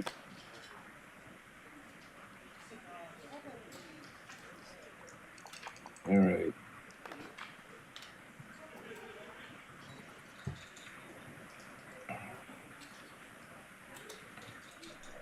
That said, no dead checkers yet for Dan. Yep. Still One not. dead check, unless he wants to play this ace. Yeah. Okay, that keeps the board.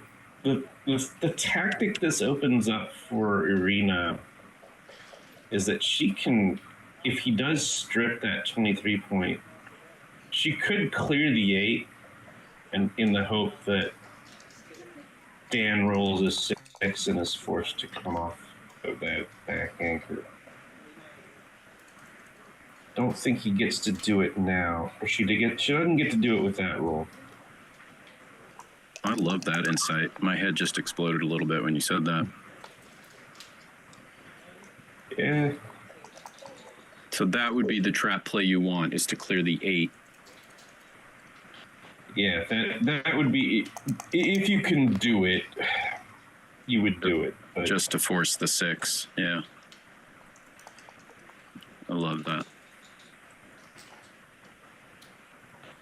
this is awkward. Yeah, that's not what you want. Here we go. Slow, painful turnaround time gets it. If Dan somehow turns this around and wins it, that would be an example of some slime. Yeah, that would be very slime, especially with the dead checkers there and having no containment value right now. or very little. Still a long way from ever doing that, but he's getting those checkers active. And she can point on, this is an interesting spot. Yeah, why wouldn't you do that? She's afraid of the returns that she's leaving, but I think you still have to do it. And I think we saw in real time the thought process, like, hey, I can, and it's like, well, what else do, you know? The hesitation and then the nah. Of course I do that. Yeah, Irina is not going to miss a play. I don't, she might make an incorrect decision as we all do, but she generally will have considered the right play at some point. No, absolutely. Which is the most important thing in backgammon, is that you don't have situations where you don't even think of the right play.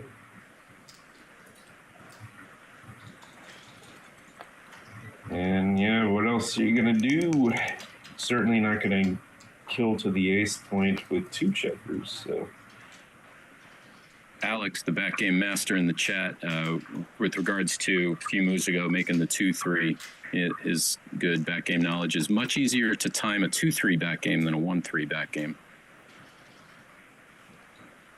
that is for sure. And Alex has literally written the book on backgames. The definitive book. We didn't really have a book on backgames before that. So. Yeah, I'm ashamed to admit I still haven't read it, so that could very easily, and now that I'm saying it out loud, will definitely be the next book I pick up. I think it's one of those books that read in short bites. It's kind of there as a, you're not gonna. It's not going to be a summer read that you just plow through. At least not for me. But no. Yeah. I was going to say, I imagine not. Probably in sections. Like today, I'm going to read the 1-2 backgame section.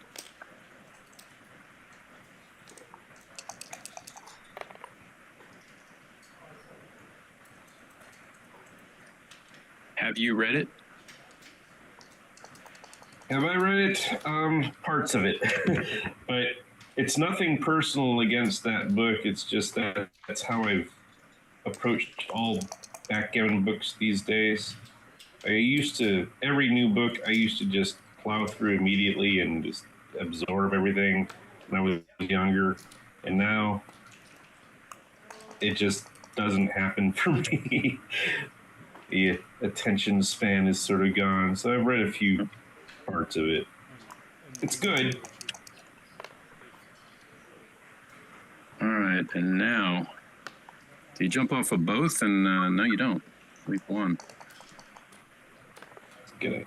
It also seems, correct me if I'm wrong, even if Dan gets a turnaround shot now, it almost seems like it's just damage control to get off the gammon, and it's very hard to actually win from this position, even if you get the shot.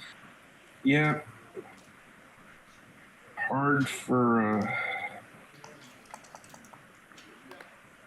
especially with cube access for Irina.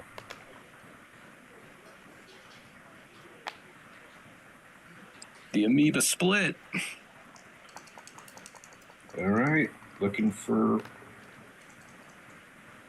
not that.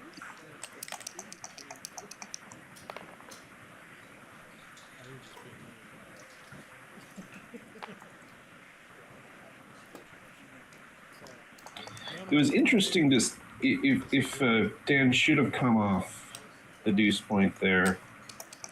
Yeah, I guess just wanted to minimize the backgammon and losing it right now. Wow. Oh, wow. That's it. Oh, that's it. That just snuck up on us. Yeah, that was it. That's why you got out of there. Throws down the cup. Wow. All right, Irina just beating the pulp out of people. Coming on in. Leaving us speechless. Wow. Just speechless, exactly. I didn't want this just match staring at the to be over board. Can't even get out 5 pips. That's rough. What do you have? 3-1, 2-1, and double ones were the only ones that didn't do it. All right, moving on. That was quick. We might have to wait a while before we have another matchup right there. Arena, you can't beat people up that quickly. You got to draw it out a little bit. Yeah, we got a show to produce. You gotta put on a show here. Come on, you can't just be rolling on up and smacking people around and sending them home, and then people have to, stare at an empty board and listen to us for another hour until we find a matchup, which we're doing right now. Let's see what's going on. Alex says of his book, he admits it's very dense, of his own book. He says, put it on your bedside table. It will help you fall asleep. Hey, it filled a hole in the literature, though, because we didn't really have anything like that. Yeah, just true. like Dirk's book on the theory of backgammon. I'm glad it's out there. Probably not going to read it cover to cover, but it needed to be written, and it's out there. I think Alex is more accessible than Dirk's first book. His second book is really accessible. To hit or not to hit is like everybody should get that one. Oh, is that right? Yeah. Like, don't, if you're put off by Dirk's first book, don't be put off by like that. That second one is very highly readable. But yeah, no, Alex, it's a wonderful service you provided by writing that book. I'm so glad it's out there. And he specifically highlights chapter 9 has a lot of good info. Perhaps that's about wise spending decisions.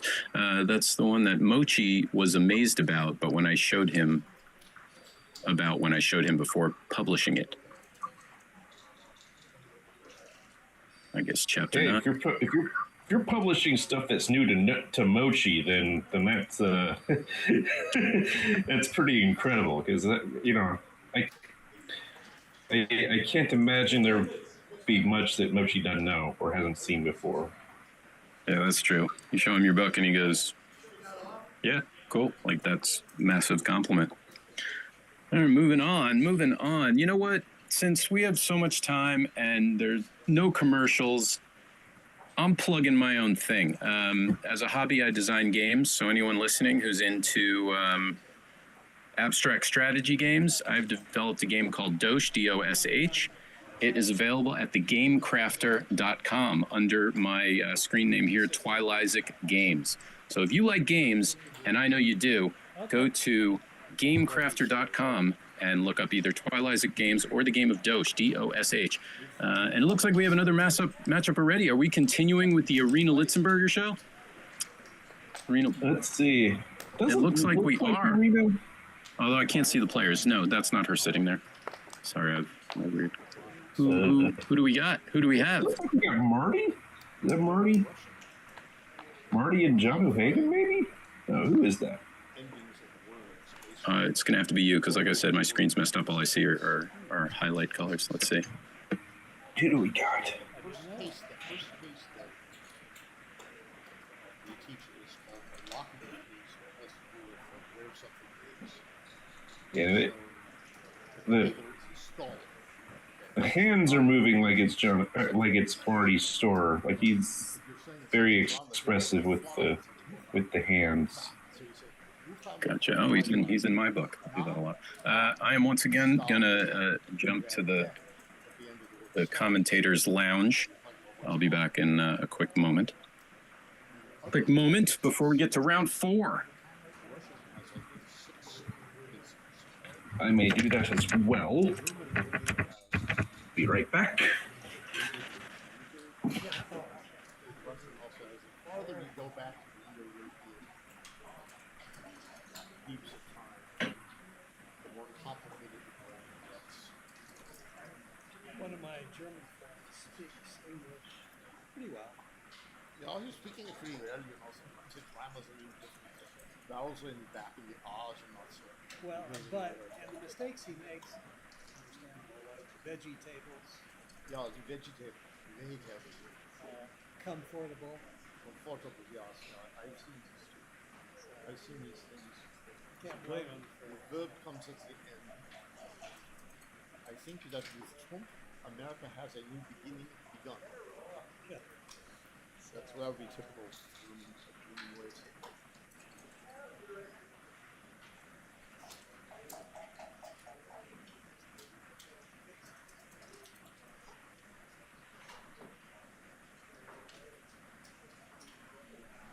I saw a good comedy sketch called Silent Letter Day, Oh, where he speaks as if there are no silent letters. So he asks, why is the word summer? Where's the T in it? Why is that? Or no, the B. yeah. So, all right, good night. Simply condition.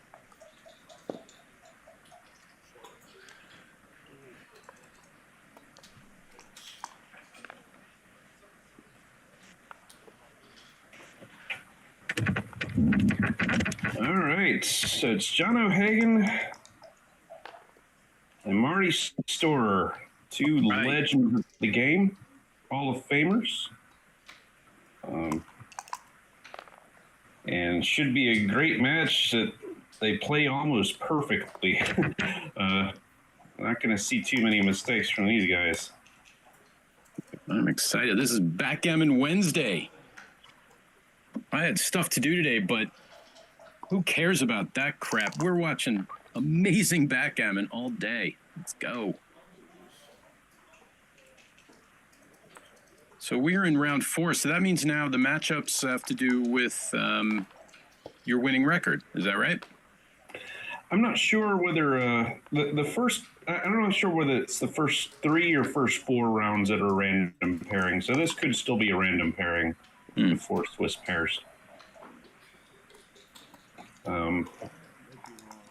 It's very possible that after John's first upset loss, he went on to just All right. beat up a couple other people. So he could be 2-1, I would guess. Interesting choice here with this double fours, and he's going to opt for the pure play of making the points in order, 6, then 5, then 4, and leave the 4 points slotted.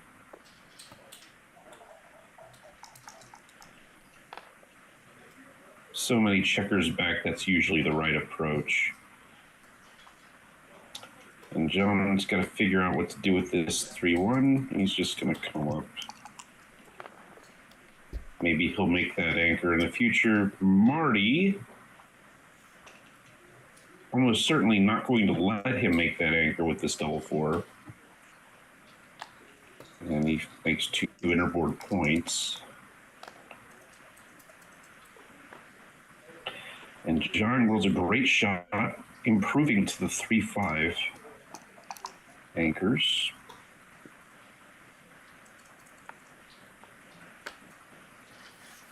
Now, at what point, what are the parameters when a back game turns into a double anchor holding game, technically? That's a good question. Like I would still call it, if forced to, I would still call this a double anchor holding game just because I still have chances to win going forward. By going forward, I mean, hitting a checker in normal course before the bear off, or before the bear in and bear off, and then priming it or containing it. Perhaps after like the midpoint is cleared and all that, maybe that's when we call it a back game.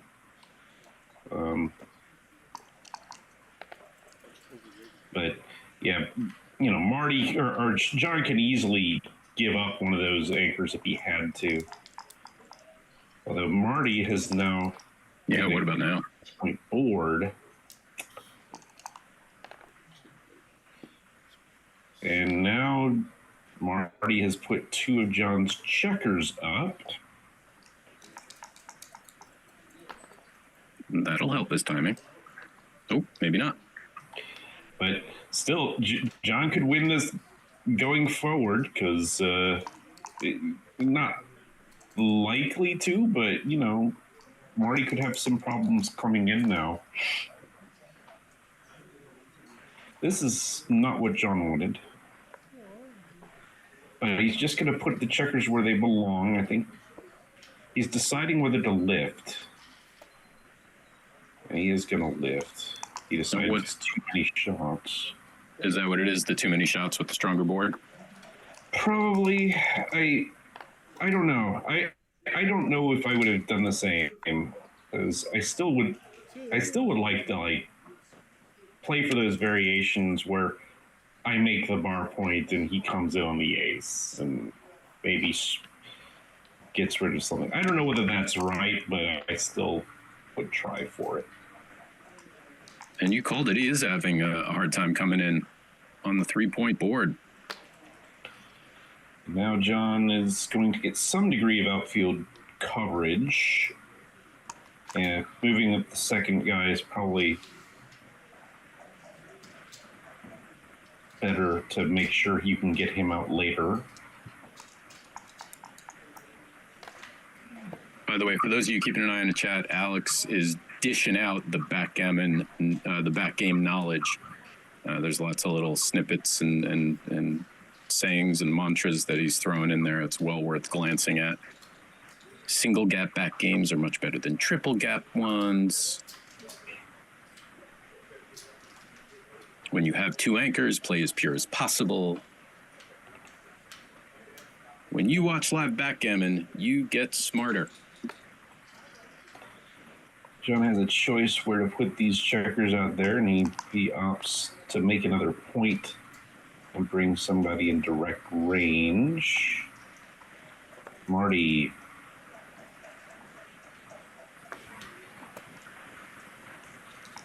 That was a big double pot.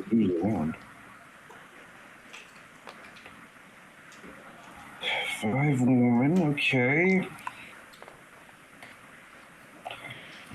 If Marty can clear the 10-point, I don't think John would have any interest in taking the cube after that. But it might be too hard for Marty to clear the 10-point to offer a double. And it just got harder.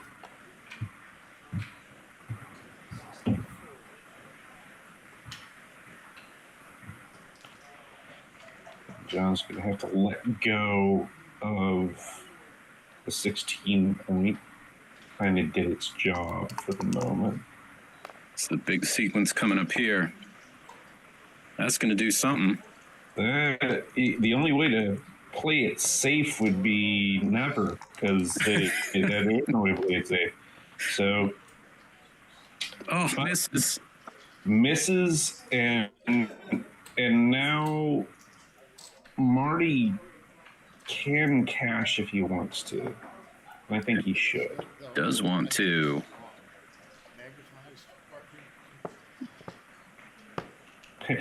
He's noticing there's a magnet, the doubling There's cube. a magnetic effect with the cube. If you put, it'll stick if you put the cube like Joker side up. Yeah.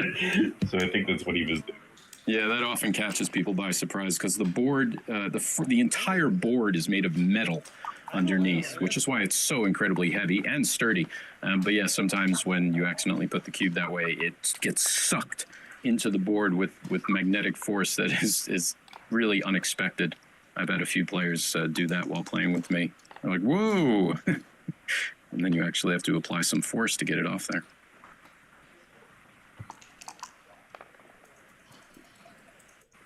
All right, 1-0.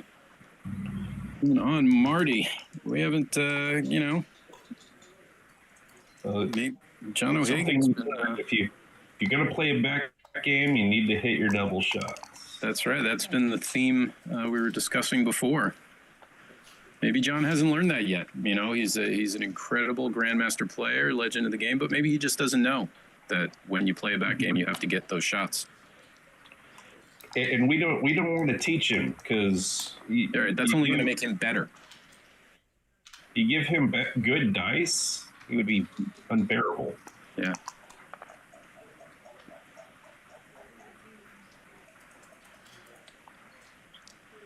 There's a discussion in the chat about boards. If Jeffrey Parker is the best board money can buy, who is second best? Also, I think I hear my voice coming through your computer volume. Is your computer volume on? Maybe I can try that. Check. Yeah, better. Thanks.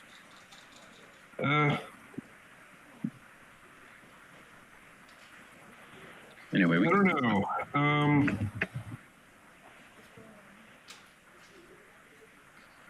5-1. Do you hit on the ace Boards or a go. 5 point? Let's see this ace there. Okay, probably all he can do with that. Already briefly considered just making the 8 point with the 5-3, but then he had no 3.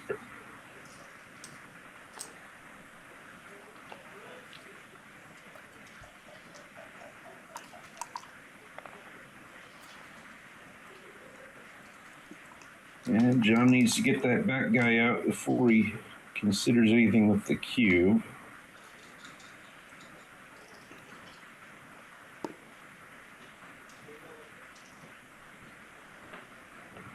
Awkward little 3-2.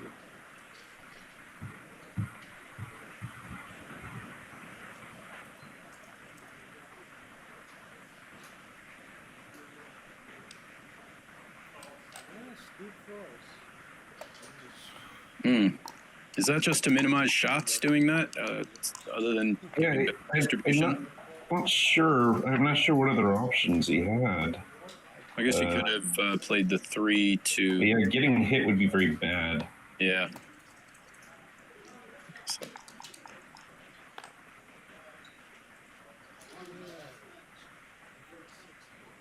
Got a choice. He can run this all the way and leave 4s and 6-1 and 3-1, or he can make the deuce point and try again later. Probably what I would have done is what John did, but especially since it's going to be hard to activate those 6-point builders. And just roll it again. Right. Yeah, just do it later. I'll roll a 6-4 next time.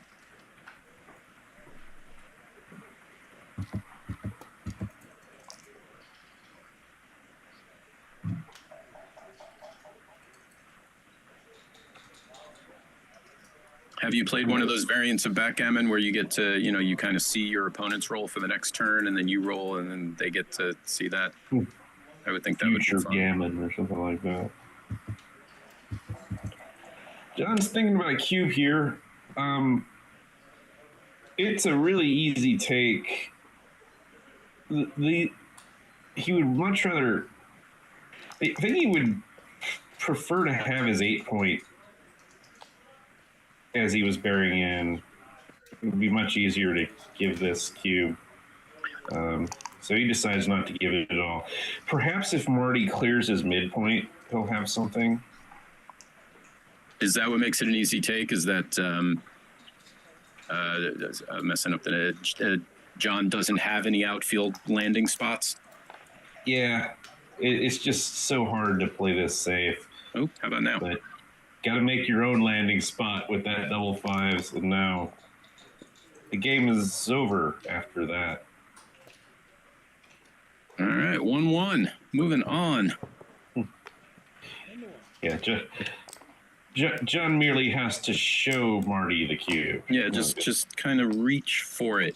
Just kind of like showing the instruments, what they said.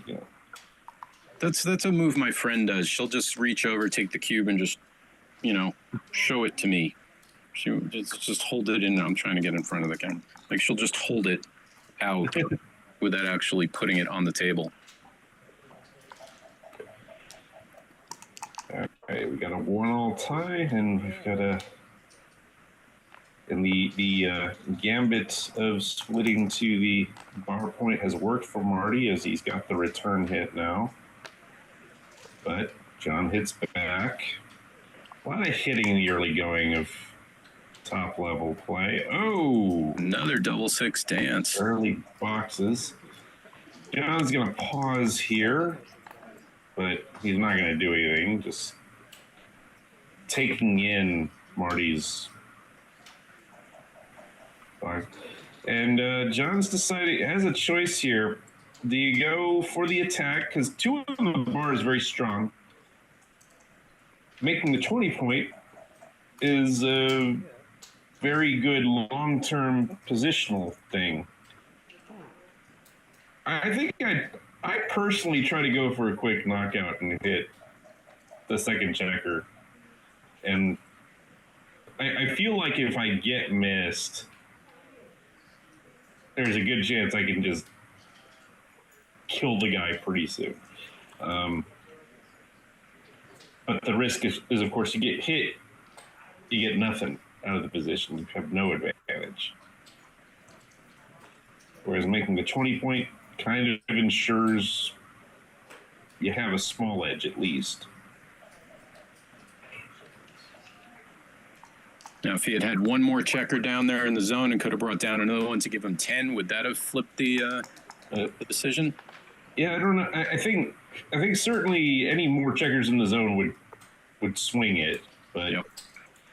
Well, that helped. That 1-6 played awfully nice for Marty, making the bar point, whereas it would have played pretty terribly if he had 2 on the bar. So I don't know.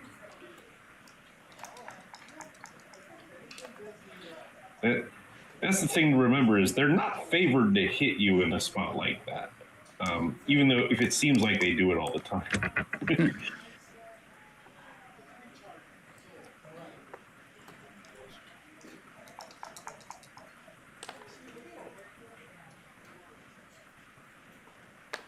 Oh.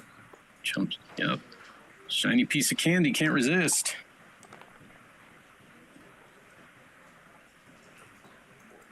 All right. Marty takes 2 anchors. The famous 2018 midpoint.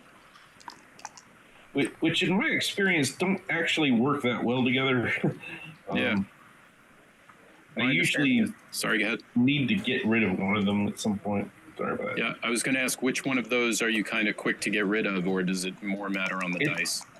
It depends. It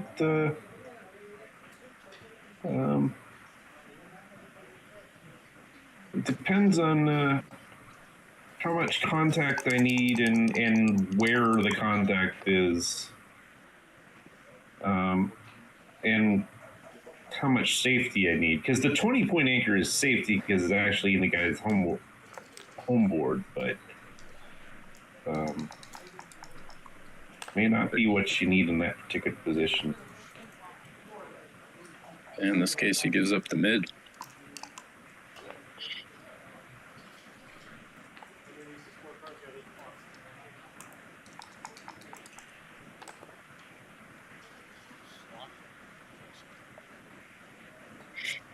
Yeah, correct me if I'm wrong. A lot of people know, but the problem with those 3 anchors is or not anchors, but those 3 points is you're just using too many checkers to hold the outfield. And so getting rid of one of them is perfectly fine usually.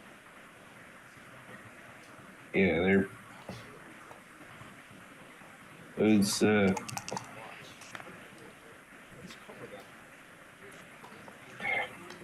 almost like they're too close together doing the same thing. Right. Now Marty has a goalkeeper on the 24 point, which helps a little bit more with generating contact right now. So that's good. Ooh, now right there, why not come down, hit, and cover on the 11 with the 3-2 that he just had? Yeah, I guess he didn't want to make the 11. I mean, because it is something he'll have to clear later. But that is always a balancing act you have to ask yourself. Is it better to have this point now, knowing I'll have trouble clearing it later, or do I just not want to make it to begin with? And it's not always easy to answer that question. And now he decides he wants it, mainly probably because there's not a better thing to do with the double twos. And Marty can just play that. 3-2. And double twos again. Same question's going to pop up. And now he's considering whether to clear the midpoint, because he can play them down to the 9 point. He would be leaving a lot behind on the 14, which would be very inconvenient to get hit. What about just clearing the 14 to the 6 and being done with that? That's another option as well.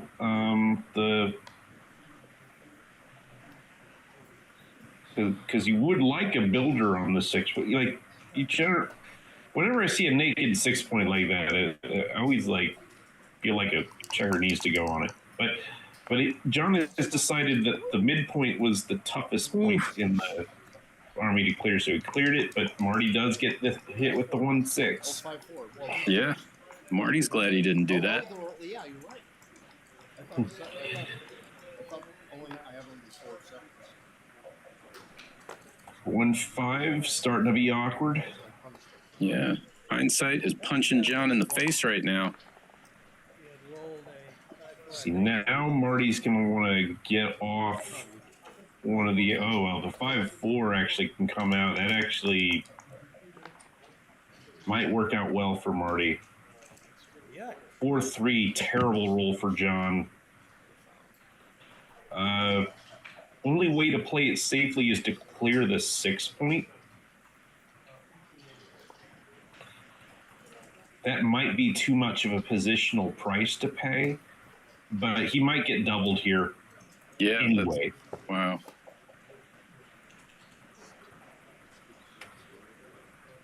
John's in very bad shape if he gets hit.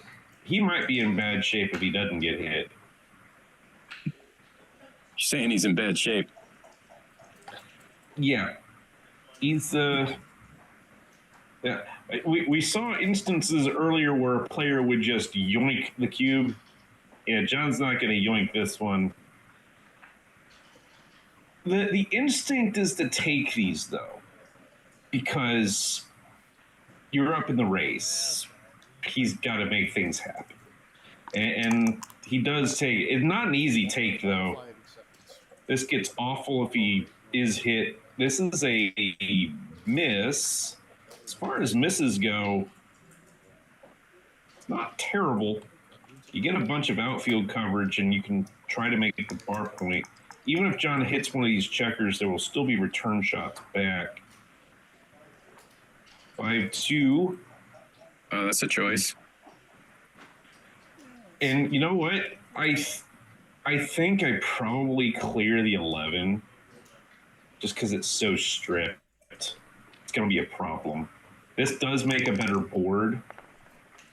But what happens next roll if now Marty didn't make the bar point. If he had made the bar point, John would be in very big trouble this roll.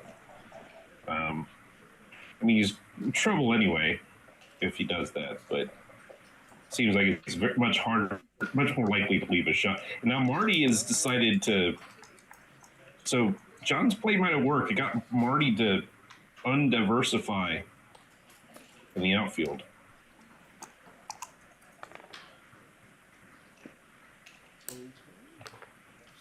Marty makes the 5-point board. John needs to get out now.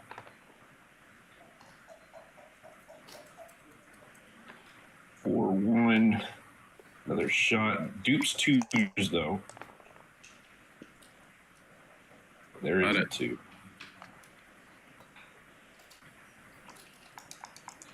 Yeah, these middle game kind of mutual holding game-ish type positions I often find that a lot of times I'm going to make a large mistake at some point because sometimes it's just when to leave one of your points and which one can really lead to large swings.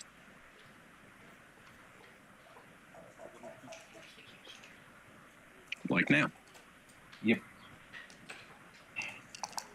Is there any general formula or knowledge that you're looking for, or it's really just position dependent? Oh, I know that's a sweeping general question. Yeah, I don't know.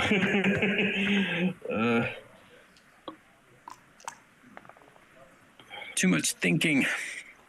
Too much thinking. I don't know, Josh. Leave me alone.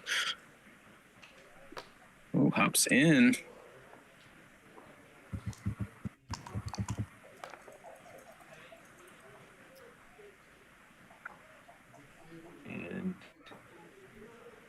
And Marty's got to do a little balancing act, and he's like, I'm only gonna give you double sixes. Yeah, wrong double.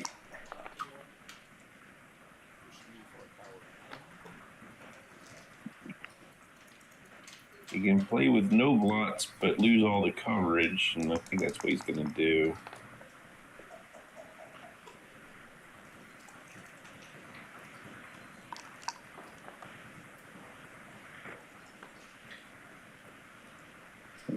There's some chat going on that I missed. Let's see.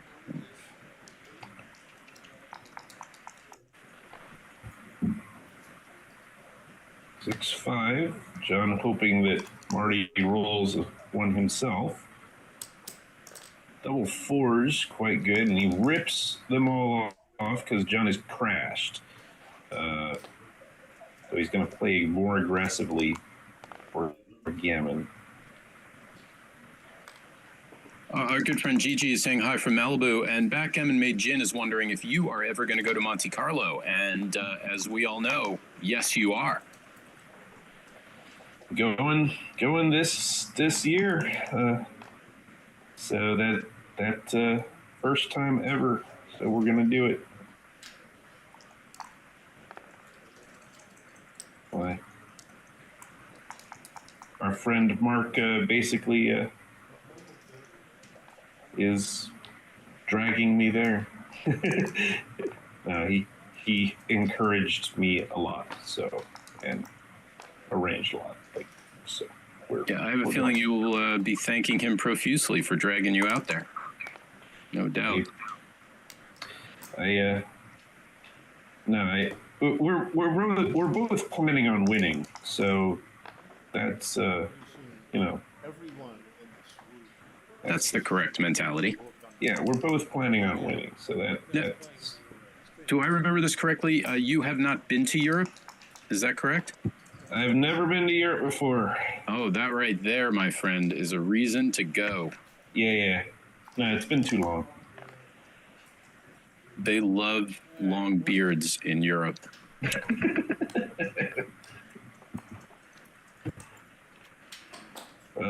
Good save for John from what was a pretty hopeless position. So, difficult cube decision for John, in my opinion, on whether to take that. Yeah, if anyone in the chat knows whether that was a take or not, please let us know. They're mostly discussing quality of different boards. No, I like this board. No, I like that board. Everybody's got their preferences. No doubt. Do you have a preference? Let's feed the chat. Yeah, I basically, I like most of the boards out there for whatever reason. I like the Gammoner boards a lot. I like my FTH board. I like my Erhan board. Those were good. I like the old school tacky boards. Some people don't like them, but I actually like the sound they made and stuff. So there's a lot of good stuff being made. I like this Joker board. In the meantime, Marty likes his board as he's double 5 blitzed while John O'Hagan is on the board, and then he ran a checker, and now John O'Hagan has to figure out what to do with this 5-2. So he comes in high and brings a 2 down to build.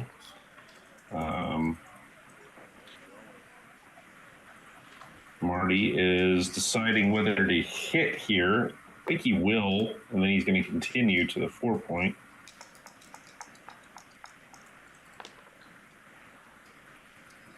Oh, another fan here. Marty's thinking, but the score in John's 5.8 kind of deter him from cubing here. Might cube here on another fan. So let's see what John rolls. My thoughts exactly. Oh, not it.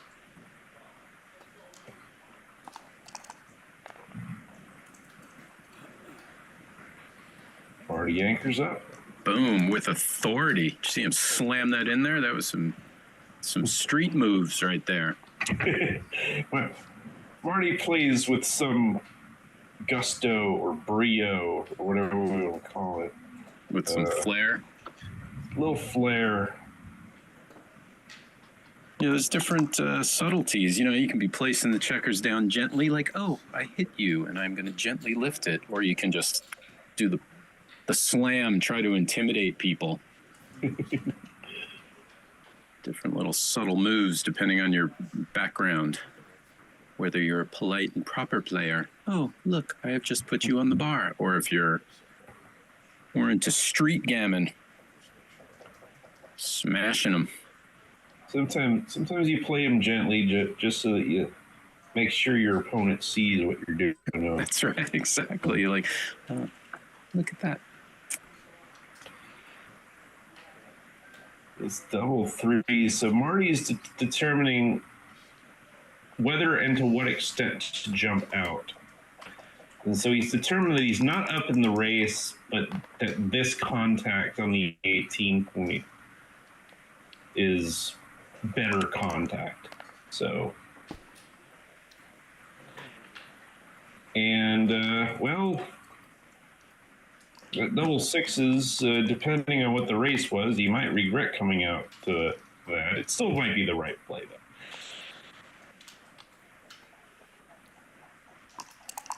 Yeah, just hoping for some doubles to pop up. Not those my doubles, goodness. though.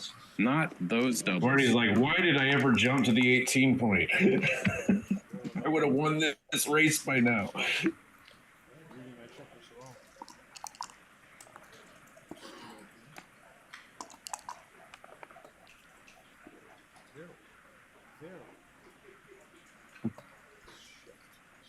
Yeah, this is getting awkward for Marty quickly. John has all the timing in the world. Yeah, he's definitely waiting for Marty to leave a shot. And there's another set of Another double sixes. Wow. He's getting them all out early. Getting them all out early. Well, it's better than 2-6, 3-6, 4-6, or 5-6 for him. Speaking of. All right, so there's the shot. And there it is. I think if he doesn't get in and out, it's, are we talking double pass here? Yeah, it will depend on the nature of the come in. Now he leaves more shots this way. Uh-oh. Wow. 6. And now big roll back. Not happening. Marty is going to double. He's definitely not too good. And John, not enough shot equity to, the race is gone completely. Never winning the race without hitting a shot. And just too hard to hit him. Wow. That's got to be one of the worst and best, depending on your perspective, feelings of backgammon when you know your opponents roll away from sending a cube, and then they just throw the joker 2-6 from the bar, and you're like, oh no, I've lost instead. And that 2-6 was unavoidable because that was, if John was going to lift the blot, he was always going to lift the bar point blot. So he was just dead. You're right. I don't want to put words. That is why they call it the cruelest game. I'm about to win. No, I've lost. He had some issues to work through. And, In disastrous fashion. Alex, by the way, wants me to grow a beard like yours. It would look good on you. Thank you. I think if I cut all my hair off on the back of my head and put it on the front of my face, I could instantly accomplish that. It's lovely that you have that option. Yes. Well, you could cut off your beard and put it on the back of your head. Who did that last game? Another quick double 5 for Marty, bearing some resemblance to the last game. There's a 1-4 from the roof. Just probably has to. He's considering whether to slot the 5-point, but it does duplicate 4s to some extent. He's going to do it. Yeah, at this point, you're that far behind in the race. Why not, right? Is that the thinking? I think so. And he's like, hey, if it does get hit, I'll just anchor. Yep. And lo and behold, I did. So now John feels a lot better about his position.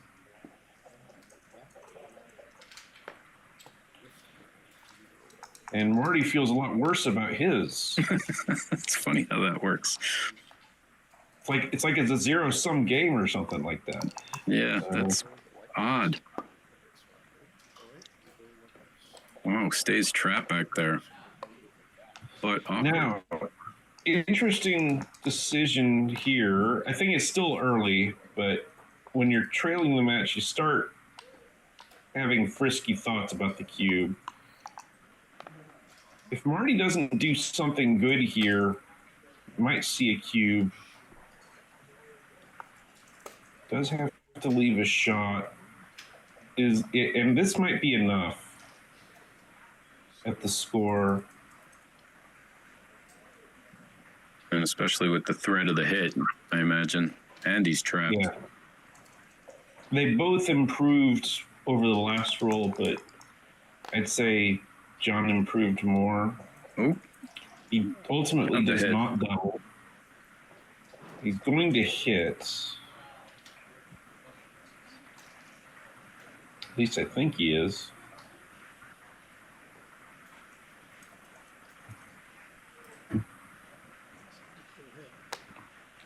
The question is where to move the other two. Due to some 4s. 1-5 is awful for Marty, and John's going to go ahead and cash this. This could be a small play on. I can't imagine Marty is taking this. Yeah, I was wondering why you wouldn't play on there to try and get to 6 away instead of 7. It might be a tiny play on. Won't be like John still or Marty still has a 4-point board. Like an accident could still happen, but I still think I would have risked it. All right, 4-2. John's gonna make the 3. Oh, good start for Marty again. You know what we haven't seen today in all the exciting matches we've had? We haven't seen time trouble yet. No, everybody's playing relatively quick, which is good for the stream. Like we like seeing good quick action. Speedy plays, but there is nothing quite like the craziness of being in time trouble. But yeah, Arena took it to the other side and just beat up on people way too quickly. Yeah, winning backgammons. Who does that?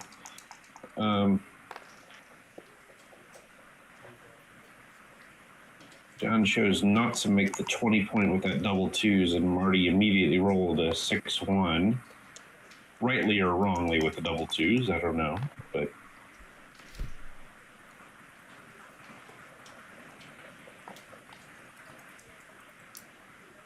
Marty gets the bar points with those aces, or John gets the bar point with those aces, and then Marty has a choice here. He can see daylight with the 4 and make the 11, or he can make the blocking 9-point. I think seeing daylight is reasonable.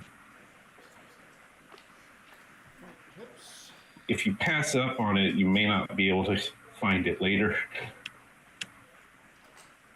Can't forget little Kevin. Oh, and 5-4 is great now. Marty's on the favorable side. of a 22-point holding game. And so 96, 126 for Marty, 47, 77, 127, 133 for John. So only like a 7-pip advantage. Probably not quite enough. I don't know. That was a tough We just threw the 11 there, so that makes it 18. How about now? 10-pip advantage. Ish. Closer, but I still think a little shy. What's the magic number? 12, 14? I'm thinking maybe like 12, 13. I don't think this particular score affects it that much.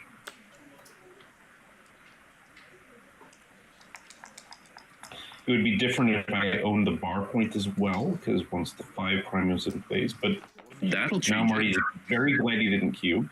Sure.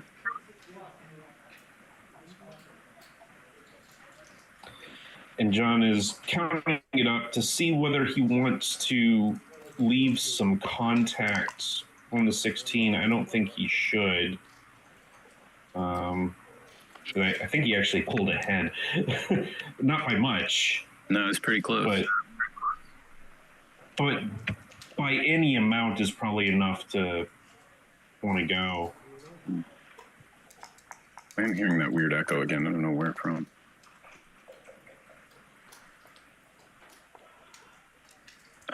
What is the race? I guess fairly close. We'll just say it's fairly close.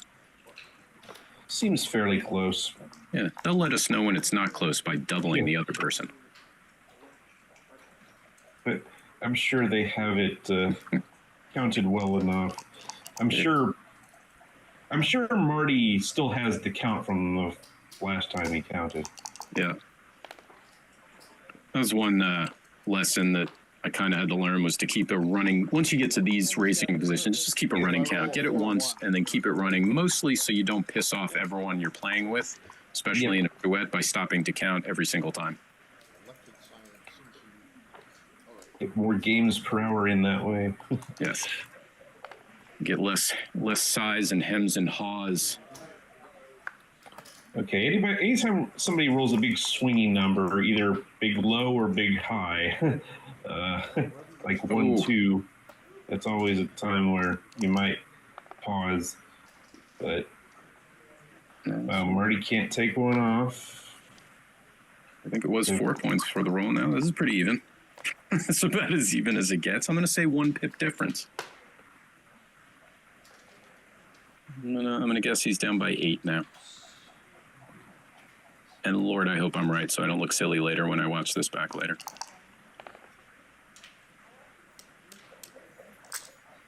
Nice roll from Marty.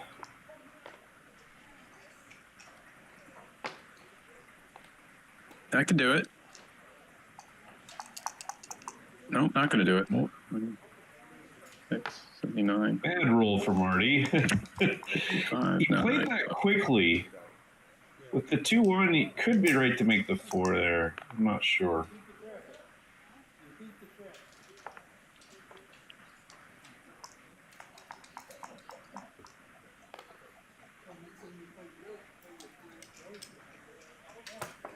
Surely that's it. No. Surely couldn't possibly keep up with that, and he doesn't. Surely they must know. Surely they know. There's no chance.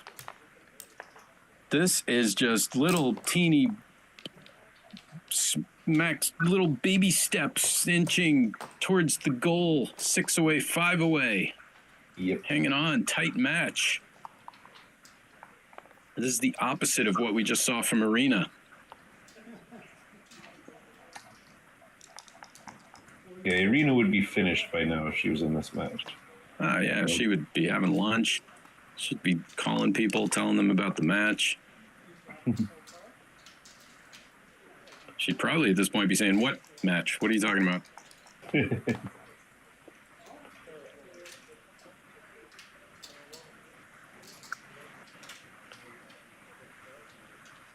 4 seems like it's splitting down.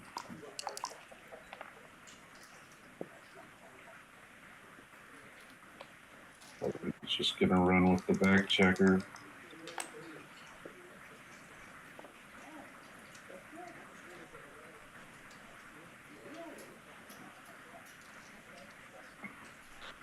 John hits loose with the 6, and he's gonna come or with the 3 and just come out with the 6. Okay. Good shot back from Marty.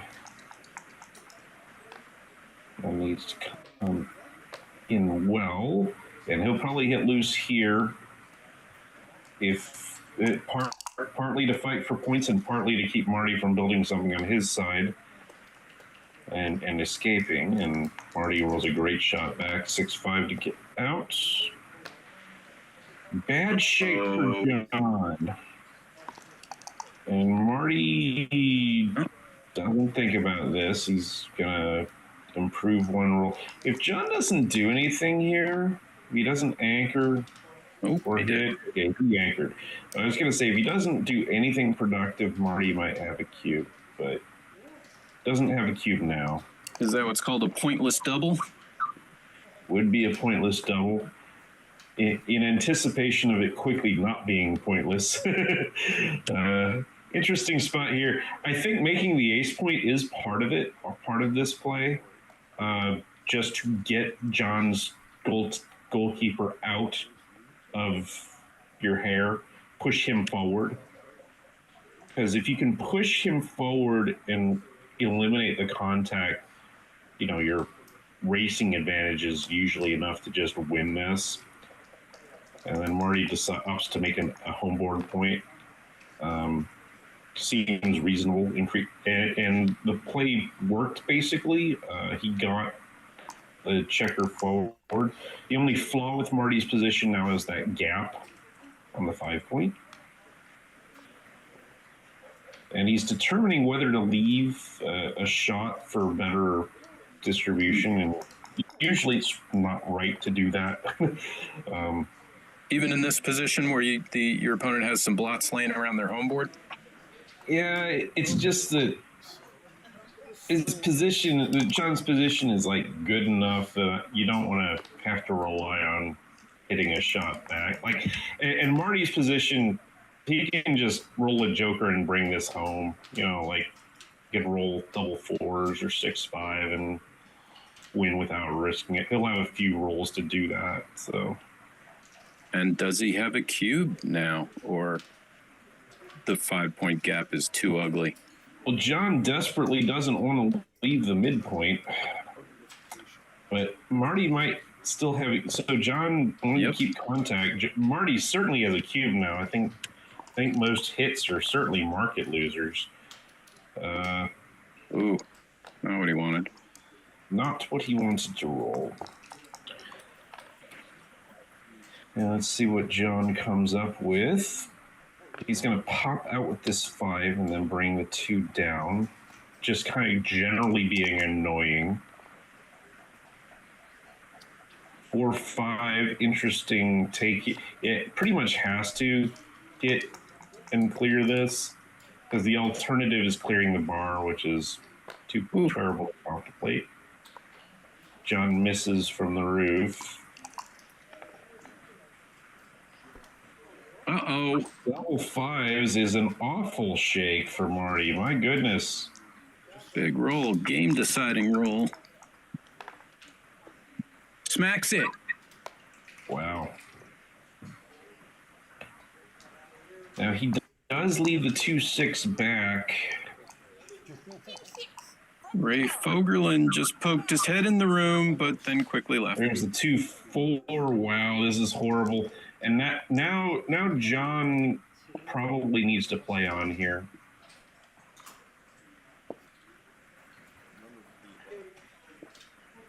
He's going to think about it because, you know, Marty currently doesn't have anybody on the roof. But the more you look at this, like, it's going to be difficult for Marty to do enough to have a take next time. Yeah, especially to end up leaving him even more blots. Yeah, it's Oh, that was big. Didn't happen. Makes the slope makes it look like Yeah. it's hot. It really isn't. Not sure what happened there. 6-5, perfect. And John hoping to roll a deuce, pick up that second checker. Not yet.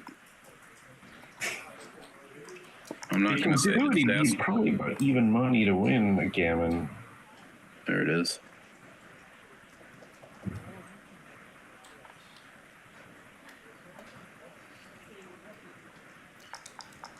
That was pretty massive. All right.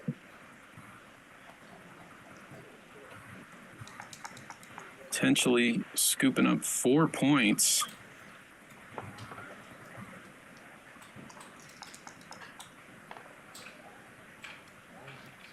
Uh-oh, I have spoken too soon.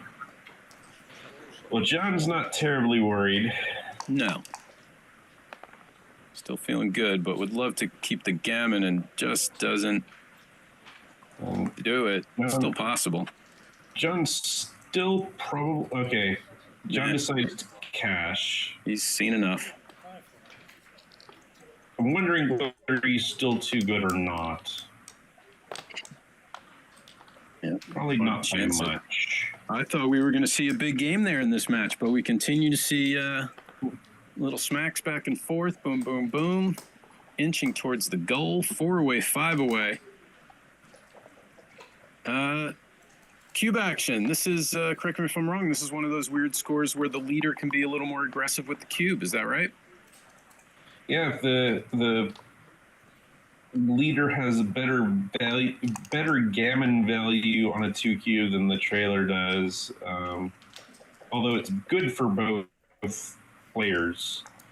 But yeah, the trailer has to pass a little quicker than the leader does.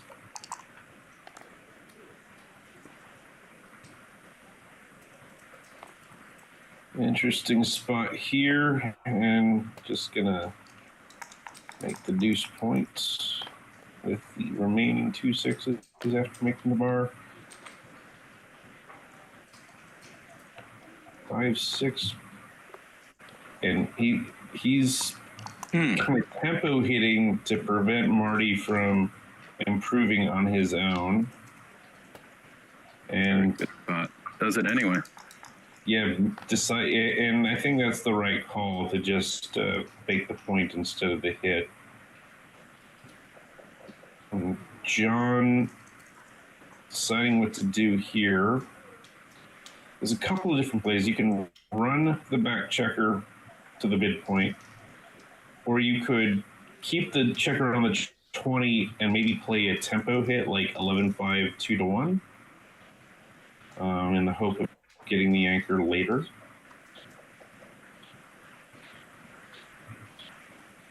I'm kind of leaning towards that play, but I don't know. Seems like the one. 2 6. All right, Marty probably needs to get it instead of stripping the mid. Probably should get out with that 6.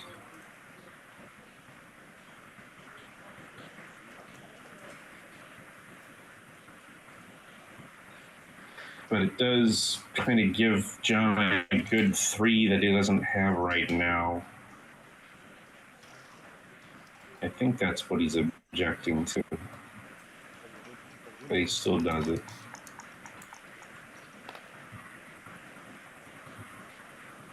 Oof, that's a nice roll for him. Perfect. Oh, now does this qualify as gammonish yet? Threats? No threats. Is this one of those semi-aggressive leader cubes? Certainly giving it a thought. 10 checkers in the zone. This is tough. I feel like this is a really easy take for Marty. Just because the turnarounds, when they happen, will happen. Marty has a great front position. John still can't see daylight with one of his checkers. Yeah, I think I agree with John's hold on this. Now, if Marty enters with one without hitting, Ooh, how about that? We'll make that discussion, do we? Yeah. My goodness. I wouldn't have. My, how things change. Instantly. And now. Okay, so Marty, I would say that if Marty chooses double, John should pass this. And I think I agree with it not being too good. But wow, no one giving up ground. This is a tight one. yeah, No one's running away with it. No one's backing down. No one's winning big. This is going to be down to the wire, I think. And now that I say that out loud, someone will probably win a Gammon 2 cube.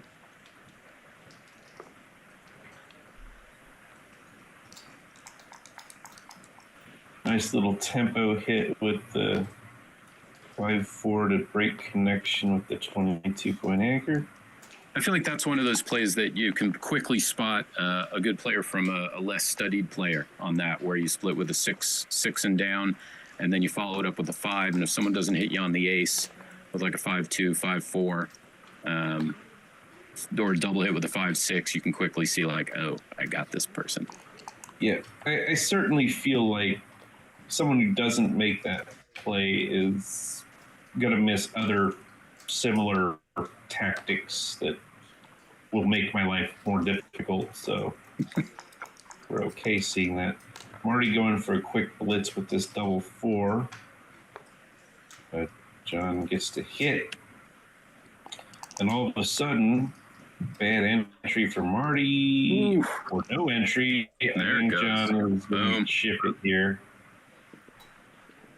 And I don't know if I'm taking this as a Marty, although I do have a better board, but it's not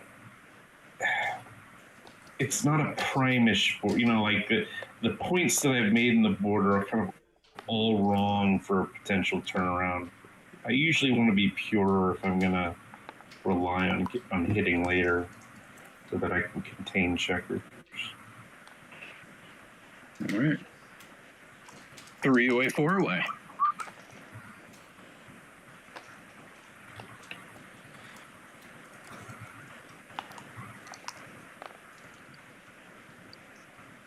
This is yeah, exciting. Little by little, who knows? Yep, Marty's gonna hope to make some quick points now that he's escaped the checker, and he's got builders for it, and he rolls boxes, which is good news and bad news. Yeah, one of those double 6s you want and don't want at that moment. John not going to come off the anchor with all those stacks and being down the race. He's going to work on his prime, because if John can make this a prime versus prime position, he's got excellent chances since he's down in the race.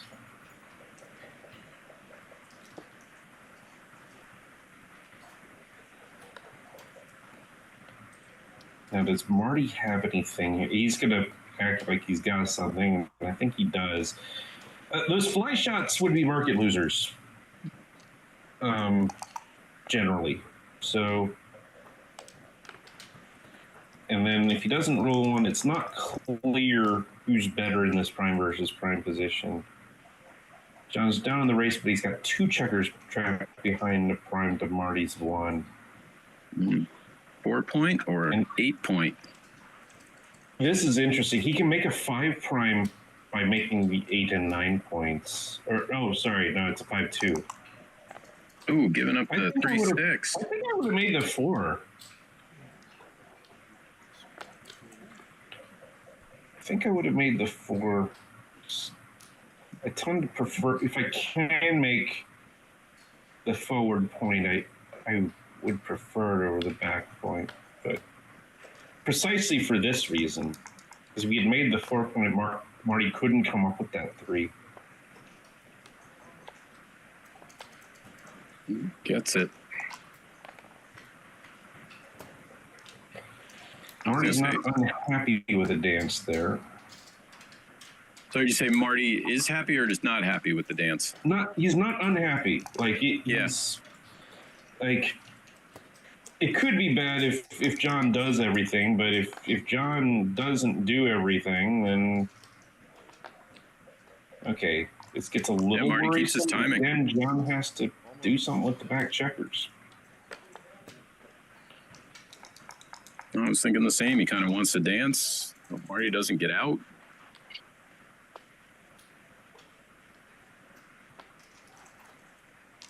John desperately needs the 1 and 2. Staying out might not be bad. Especially after this double threes is double edged, right? Yep. John's got to come up with 1s and 2s and 6s real fast. Like on that. Command. My goodness. That's the thing, 2-6. John has to come up with an ace. Followed by 1-6. John O'Hagan. Unreal. Wow. Are you kidding me? Wow. Folks, backgammon is not this easy. No. Wow. We've all been in both shoes where you hit the ones you need immediately, and then in Marty's position where you're thinking, all right, this could work out for me. And then just, nah. I mean, Marty's still a favorite, I think. I mean, before, like, if we take the position before the first 6-2, I think Marty's still a favorite with 2 on the roof. Yeah, exactly. John's favored to crack there. Oh, what a nightmare for Marty. And now, of course, John playing on for a what would be a match-ending gammon. Yeah, you just take it down right now. John's thinking about ripping 2 and playing 6-2-5-1. This double 4 is very inconvenient because he would have liked to taken some checkers off while keeping the board closed. You can't do that. But the thing is, the gammon is worth a little less to John at this score than it would be for Marty if he were the one playing. Because he only gets 1 extra point out of it. Yeah, I was thinking, why wouldn't you just rip from the back and, with such a strong front position for Marty? Probably not getting enough extra gammons out of the position to justify the extra losses you would be giving by, leaving potential shots. So this seems reasonable. That's a poor roll for John if Marty stays out. Yep. No. Doesn't. All right, gammon race match on the line.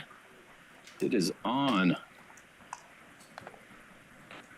Now Marty has done pretty well so far in getting everybody in before John has hardly any guys off. So it looks like he's going to run this off, but it's going to be close. John could make this more interesting. It's going to be close. It's going to be less close. That's a big miss. Yep.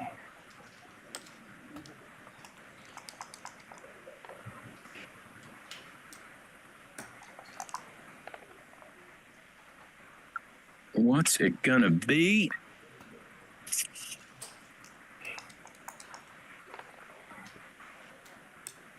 Move. 2. Marty would love to see a big number right here and gets that. He's going to take the 2 crossovers just in case John rolls a set. Gives him more chances to get off the G in that instance. This would be the downside. Uh-oh, one final shake. Is it over now? We're moving on. Over. And he got, wow. Unbelievable. This game is nuts. It was close. John O'Hagan with the 2-6-1-6, followed by the Gammon. Just runs away with it in something that was neck and neck the whole way. Just neck and neck. Just boom, over. We'd have had a few of those matches where it was like, well, we don't know. It could be. Nope, over. Just in an instant, you know. I think they both played. Obviously, I think they both played very well. You know, so that's why you don't want to make any mistakes, because any mistake can turn. The game turns on you even if you don't make any mistakes. But if you do make a mistake, you can really give your opponent more equity than they deserve. All right, round 4 is over. We're coming up to the last round of the BMAB for the day. The main event, I imagine, doesn't start until Friday. So today, tomorrow, what do we have? Doubles. There's probably some jackpot rounds, stuff like that happening.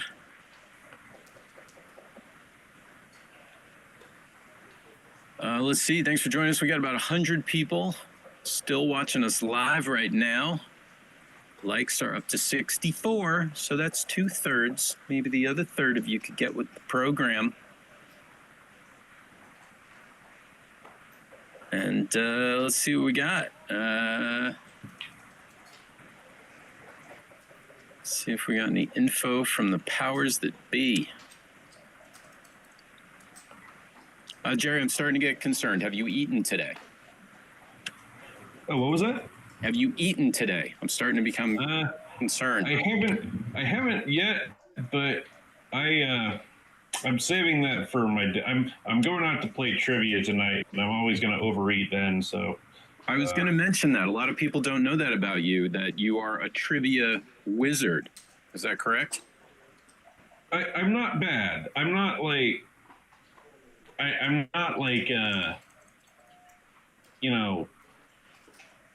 I'm nowhere close to where I am like in backgammon terms, in the trivia world. Because there's a lot of trivia people who are better, but I'm pretty good. You want me on your team generally. Yeah, I think I went out with you. I think I was there with you one night when you were playing trivia, and I saw when you walked into the place, I saw 6 people immediately stand up and just go, and they put on their coat and started walking out. I have gotten groans when I've shown up to trivia, like, oh, this guy. Like, there was a place I showed up to, like, I hadn't been there for like a year, and then I walked in the door, and basically a guy just started shouting expletives after I came, this guy again. That's a thing that has happened to me. Which, it's fine, but no, I don't want to there's lots of people who are better at trivia than I am. I used to play in this poker game in the 2000s where I was maybe the 3rd best trivia player there, and there was a question about that. There were 2 who were clearly better. One of them was Victoria Gross, who was the host of the game. She won the Jeopardy Masters a few years ago. She's really, and I think she just won the World Quizzing Championships that happened in the summer. So yeah, I mean, I'm name dropping trivia people, but that was the caliber person that was in this poker game. We didn't do any trivia stuff, it was all just poker that night. But no, she's a lovely person and knows way more than I could ever hope to. But yeah, but it is something that I like to do. Do you do commentary for trivia matches? Is that a little hard to do that? Although I don't know if it's been tried. It's like sure. But it's interesting, like if you're on a team, the team dynamics of a trivia game, because a good team member isn't necessary. I mean, obviously, you want somebody who knows stuff, but you also want somebody who knows when they know something and knows when they're just guessing. Right. Because if you get the guy who's just 100% confident on every answer they give, and then they're just wrong a lot. Yeah, that's not helpful. Worse. Yeah. What do you do with that? That sounds like being in a backgammon chouette. Like it's worse to be with someone who is just so positive of the answer. I got to get a spider out of my room. Come on, little spider. Come on, little spider. As opposed to the person who can say, yeah, I don't know. It's your call. That is also valuable. Oh, I don't know where the spider went. All right, go kill bugs, spider. Go eat bugs. So yeah, I can see that being destructive. I was fortunate enough to be in a chouette with Ryan Rebello and Matt Cohn-Geyer one night, which is one of the funnest backgammon experiences. And there was one point we played till 7:30 in the morning, and everyone was just clearly loopy from being up all night. And I don't remember the exact play, but there was one where Ryan was just make the 5 point. And it was the position was like, wait, you want to leave him a triple shot and 6 blots on the board, and they have the cube, and what do you? And he's like, I'm positive, just make the 5 point. I swear, I promise you. And he was so absolutely 100%, 20% sure, and no one else agreed with him, even Matt. And sure enough, we kind of vetoed. We're like, all right, this time we're not going to do it. And then, of course, a couple rolls later, he was like, yeah, I might have been wrong about that. I'm not really sure. Maybe that was a little much. And, but yeah, that was one of those moments. He was just, come on, guys. That was definitely one of the funner backgammon moments playing with those guys. Sometimes the death wish takes over. You're like, hey, wouldn't it be cool if this play worked? That's right. Exactly. No, he was so sure. Like it was almost as if he was like, I'm positive. I'm reading about it right now. Like this is, he was that sure. Look, it's tattooed on my arm. I promise this is the right thing. And yeah, it was funny. And then I think it was actually the next move. We also had a chance to make the 5 point. And for some reason that was wrong also. And then there was a third move. I forget the exact thing. But it was it's fine. I think I was even the captain, and I said, "Yeah, don't worry. I'll make the 5 point now. I'm not going to try to talk you out of making the 5 point 3 times in a row." But he was very excited about it. So, all right. Does anyone in the chat have trivia for Jerry? That's what we're going to do. Oh dear God! It is Stump, the trivia master. Who has trivia for Jerry? Let's see. A wizard, Mark Flannery's calling you Jerry Potter. Let's see. All right, trivia for Jerry. This is the equivalent to the call-in talk show. All right, we're going to the callers. Call in with a trivia question, and we'll see if Jerry can get it right. Come on now, chat people. There's 64 of you. What do you got? I'm going to be so bad at this. No, you got this. Let's see. I'll start. In the game of backgammon, when opening with a 3-1... If I should move. What is the capital of Georgia? The state or the country? Both. So, I think the capital of the state of Georgia is still Atlanta, at least last time I looked, and country of Georgia is Tbilisi. What if the opening roll is a 4-2? I think it's the same, but you use a southern accent for both of them. Ah, very good. No. You guys are behind All right, yeah, it's confirmed. You know what you're talking about. Oh, Baffle Box will be in play. You know what that means? That means it's going to be a little more confusing following the stream because we're not going to be immediately sure whose turn it is unless you glance at the clock. We got to look at the lights on the clock. Yes. So that'll tell us. It'll at least tell us whose turn it is. Now, we don't know whether they have a checker play decision or they're thinking about the cube. But yeah, All right, got to keep us on our toes. Whose name is that? I can't. Oh, Scotty. Scotty Kelland. Scott Kellan. Pardon me, I'm going to crunch a little bit. Scotty Kelland versus we don't know. Question mark. I'm going to go crunch off camera. I'll be back in a few seconds.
All right. We're momentarily going to have another Players' Cup match from Michigan. Who do we got? Scotty Kelland and We just switched is that Frank? Frank Talbot? do it. Looks like Frank.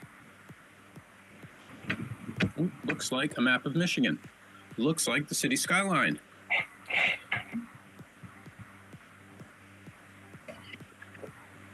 Wow, we are nearing the later hours of what has been an incredibly enjoyable stream. Thank you, Jerry.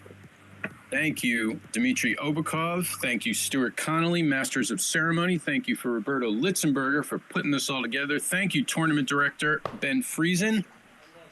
Thank you, Backgammon.com. Thank you, ADT. Thank you, USB Jeff. Thank you, Mom. Thank you, Dad. Thank you, everyone whose path I've ever crossed in my life, except for the guy who tailgated me on the highway yesterday. Round 4. It still says round 4. I guess that I'm probably wrong. We're moving on to round 5. Unless this Could is be round 4. Yeah, it could be a late round 4, catching up with the Arena Litzenberger destruction. Yeah, we've had some quick matches on this stream. Like even the last one, they played pretty quickly, and it ended suddenly. So this could be a round 4. I think they do try to play 4. Well, in the past they tried to play, I think, 4 rounds before dinner or something. That's right. So yeah, this could be the last round before you get to eat.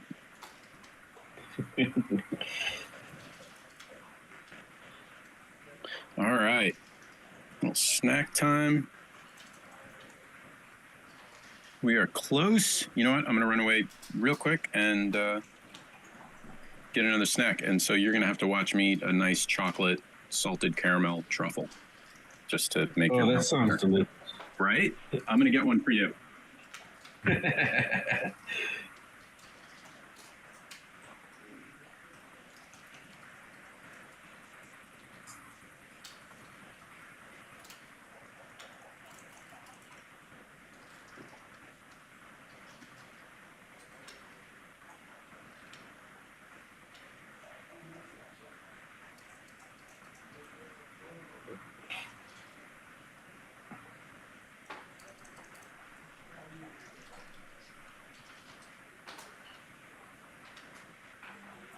All right.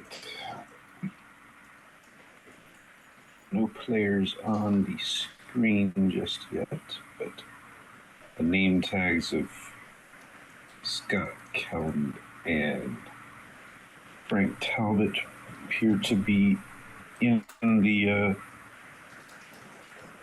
in the name slots. So.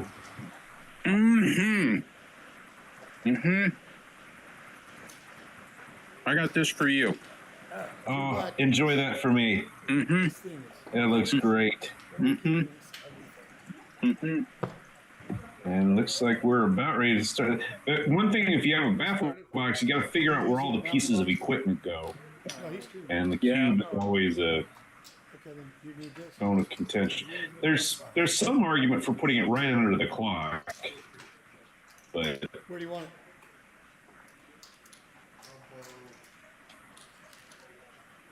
Wow. Okay. You know what's a bummer? Being under the false impression that you have ice. Yeah, we will. Opposite side. oh, yeah. You can't just conjure up ice. No, it's all right. I have the recipe, though.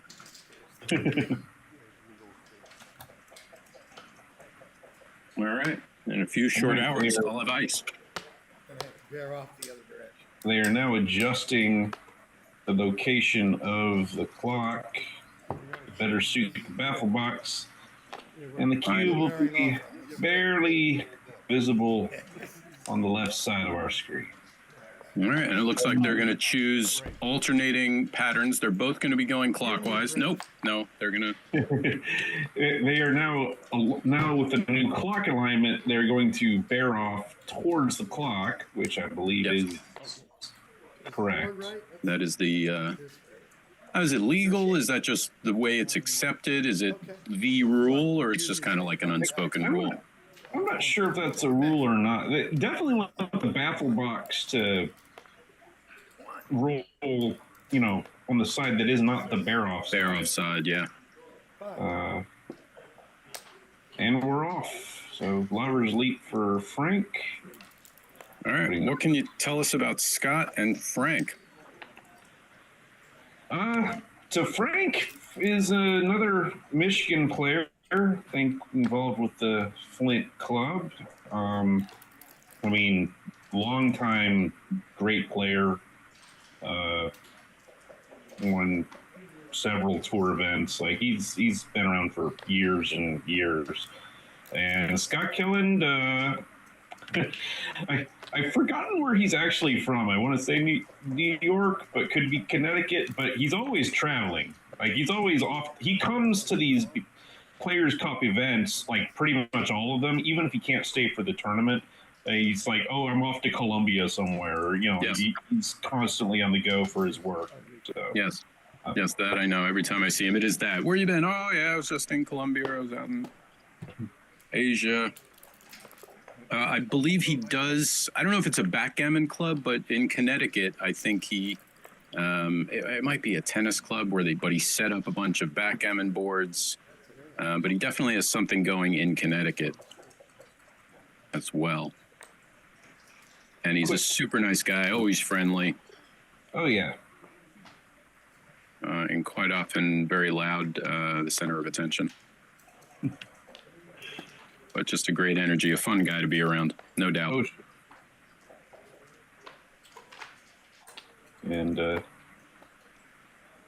Frank's going to try to contain or get out from the containment of Scott Kellen, and good roll from the roof to do that.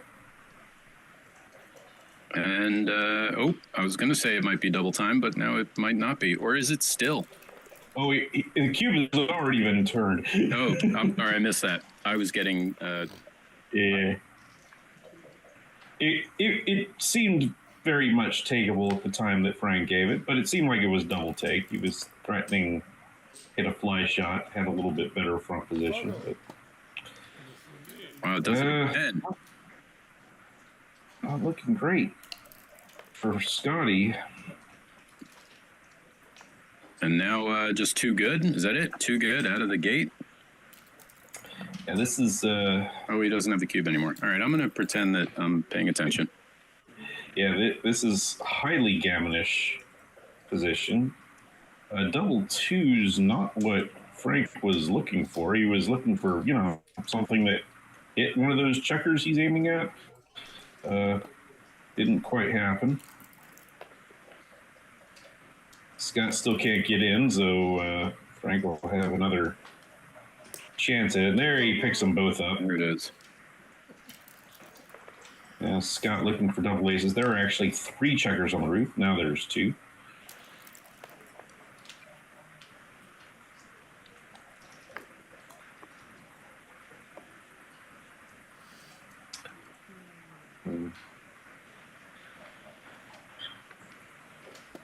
Frank's just going to battle to try to get the 2 point. I'm having a little trouble with the stability of the baffle box at the moment. Okay. If only they had a Phil Simborg signature baffle box. They could have adjustable screws on the bottom. I use Phil Simborg baffle boxes because they are the best.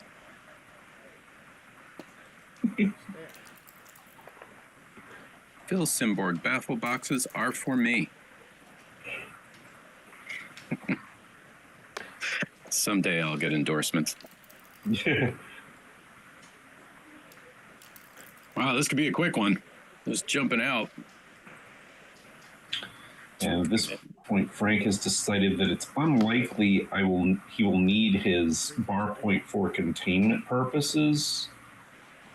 And so now, if you're no longer containing with the bar point, it becomes a liability you want to clear. So he's working on clearing that. And he has done that.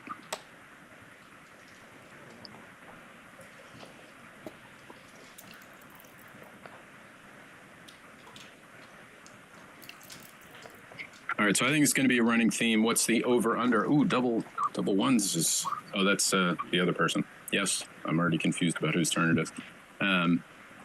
How many times throughout this match do you think the baffle box will be thrown off balance and they'll have to readjust it? I'm gonna say 4 times. Only 4. I was going to say the over/under is like 18. Oh, that could be.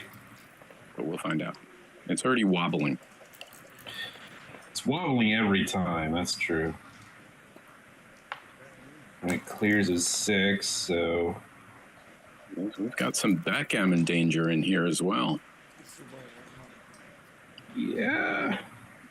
Could start talking about that. This is an interesting decision for Frank. He's going to strip the back 2 points. Hope he doesn't roll one of those horrible double shot leaving numbers.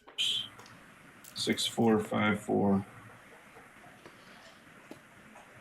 Nothing to worry about. Oh, solid 3 prime, holding him in. Scott will slot his 5 point. If he ever does get a shot, he'll need that to try to win.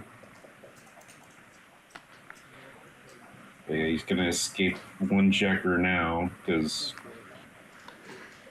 What? well, he's deciding to risk not taking the crossover. I hope that doesn't come back to bite him. No, it could pay off if he throws a 2 right now. He does roll a 2, it's great. If he doesn't roll a 2, okay. Yeah, less great. It's going to break off there. All right, coup classique position. So Scott will get out of the board with those 2 checkers and then hope Frank rolls an ace. Doesn't do it. Needs to roll an ace himself to try to save the gammon. Or at least a 6 and does.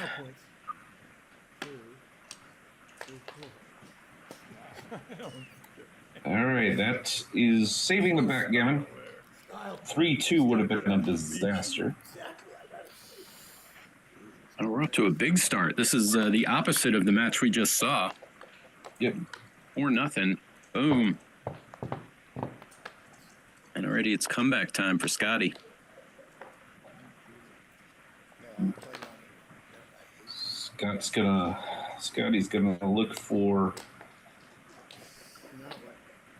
a quick advantage, try to make some points and get an early cube in if the position looks gammonish, and Frank is going to look to get a nice racing or holding game position that isn't gammonish at all.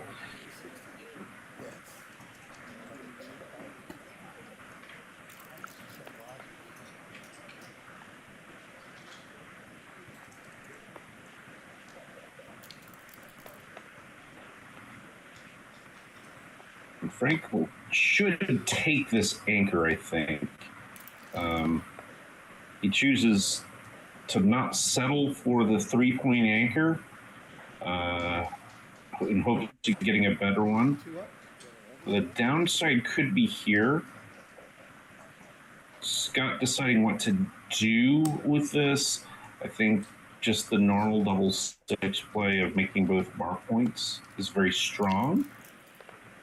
And you could have a cube if Frank doesn't roll something good. I think Scotty should send it right here. Ooh, didn't even pause. How about now? And now he can just run from the back. I think your plan is run from the back and just cube everything, right? With your race lead and your... okay, now this is probably too good. Yeah, it seemed like that might have been his plan when he did the hit. It was already had gammon in his eyes. But I think running from the back was probably right because like you can cash basically everything. Yep. After that, even if Frank enters, you're probably going to be up in the race quite a lot. So this play, even though it's very gammonish looking, you can still like Frank roll. If Frank can roll a 3-2-5-4, you'd be right in the game. If this is the original, you think this is good? Does he have the full roll to play? I believe he does. Yeah. That's where it would come. And I don't know what they're discussing. Oh, Oh, I see. I think this is the original. I think after the double sixes, because Scotty already had the bar points slotted before that, so he did start that before the double fours. He started with 3 on the 8 and the 7. So I believe this is the original position on this shake. If they're not sure what to do, they should call a director. I hope that's... I'm trying to see it in the stream. They're pulling up the stream. Thank you, Bloomington Symphony. Bloomington Symphony says, goofy commentary. I love it. Well, we aim to be goofy. That's the goal. Also, Blooming Symphony asks you, she says, hey, Jerry, are you planning Novi? This is Donna, the hugging person. Sadly, I can't make it to... the question was if I go to Novi or... Novi, yeah, N-O-V-I. Yeah. I can't make it this year. But we'll try to do some commentary this weekend, at least for a little bit. So let's see. So he hit with the double fours. I'm looking at the old position. Looks like they moved on, though, so I guess I can stop looking at this. Which I will do. Okay. There's one just into the baffle box. So. That's number 4. I'm going to keep track. There might be 3, but I'm going to call it 4. I'm going to keep a tally. All right. So, correctly planning on. Frank cannot enter or anchor. Double fours, amazing. Yeah, the gammon plan is working for him.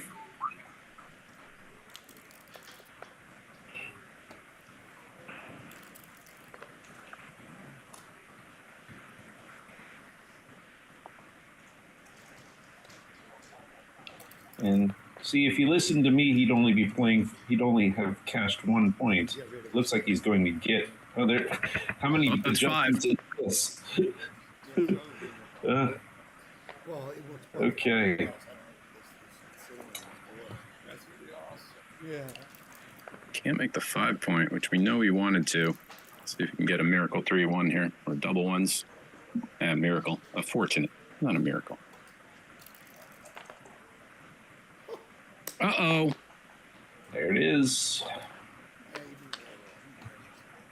Now there would be the miracle 6-1-5-1 turnaround. Oh, almost.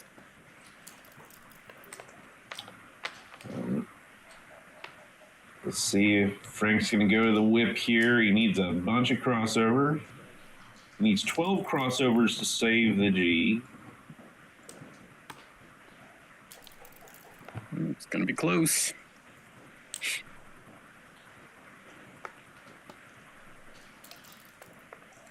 That's nice and efficient. Uh-oh.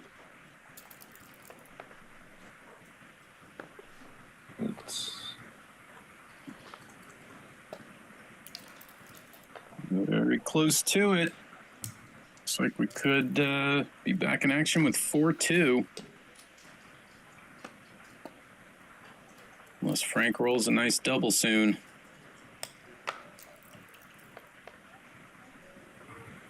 That is not a nice double. Oh, wow. One more chance. Maybe. One more chance. Here we go. Needs the boxes to get off. Gotta be boxes. 4-2. That's 6 times with the baffle box. I am keeping count. Put in your chat who wants the over and under. The over under is 18 for the course of the match. I was way off. You're way off. We're already above 6.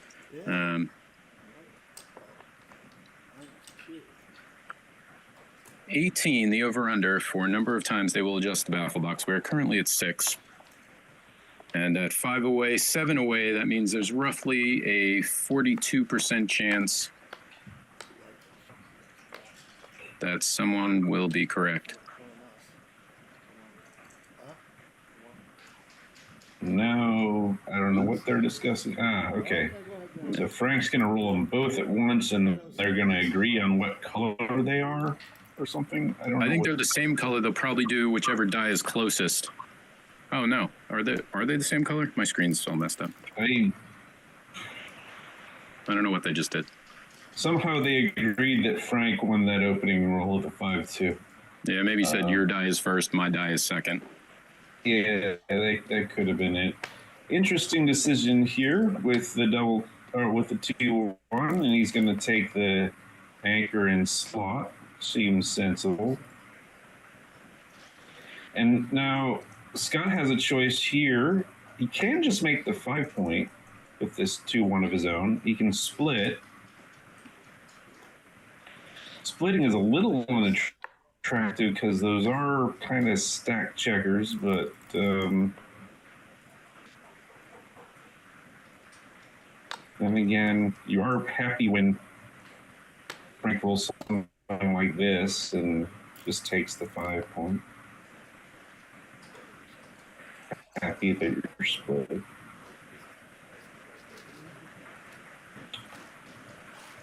Double threes.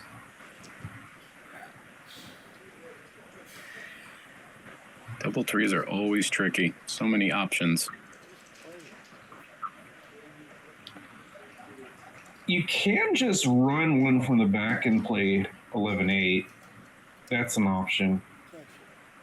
Another option is you can make the 5-point heavy. And this is a third option that gives up the midpoint. It seems like you're kind of stranding your back checkers a little bit, or no? The thing is, I think I was leaning more towards the run for that reason.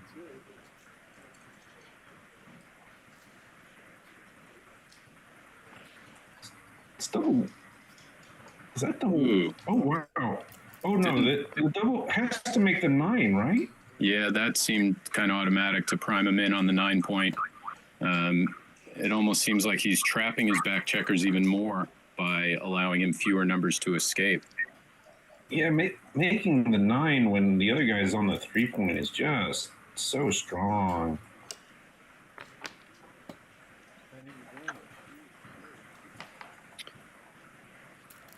The way it's kind of we got the prime versus prime going.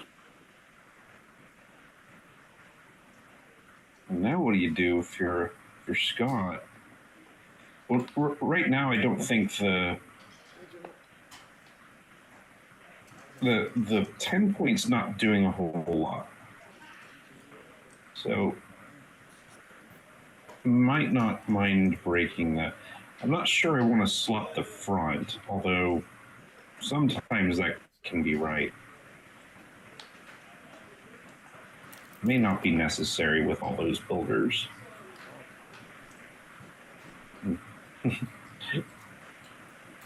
Frank would have loved to make the bar point, but he would have to give up his 8 point to do that. So he's going to get max builders for the bar point. Yeah, you saw him instinctively reach for the checkers to make it and then realized, oh, no, wait. Ooh, double fives. Huge. This is why 5 primes are not 6 primes. Oh, my goodness. Wow. They both rolled jokers. Big roll here. Do you even roll there? There can't be a double in this, can there? No. Now Frank should ship it, I think. And he does. And it's scooped. That is a very quick take. Very quick. Scott.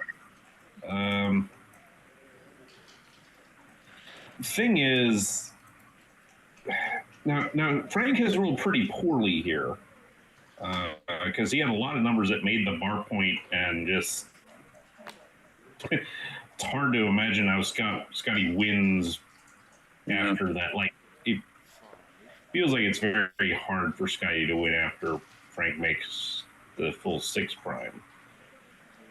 It looks like they're discussing the legality of his move. But why would you leave that checker on the 13 to be hit? No, you wouldn't. Okay. Yeah, I guess he was wanting to. I mean, it's not that vulnerable. He still would like to make the bar point, but questions whether he needs it or not. Well, he's made the bar point. And still has his checker trap back now. You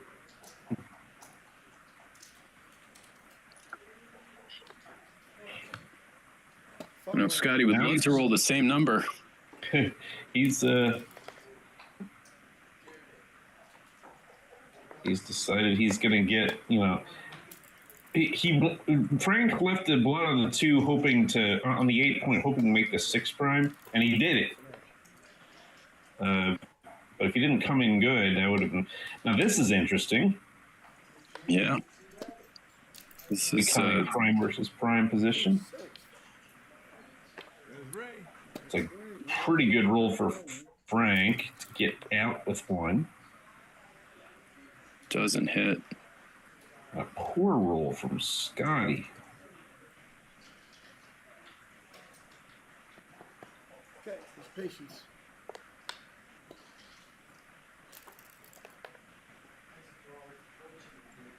It's a nail biter. Frank's hitting off the edge.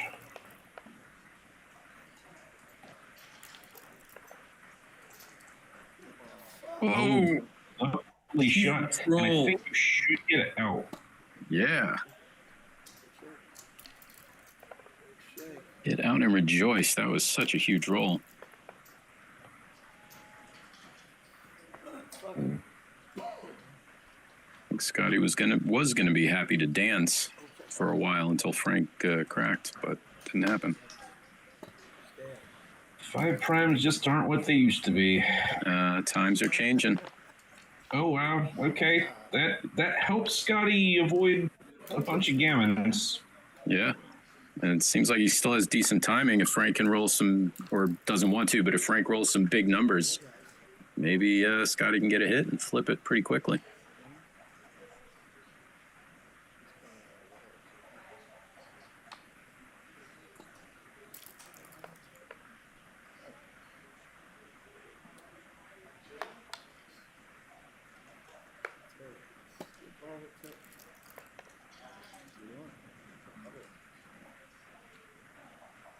What he wants, little numbers.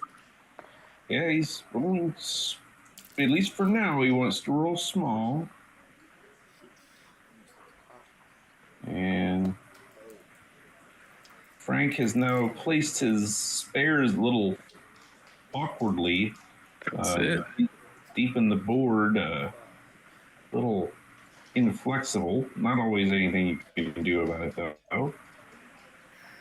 Scott has succeeded in keeping this structure.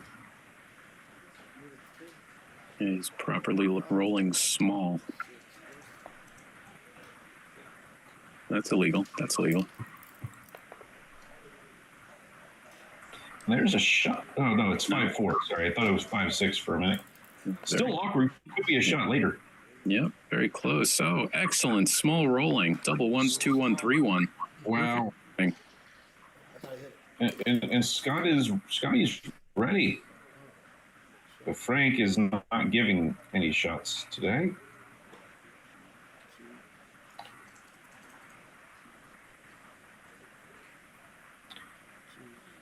Interesting decision here. Ooh. And that's a thought too, clearing the 5. That could be right. This is no shots next time. Yeah. That's often the right idea. The 5-point is often a source of problems in these games. Wow, well done. The double sixes would have hurt him last if he had made, well, I guess he had another move that would have been fine. Now he's got 6 of them. That ain't it. My goodness.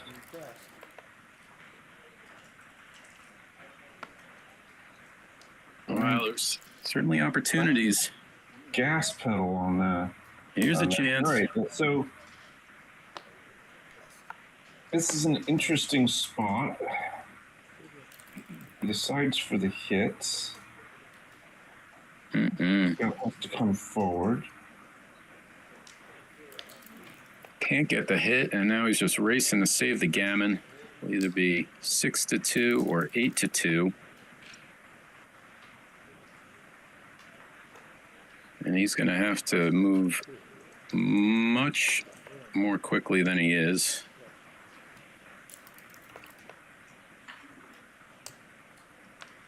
Last chance. Wow, Crawford already. Brutal. Frank Talbot just smashing.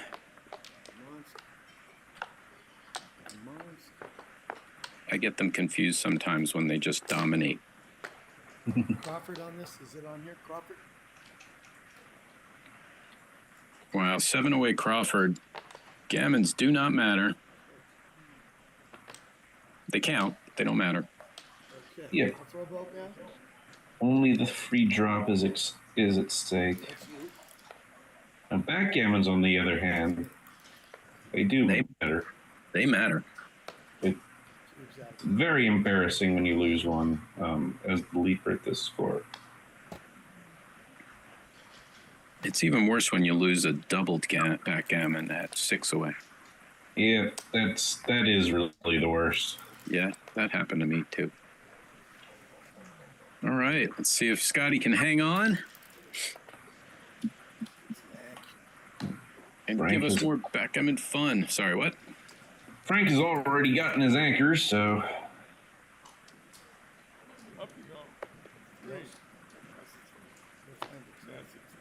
And he's going to sweep the leg and hit 2 here. But Scott makes him pay for that.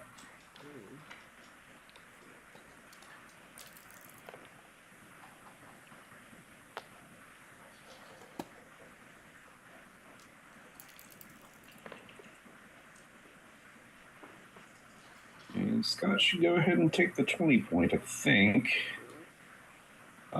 If he were down in the race, you might stick back for more contact, but I think this is pretty sensible.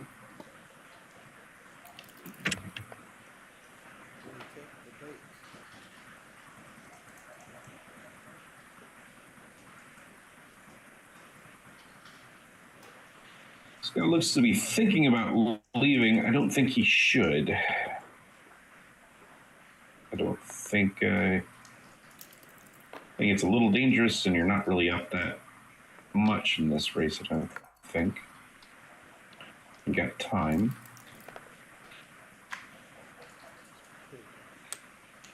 All right, Scott gets to make progress with this double fours.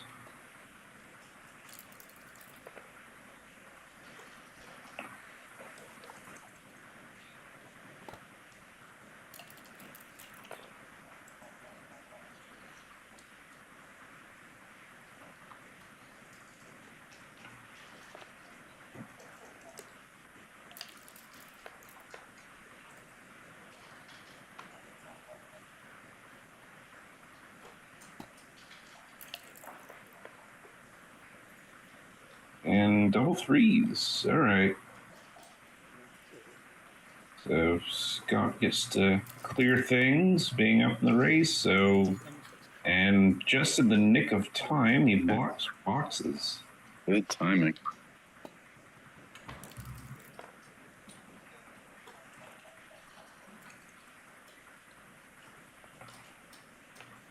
Scott leaves no shots in the outfield. Which is probably the right thing to do when your opponent has a 6 prime.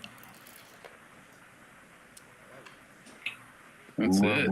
Set of 4s. Yeah, doubling his way to victory. Oh. 3s. I think Frank's going to stay back because I think he's too far down in the race.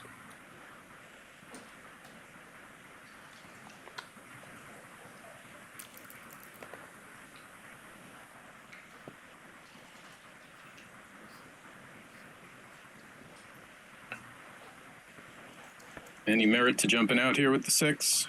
I don't see why, but I think I would still stay back for this one roll. It does.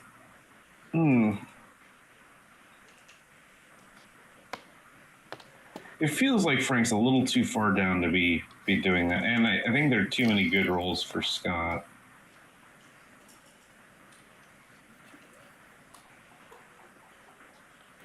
This is a 3-1. This is interesting.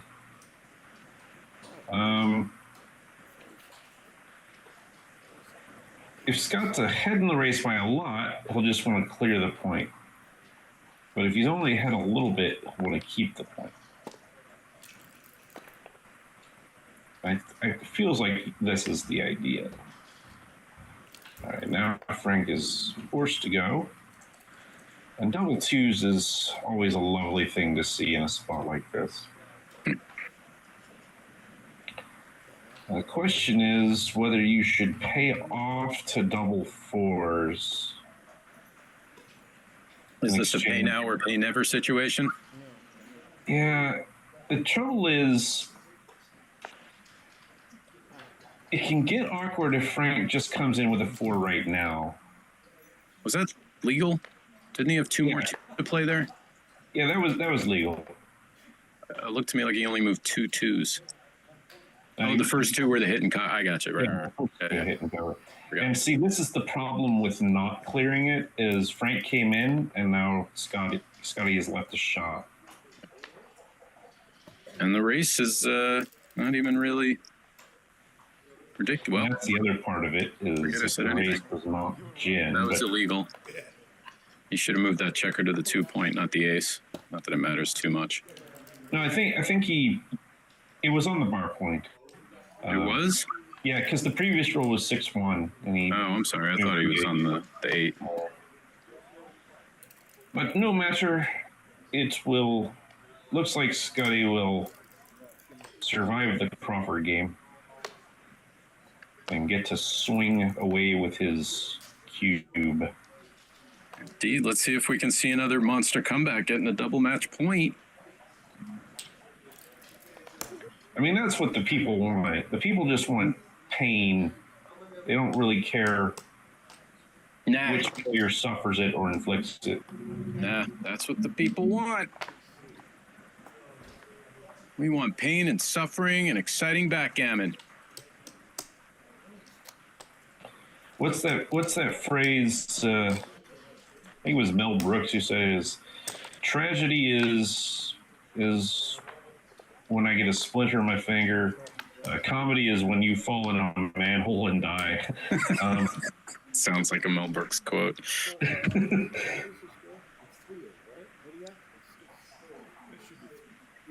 The legend.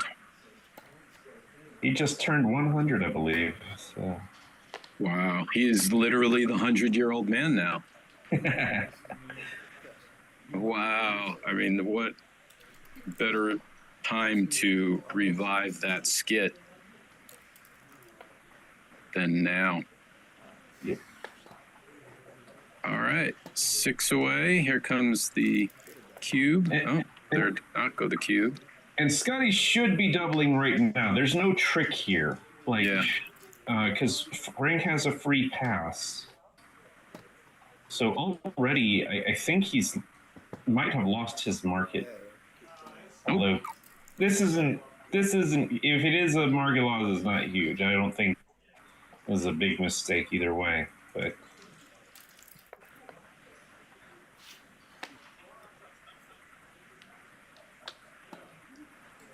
All right, Scotty and Gammon go looking to smash him. pretty good front position for Scotty. Let's see if Frank can match him. Yeah, can.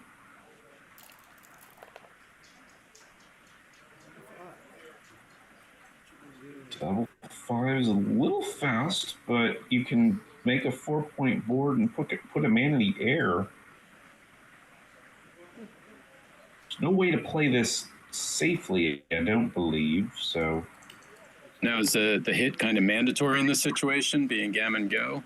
I think it just may be mandatory in any situation, but well, you can play it safely. I take that back. Definitely, you're making the 3-point, right? And then we're considering what to do with the remaining 2 5s. You can play 13-3, but it's kind of front loading the position a bit.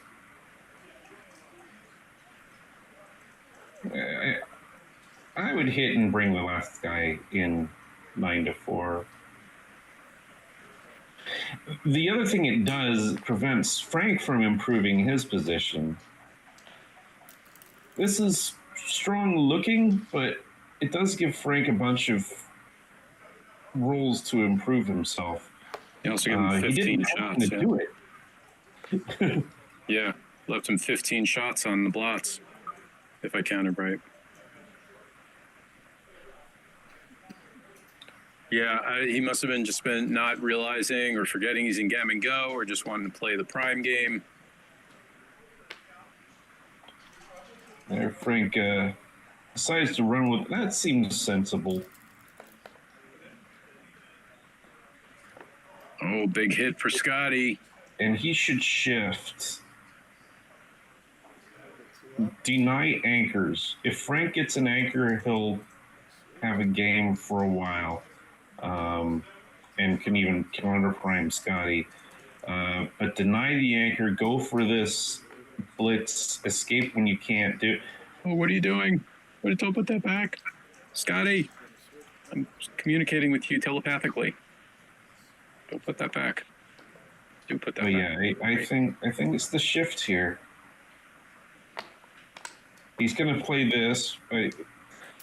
Hitting 2's good, but ooh. Well, he was that was a good roll for Frank no matter what. Yeah, either way. Which brings me to my next maxim, nothing matters. Yeah, this double fours is truly awful. Really needed some. Oh, man. Oh. How quickly this just turned. Yeah. It is amazing how. Yeah, he'd love to split, but he's got no 4.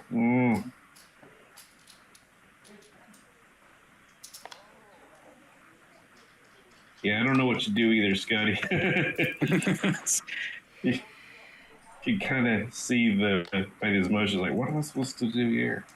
Scotty's position quickly deteriorated. Could be Frank. Oh, even worse. Frank's looking to run away with it right now. Could even pick up more checkers.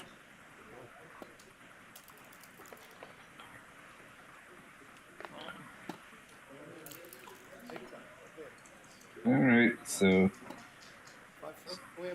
he's saying no if you can move the 4. It's like, no, I believe in you, Scotty. You can move it. He hit the clock quickly. Nope, can't do it. Got no move. That was also illegal. Wasn't it 4-1? Or am I saying it wrong? I kind of thought I saw 4-1 as well. Yeah.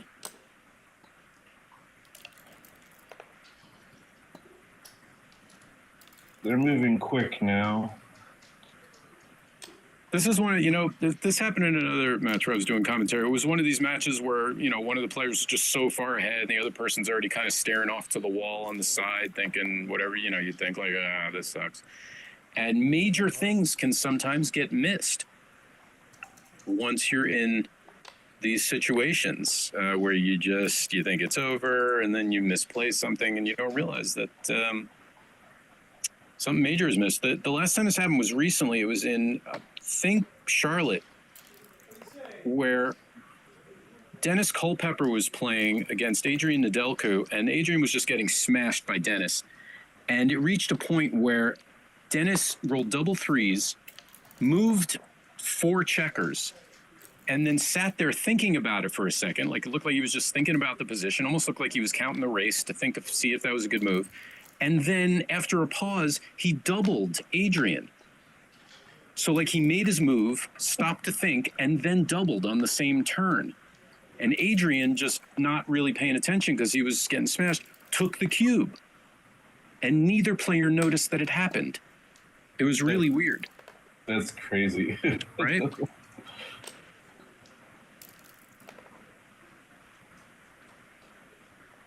All right, Scotty looking for the backgammon miracle here. To somehow something. Yeah, we're trying to find the hope. Suspense, and Frank ripped there. I don't know if he was supposed to or not, because I just want to clear and get it over with. Position if you clear the 6. Yeah, I'll do it now. Turns out not to matter, because this is an awfully safe position to.